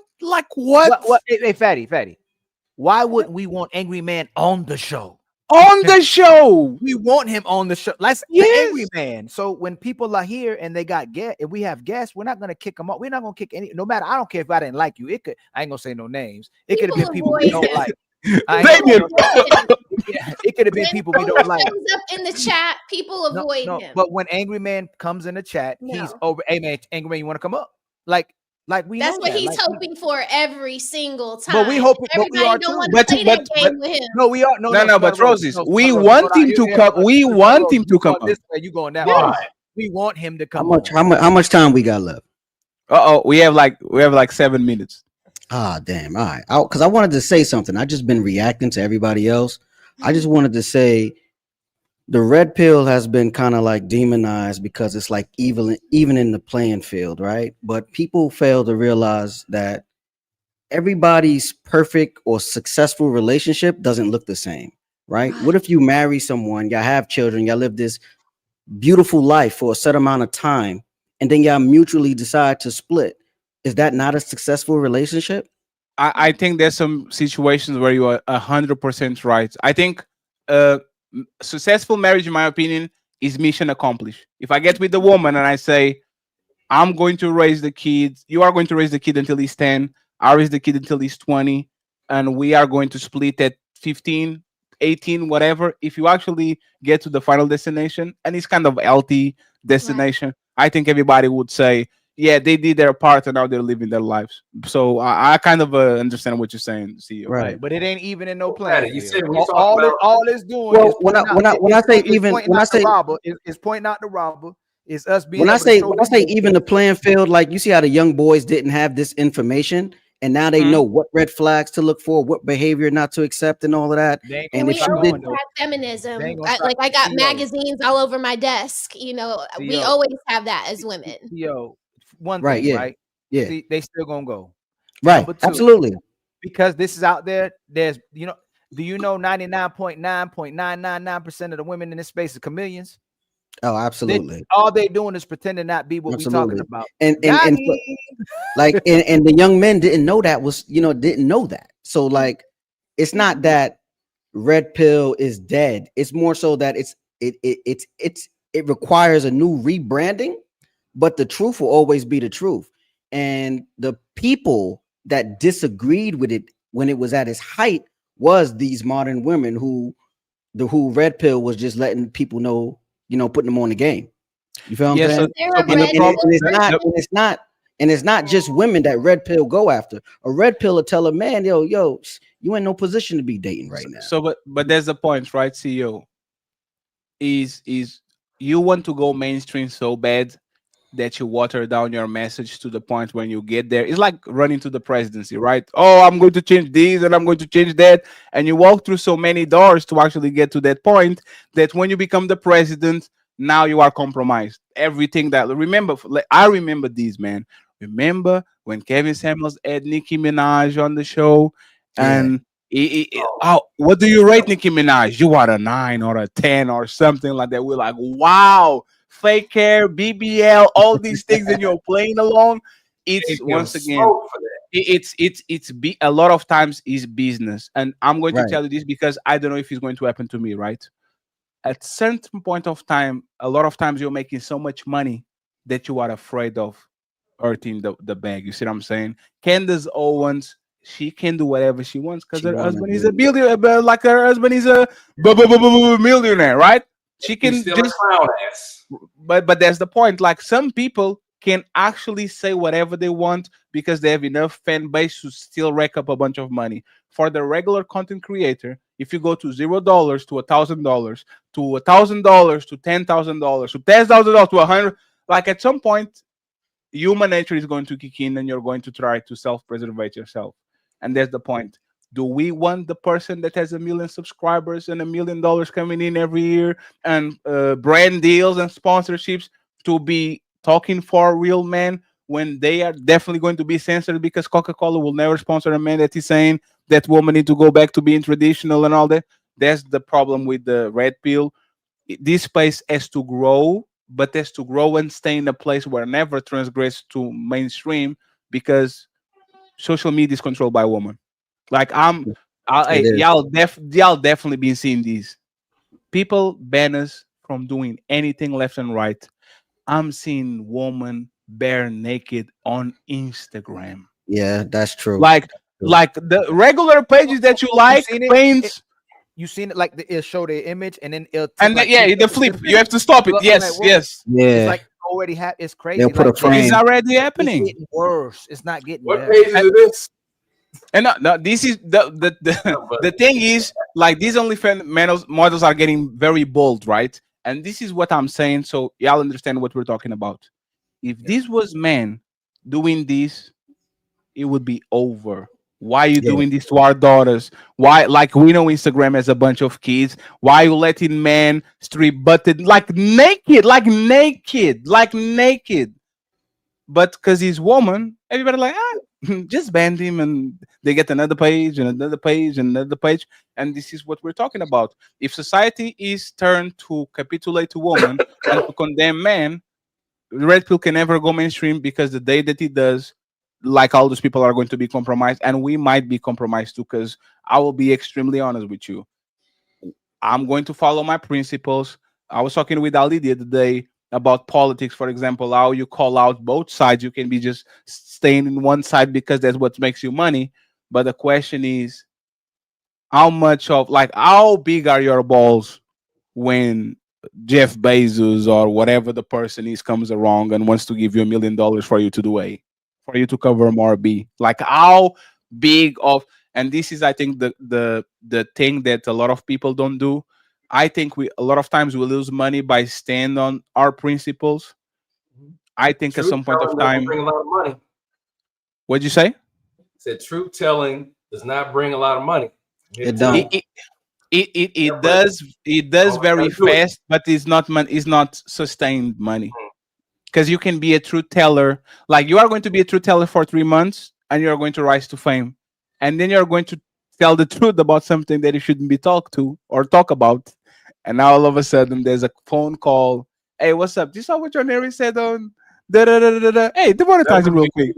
That would be subjective. But again, truth is a moral thing Like I said before, you're either right or you're correct. Right is more built around a moral perspective and belief, whereas correct is based on facts. That's the difference. So, but there's some truth in what you're saying. I'm with you on that. I see what you're trying to say. Yeah, there's life, man. Once the power that be wants you out, good Hey. luck. Good luck with And that. We appreciate that. influence. Mm-mm. Out the door. Well, show's over. Hope y'all enjoyed it. But nah, don't dip yet. We still got them final thoughts coming. Y'all really tore it up tonight, huh? But don't dip just yet. Let's hear them final words. Hey, that's it. Show's done. Now shut the fuck up and let the panelists speak. It's time for... It's time for some super chats.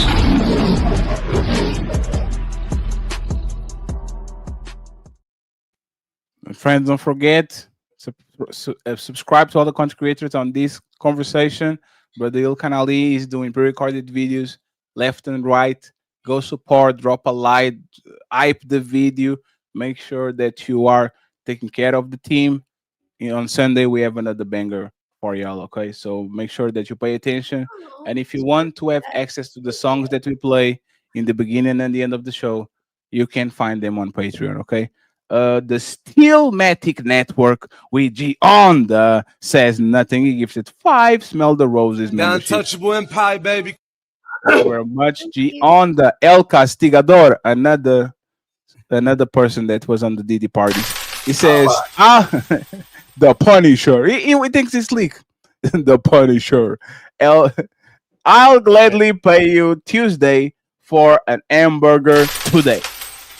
Thank you very much, brother. We appreciate you. We have Ray in the building. More 5 memberships to smell the roses. Untouchable Empire, baby. Thank you very much, friends. We have Ungby streaming in the building. Say Myron is an extreme opulent. Can keep Myron meat out of their mouth. He owns property in their head. Damn. That's So, crazy. rest in fit, Myron. Yes. The sophisticated jerk says, "The woman really want emotionally intelligent man? What would mean man would need to avoid a lot of emotionally unstable woman?" Yes. I love that. I love that. I like that. That's actually a great point. Frederick Howard gifted Smell the Roses The one Untouchable membership. Empire, baby. Thank you very much. We appreciate you, sir. Ungby streaming in the building saying, "Weak man and manipulative woman fear the red pill." I think there's a fair statement. Ungby streaming says, I'm sorry. "No, it's fine. Go ahead. You got it." I was gonna say, I appreciated the red pill because my dad was born in 56 and he talks to me about everything, but like they're just like, I don't know what it is. It's like he won't just say it, he won't just, maybe because he doesn't want to be crass, maybe because men of his time didn't talk that way. That's exactly why, Roses. That's exactly why. So there were things that I knew because my dad said so, but I just did them because my dad said so. But it wasn't until I moved into these spaces where y'all actually explained the framework my dad was downloading, I guess, so to speak. Like he would say things and I'm like, what the hell is he talking about? Like you come back home the way you left. And he didn't tell me why. It was just the standard, so it wasn't until I moved into spaces like this where it would break down, oh, that's what my dad meant when he said XYZ. So I think like for dads, if you're a young dad or an older father in this space and you have daughters, be as maybe blunt or curt with the information. Be as candid as possible. Yeah.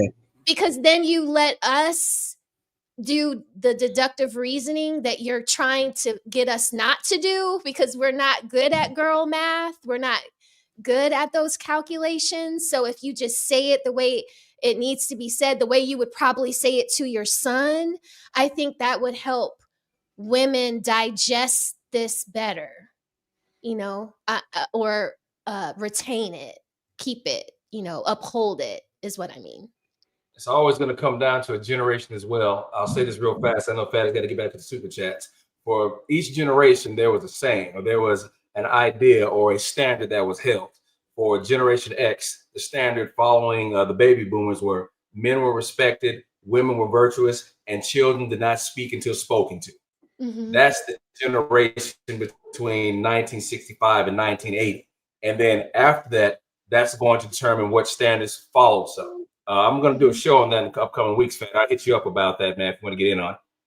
Yeah, I'm gonna watch. I'm gonna follow you or subscribe. Let me know with time and I jump in. Absolutely. I'll be streaming. $5 says Fatty facts like Urkel and Laura relationship made me uncomfortable when I was a kid, but I didn't know what to call it now. I know Steve was a simp, and you know what actually it is? This actually affects us even with movies.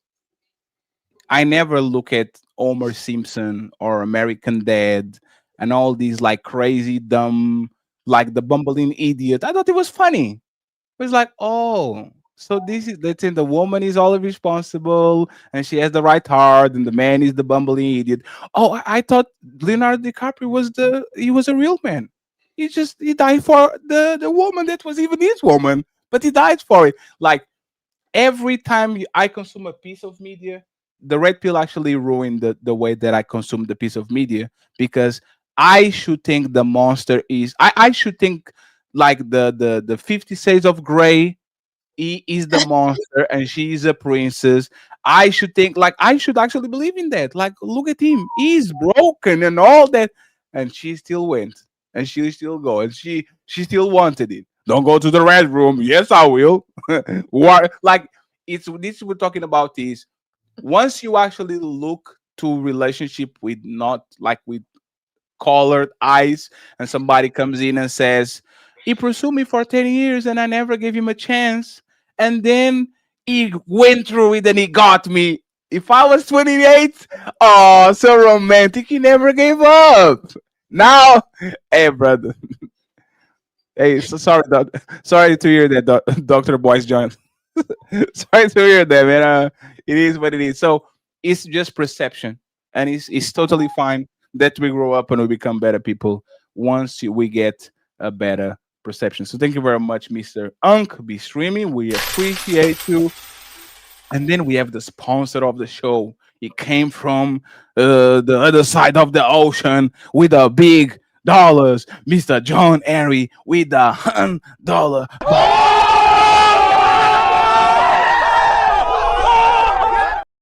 He says the concept of red pill has been distorted and bastardized. The original concept was a difficult truth versus a comfortable ignorance, nothing more. And the greed, trend chasing, social media, misogynistic, chauvinistic, YouTube trained life coaches undermine that concept.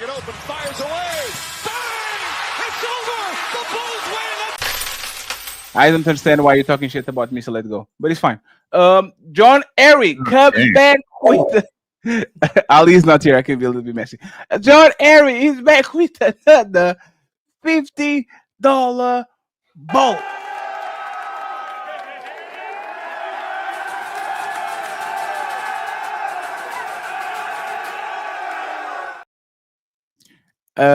What's needed is a red pill reset to start this thing over, because there are good points from both sexes, but when the distortion comes in with an unruly woman and unregulated man becoming the outspoken North Star for the worst audience.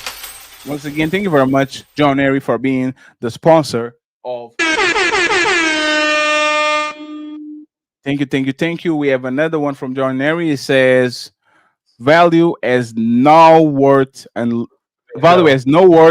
unless it's agreed upon, because in the end you get what you qualify for. We have more 10 to go. Unk says, but she was fucking them though to protect protect yourself, man.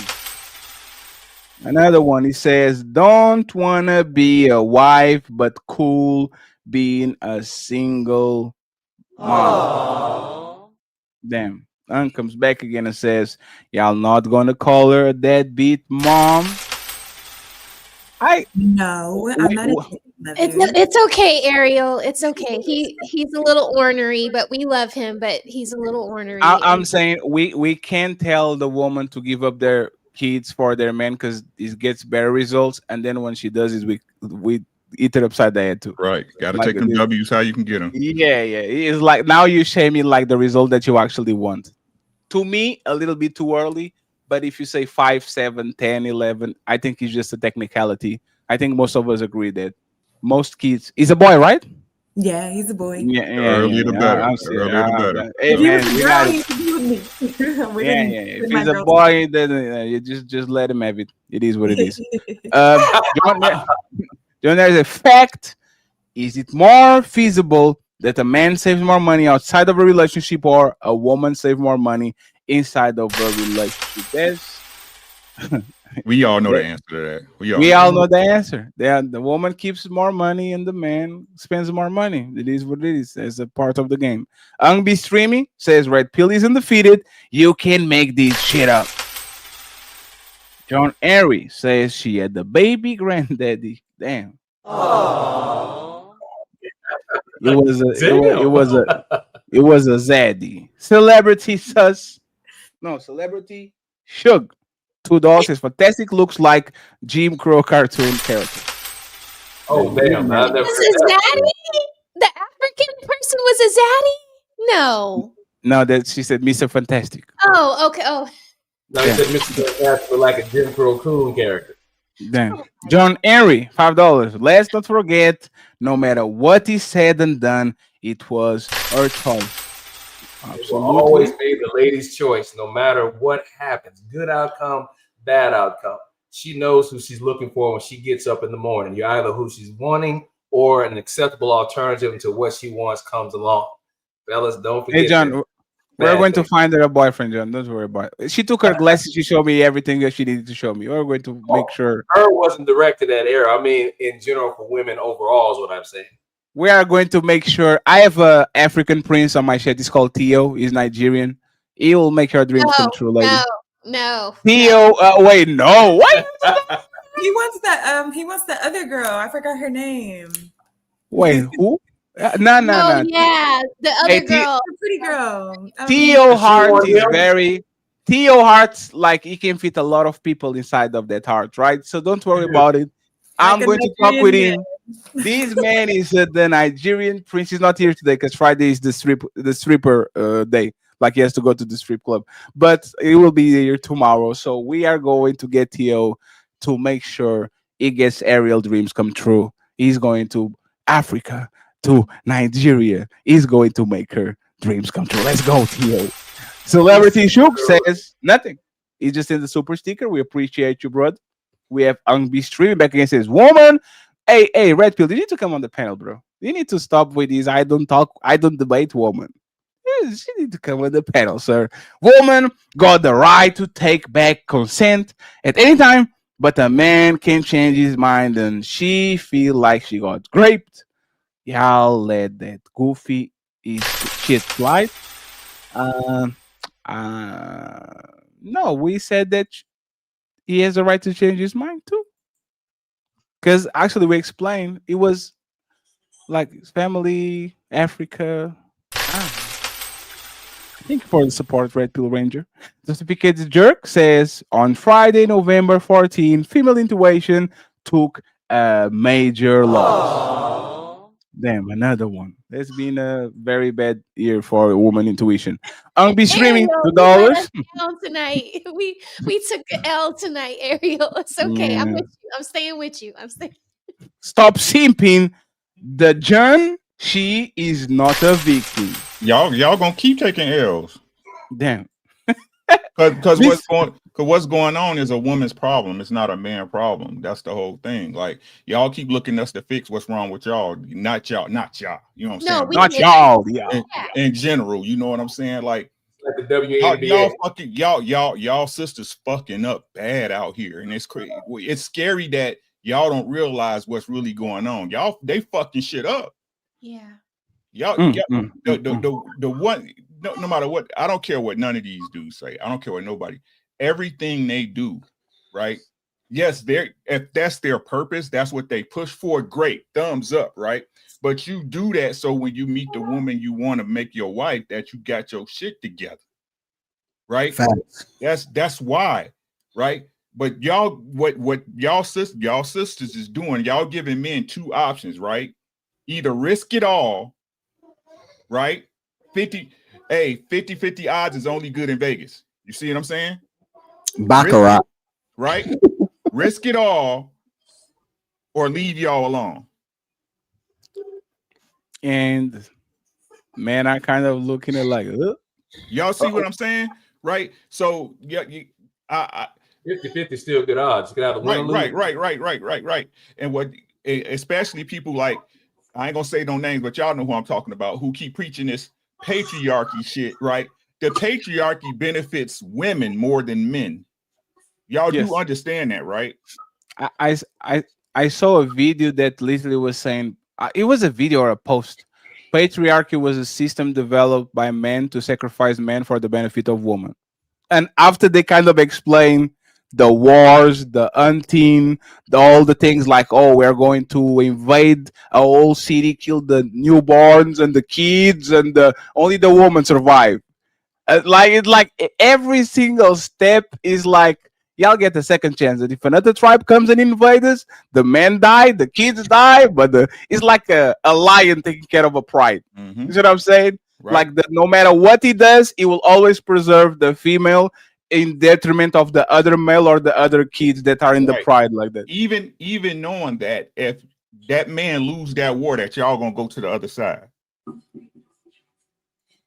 Right? Damn. That's just the facts, right? The problem is y'all, and I say this and I want to explain this, right? If I can, Fatty, right? Absolutely. The very thing women keep asking us to change, which is our attraction to y'all, the way we look at y'all, the way we feel about y'all, right? Y'all say we should contain that. Listen to this. Why do y'all say that? Why do women say that men have to be more sexually disciplined? Because they don't want you to cheat on them. Because And what else? And what else? Or I They guess don't want you to arm them. use your resources with another woman. With the wrong woman, right? Right. Mm-hmm. But let's talk about the only word that really matter in that sentence. Woman. Oh yes, right. Other women. Right? Yeah. The wrong woman. Right? What y'all don't, so y'all telling us to protect ourselves from y'all. Yes. Yeah. Hey Ricky, you made so much sense. I never saw a woman saying that gay men should be sexual discipline. Isn't that crazy? I never saw a woman say, hey man, if you like other men, like they don't like the down low man because it's kind of like they dip into the water that women actually drink. But if you are a full-blown gay that doesn't involve nothing with women, never say, they're trying to hook you up with their gay friend. You see what I'm saying? Like, do you think the LGBT hey man, you guys have to practice dick discipline? Like what? See what I'm saying? Because and let me finish my thought, right? And when I'm talking about this, y'all want us to go against the nature of things, right? Until time eternal, right? Until recently, right? And recent, when I say recent, I say within our lifetimes, right? It was never on men to keep their dick in their pants, right? It wasn't a problem because at point in time, they had the brothels where you went to saw the hoes, right? Mm-hmm. Right? But we can't have sex with y'all unless y'all allow us. Mm-hmm. Right? I love the way everybody used the extreme as far as essay and stuff like that. But let's be honest, that's a minutia of the population. Mm-hmm. It's a minutia. Why do I have to worry about where I'll put my dick if there's nowhere to put it? That's what y'all are supposed to be responsible for as a woman. The same way y'all tell us, right? Hey, you didn't vet that woman, you married a hoe. You didn't know she was a hoe. You didn't know she was gonna get you, right? What 6 say? Hey, she a gold digger, she gonna get you, right? Right? You know why? Y'all know why y'all say that? And most men be like, you know what, man, I should have seen that, bro. You know what I'm saying? Even though she was a fucked up woman, and what we should be saying is that women should be better, right? We'll take that as men, be like, hey, that's my fucked up, right? Because we responsible for relationships and y'all responsible for y'all coochie. But y'all want us to be responsible for the relationship and y'all coochie too? No, I'm just that the only thing that I tell women is your only responsibility is to listen and not give the kudakata away. That's it. You listen and you stay with your chastity. So women did fuck it up. Like they did. They made sex and everything like the top of the list, you know. What's the oldest profession? Sex. But women are Right. commodifying it. Right. That's not Thank you. complete But women, conversation. but usually Not if you were a complete hoe, you conversation. kept it on the low. You didn't advertise that you were just a loose woman. Now it's like if you're not popping it on Instagram or YouTube or TikTok, you're And who considered did a that? pussy. Who did that? Who made that popular? Who made that mainstream? Was it us? No, because y'all have always said do it in the bedroom just with me. Yeah. Y'all have And never said let me, you know, and then Let my that's boys see what you got. yeah, like for women, I think that it got distorted in the late or in the early 2000s that because of like the Trinas, because I graduated high school in 2000. So I'm just, this is like as I'm coming up All into right, my that's where you adulthood. started singing. Right. Well, for me as a Yeah, I young graduated in lady. '88. It was always going on. Okay. So, but for me, it was like what we used to lie about, you know, like you wouldn't say, you know, that you do corn on the cob. You know what I mean? Like there was that song, Slob on My Knob, like corn on the cob, you know, you wouldn't be caught dead singing that song at Yeah, a like it's a party bad around thing. the boys. Huh? You Well, say it like it's a I'm bad just, thing. yeah, well, so Rose, I'm just saying, and now the women Oh, are writing those songs that are so like, not only am I corning on the cob, but my whatchamacallit is brown and my so and so is pink. It's oh, so too Rose, much. it's but it's not It's like even we that, right? degraded Because ourselves even more than men could, is what I'm but saying. And then we but keep it's saying that the men are the bad guys. but it's not even there because the men are cool with hoes. The problem is that the They're not cool game with wifing them. yeah, the game wasn't rigged before. I use money and power to get woman, and you use sex to get money and power. That was the game. Everybody was playing along. The problem is these women are playing the game one way. Like look at Meg the Stallion. Played the whole game for 29 years. Now she turns 30. All of a sudden picks the nicest guy in the planet, and oh, he's just a nice guy. Probably good. Like And it's you want your strategic. It's That's the thing. strategic. Yeah. You want your cake and eat it too. You want to eat your cake when Right. there is a certain part of your life, and then after you corrupt yourself, you want to pull up to the right man and play For the him to game clean you that we up. weren't playing for 30 years. So I don't think the man have a problem with how decide that like he's actually like men enjoy, especially if these women are respectful, they are fun to be around. You see what I'm saying? They tell you like it is. A lot of men actually are going to be kind with these women because these women are the only women that are not lying to them. These women are I don't want nothing from you other than the money, so I'm going to be honest with you. Men open up with those all the time because we know this woman is not going to leverage this against me. She's not my woman. There's nothing that. But as soon as we started with social media, to see that a woman can do anything and everything and still get saved by a sucker that either be conditioned to that or has no idea what he getting to it. There's, I think, what he gets problematic because the same way women were tired to get taken advantage of by men that will come on YouTube, learn pickup game, try to ingratiate a woman, lie to them. Oh, you're the woman of my dreams. You're the future mother of my kids. And then I eat it and you get ghosted. I I'm think, gonna man, take you to Africa. yeah, not Africa, not Africa. I think men are tired of that too. Man, Men just want, if you're going to fight, tell us what gun, what knife, what anything, fist fight, and we get to the ring. We need each other, so we're going to fight it out. Men are tired of, oh, we're going to meet at 7 p.m. Yeah. No guns allowed. Nah. It's going to be a fist fight, and then you get there, and there's a bazooka below the skirt, right? Okay, that's we don't keep doing that, but we're going to figure it out. If we don't, our kids will. Shout out to Mr. Fantastic for the 5 Ilkan Ali members. Brother. Appreciate you, sir. Thank you very much. My boy Mal, stay fitted in the building with one untouchable Untouchable Empire, baby. And Twisted Pup in the Blue Diesel with 5 untouchable memberships. Thank you very much, sir. We truly appreciate you on the Untouchable Empire, baby. Very much. Mel goes to Ali's side and gives another membership. Untouchable Empire, baby. Thank you very much. Soul Bay. She became a new member. Thank you very much, lady, for joining the Untouchable. So, you think you're untouchable?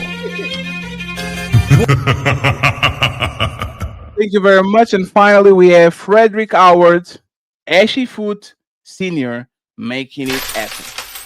It was a Z. It was not a Ashy Larry. Okay. And he was vegan. And he was vegan. Too. And he was vegan, which is actually and you know it's this is what I'm saying. I mean, hey, can we be honest real quick before we go? How many men do you think will give her a chance?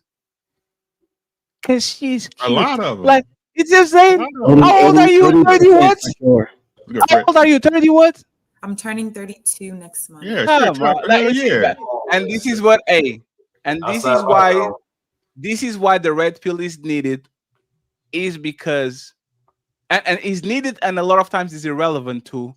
For every man that wakes up and says, nah, I see the red flags, I'm not going, there's 10 men on the DMs waiting to take the spot. Oh, you like older men? I'm just turned 57. Oh, you like to go to Africa? Damn, my dream is go to Africa too. I actually want to build a house in South Africa. Like, I've got dual citizenship. Oh, you want? Hey, they are going to pull up with the dashiki. Hello, my sister. Like literally, men will do whatever Grand the woman they are. Grand Rising's my African queen. Grand Rising queen. Oh, you want to go to Egypt? Now too. So. When you had your son, did you like paint his room and get the bumper for his crib, and did you nest and like do all the?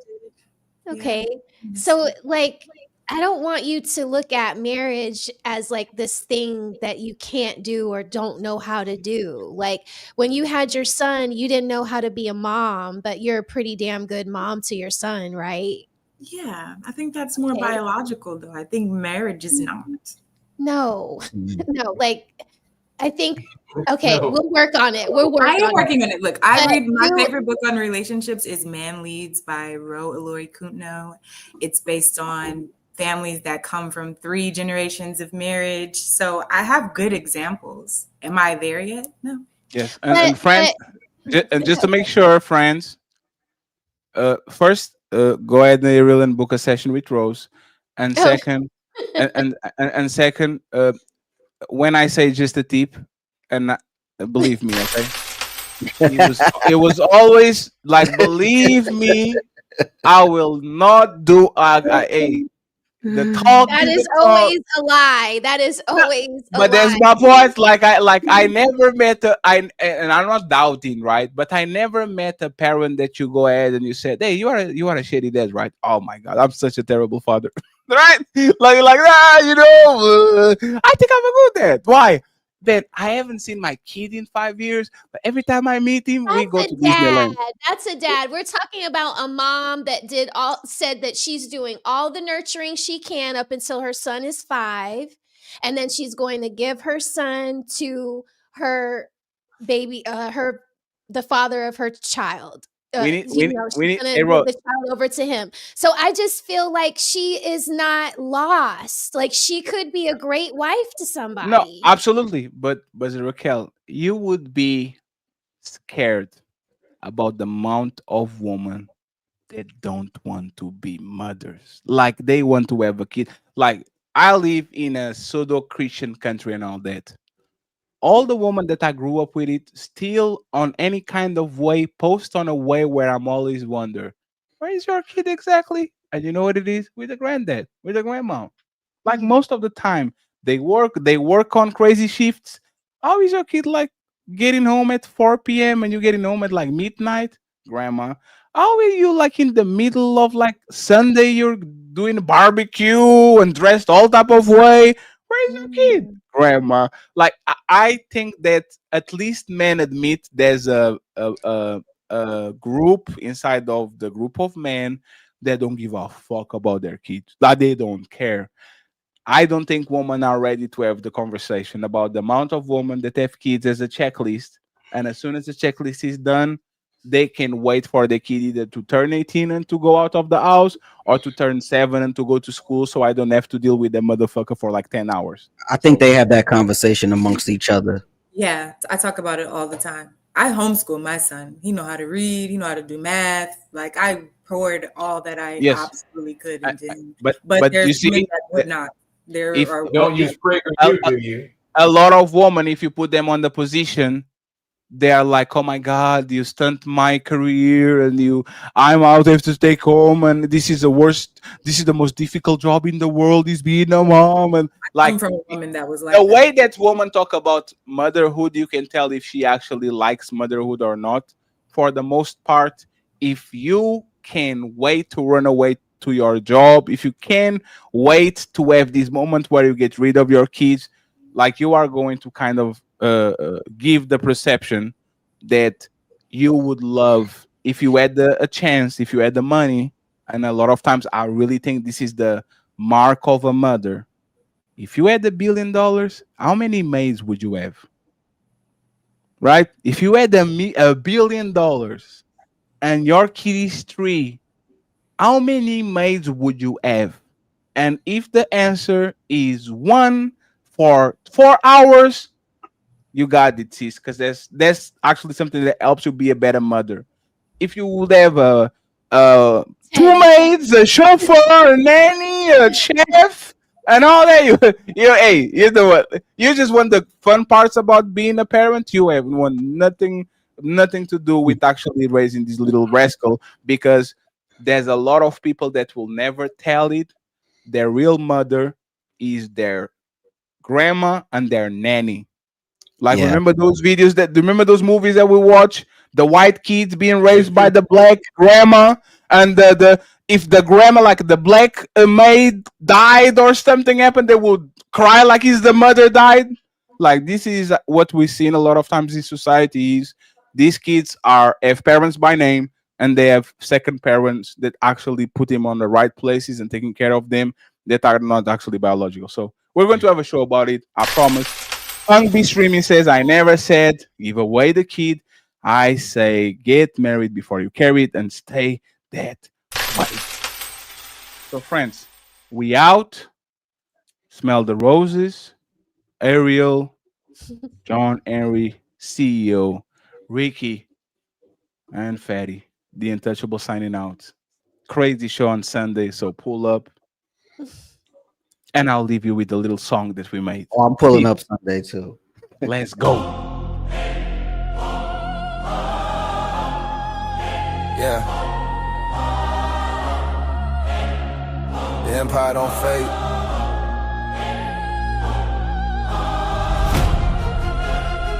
Fatty and Ali. Super panel energy. This ain't talk, this legacy. Let the orchestra breathe. They took the red pill, now they glitch in the code. Untouchable empire, truth overload. Drones hit, heavy brass explode. Super panel rain where the kings reload. We don't trade view, we expose the light from the south side, root to the throne in the sky. Fatty Ali, they testify. The empire never die. Born in the fire, raised through the test. Crown too heavy, but it fit my chest. Red pill, boy, just follow trends. We write scripts, they just pretend. Talk masculinity, we let it creep. Work, loyalty, power, D. They scream out for we plant the seed. Truth in motion, that's our lead. They gon' violent and ride. Baseline grab. From the gutter to the marble halls. Every bar sound like breaking walls. Ali and Fatty, we answer calls. Ali and Fatty, we answer calls. They took the red pill, now they glitch in the cold. Untouchable empire, truth overload. Draws here, heavy brass explode. Super panel running with the kings below. We don't shave, but we expose the light from the south side. We to the throne in the sky. Daddy Ali, they testify. The empire never die. Shut them blood. Black gold soul, tall revolution, we in control. They profit from pain, we preach patrol. Empire speak with the king's console. They mimic the real, we redefine. No more line, we redesign. The pill is gone, the mind divine. Untouchable empire, turn us shrine. Red pill, requiem. Play that him. Truth cut deep, no way to dim. Super panel, crown, golden grim. That empire rise, we never slim. Ali and Fatty, legacy loud. Voices echo through every crowd. Untouchable creed, we stand proud.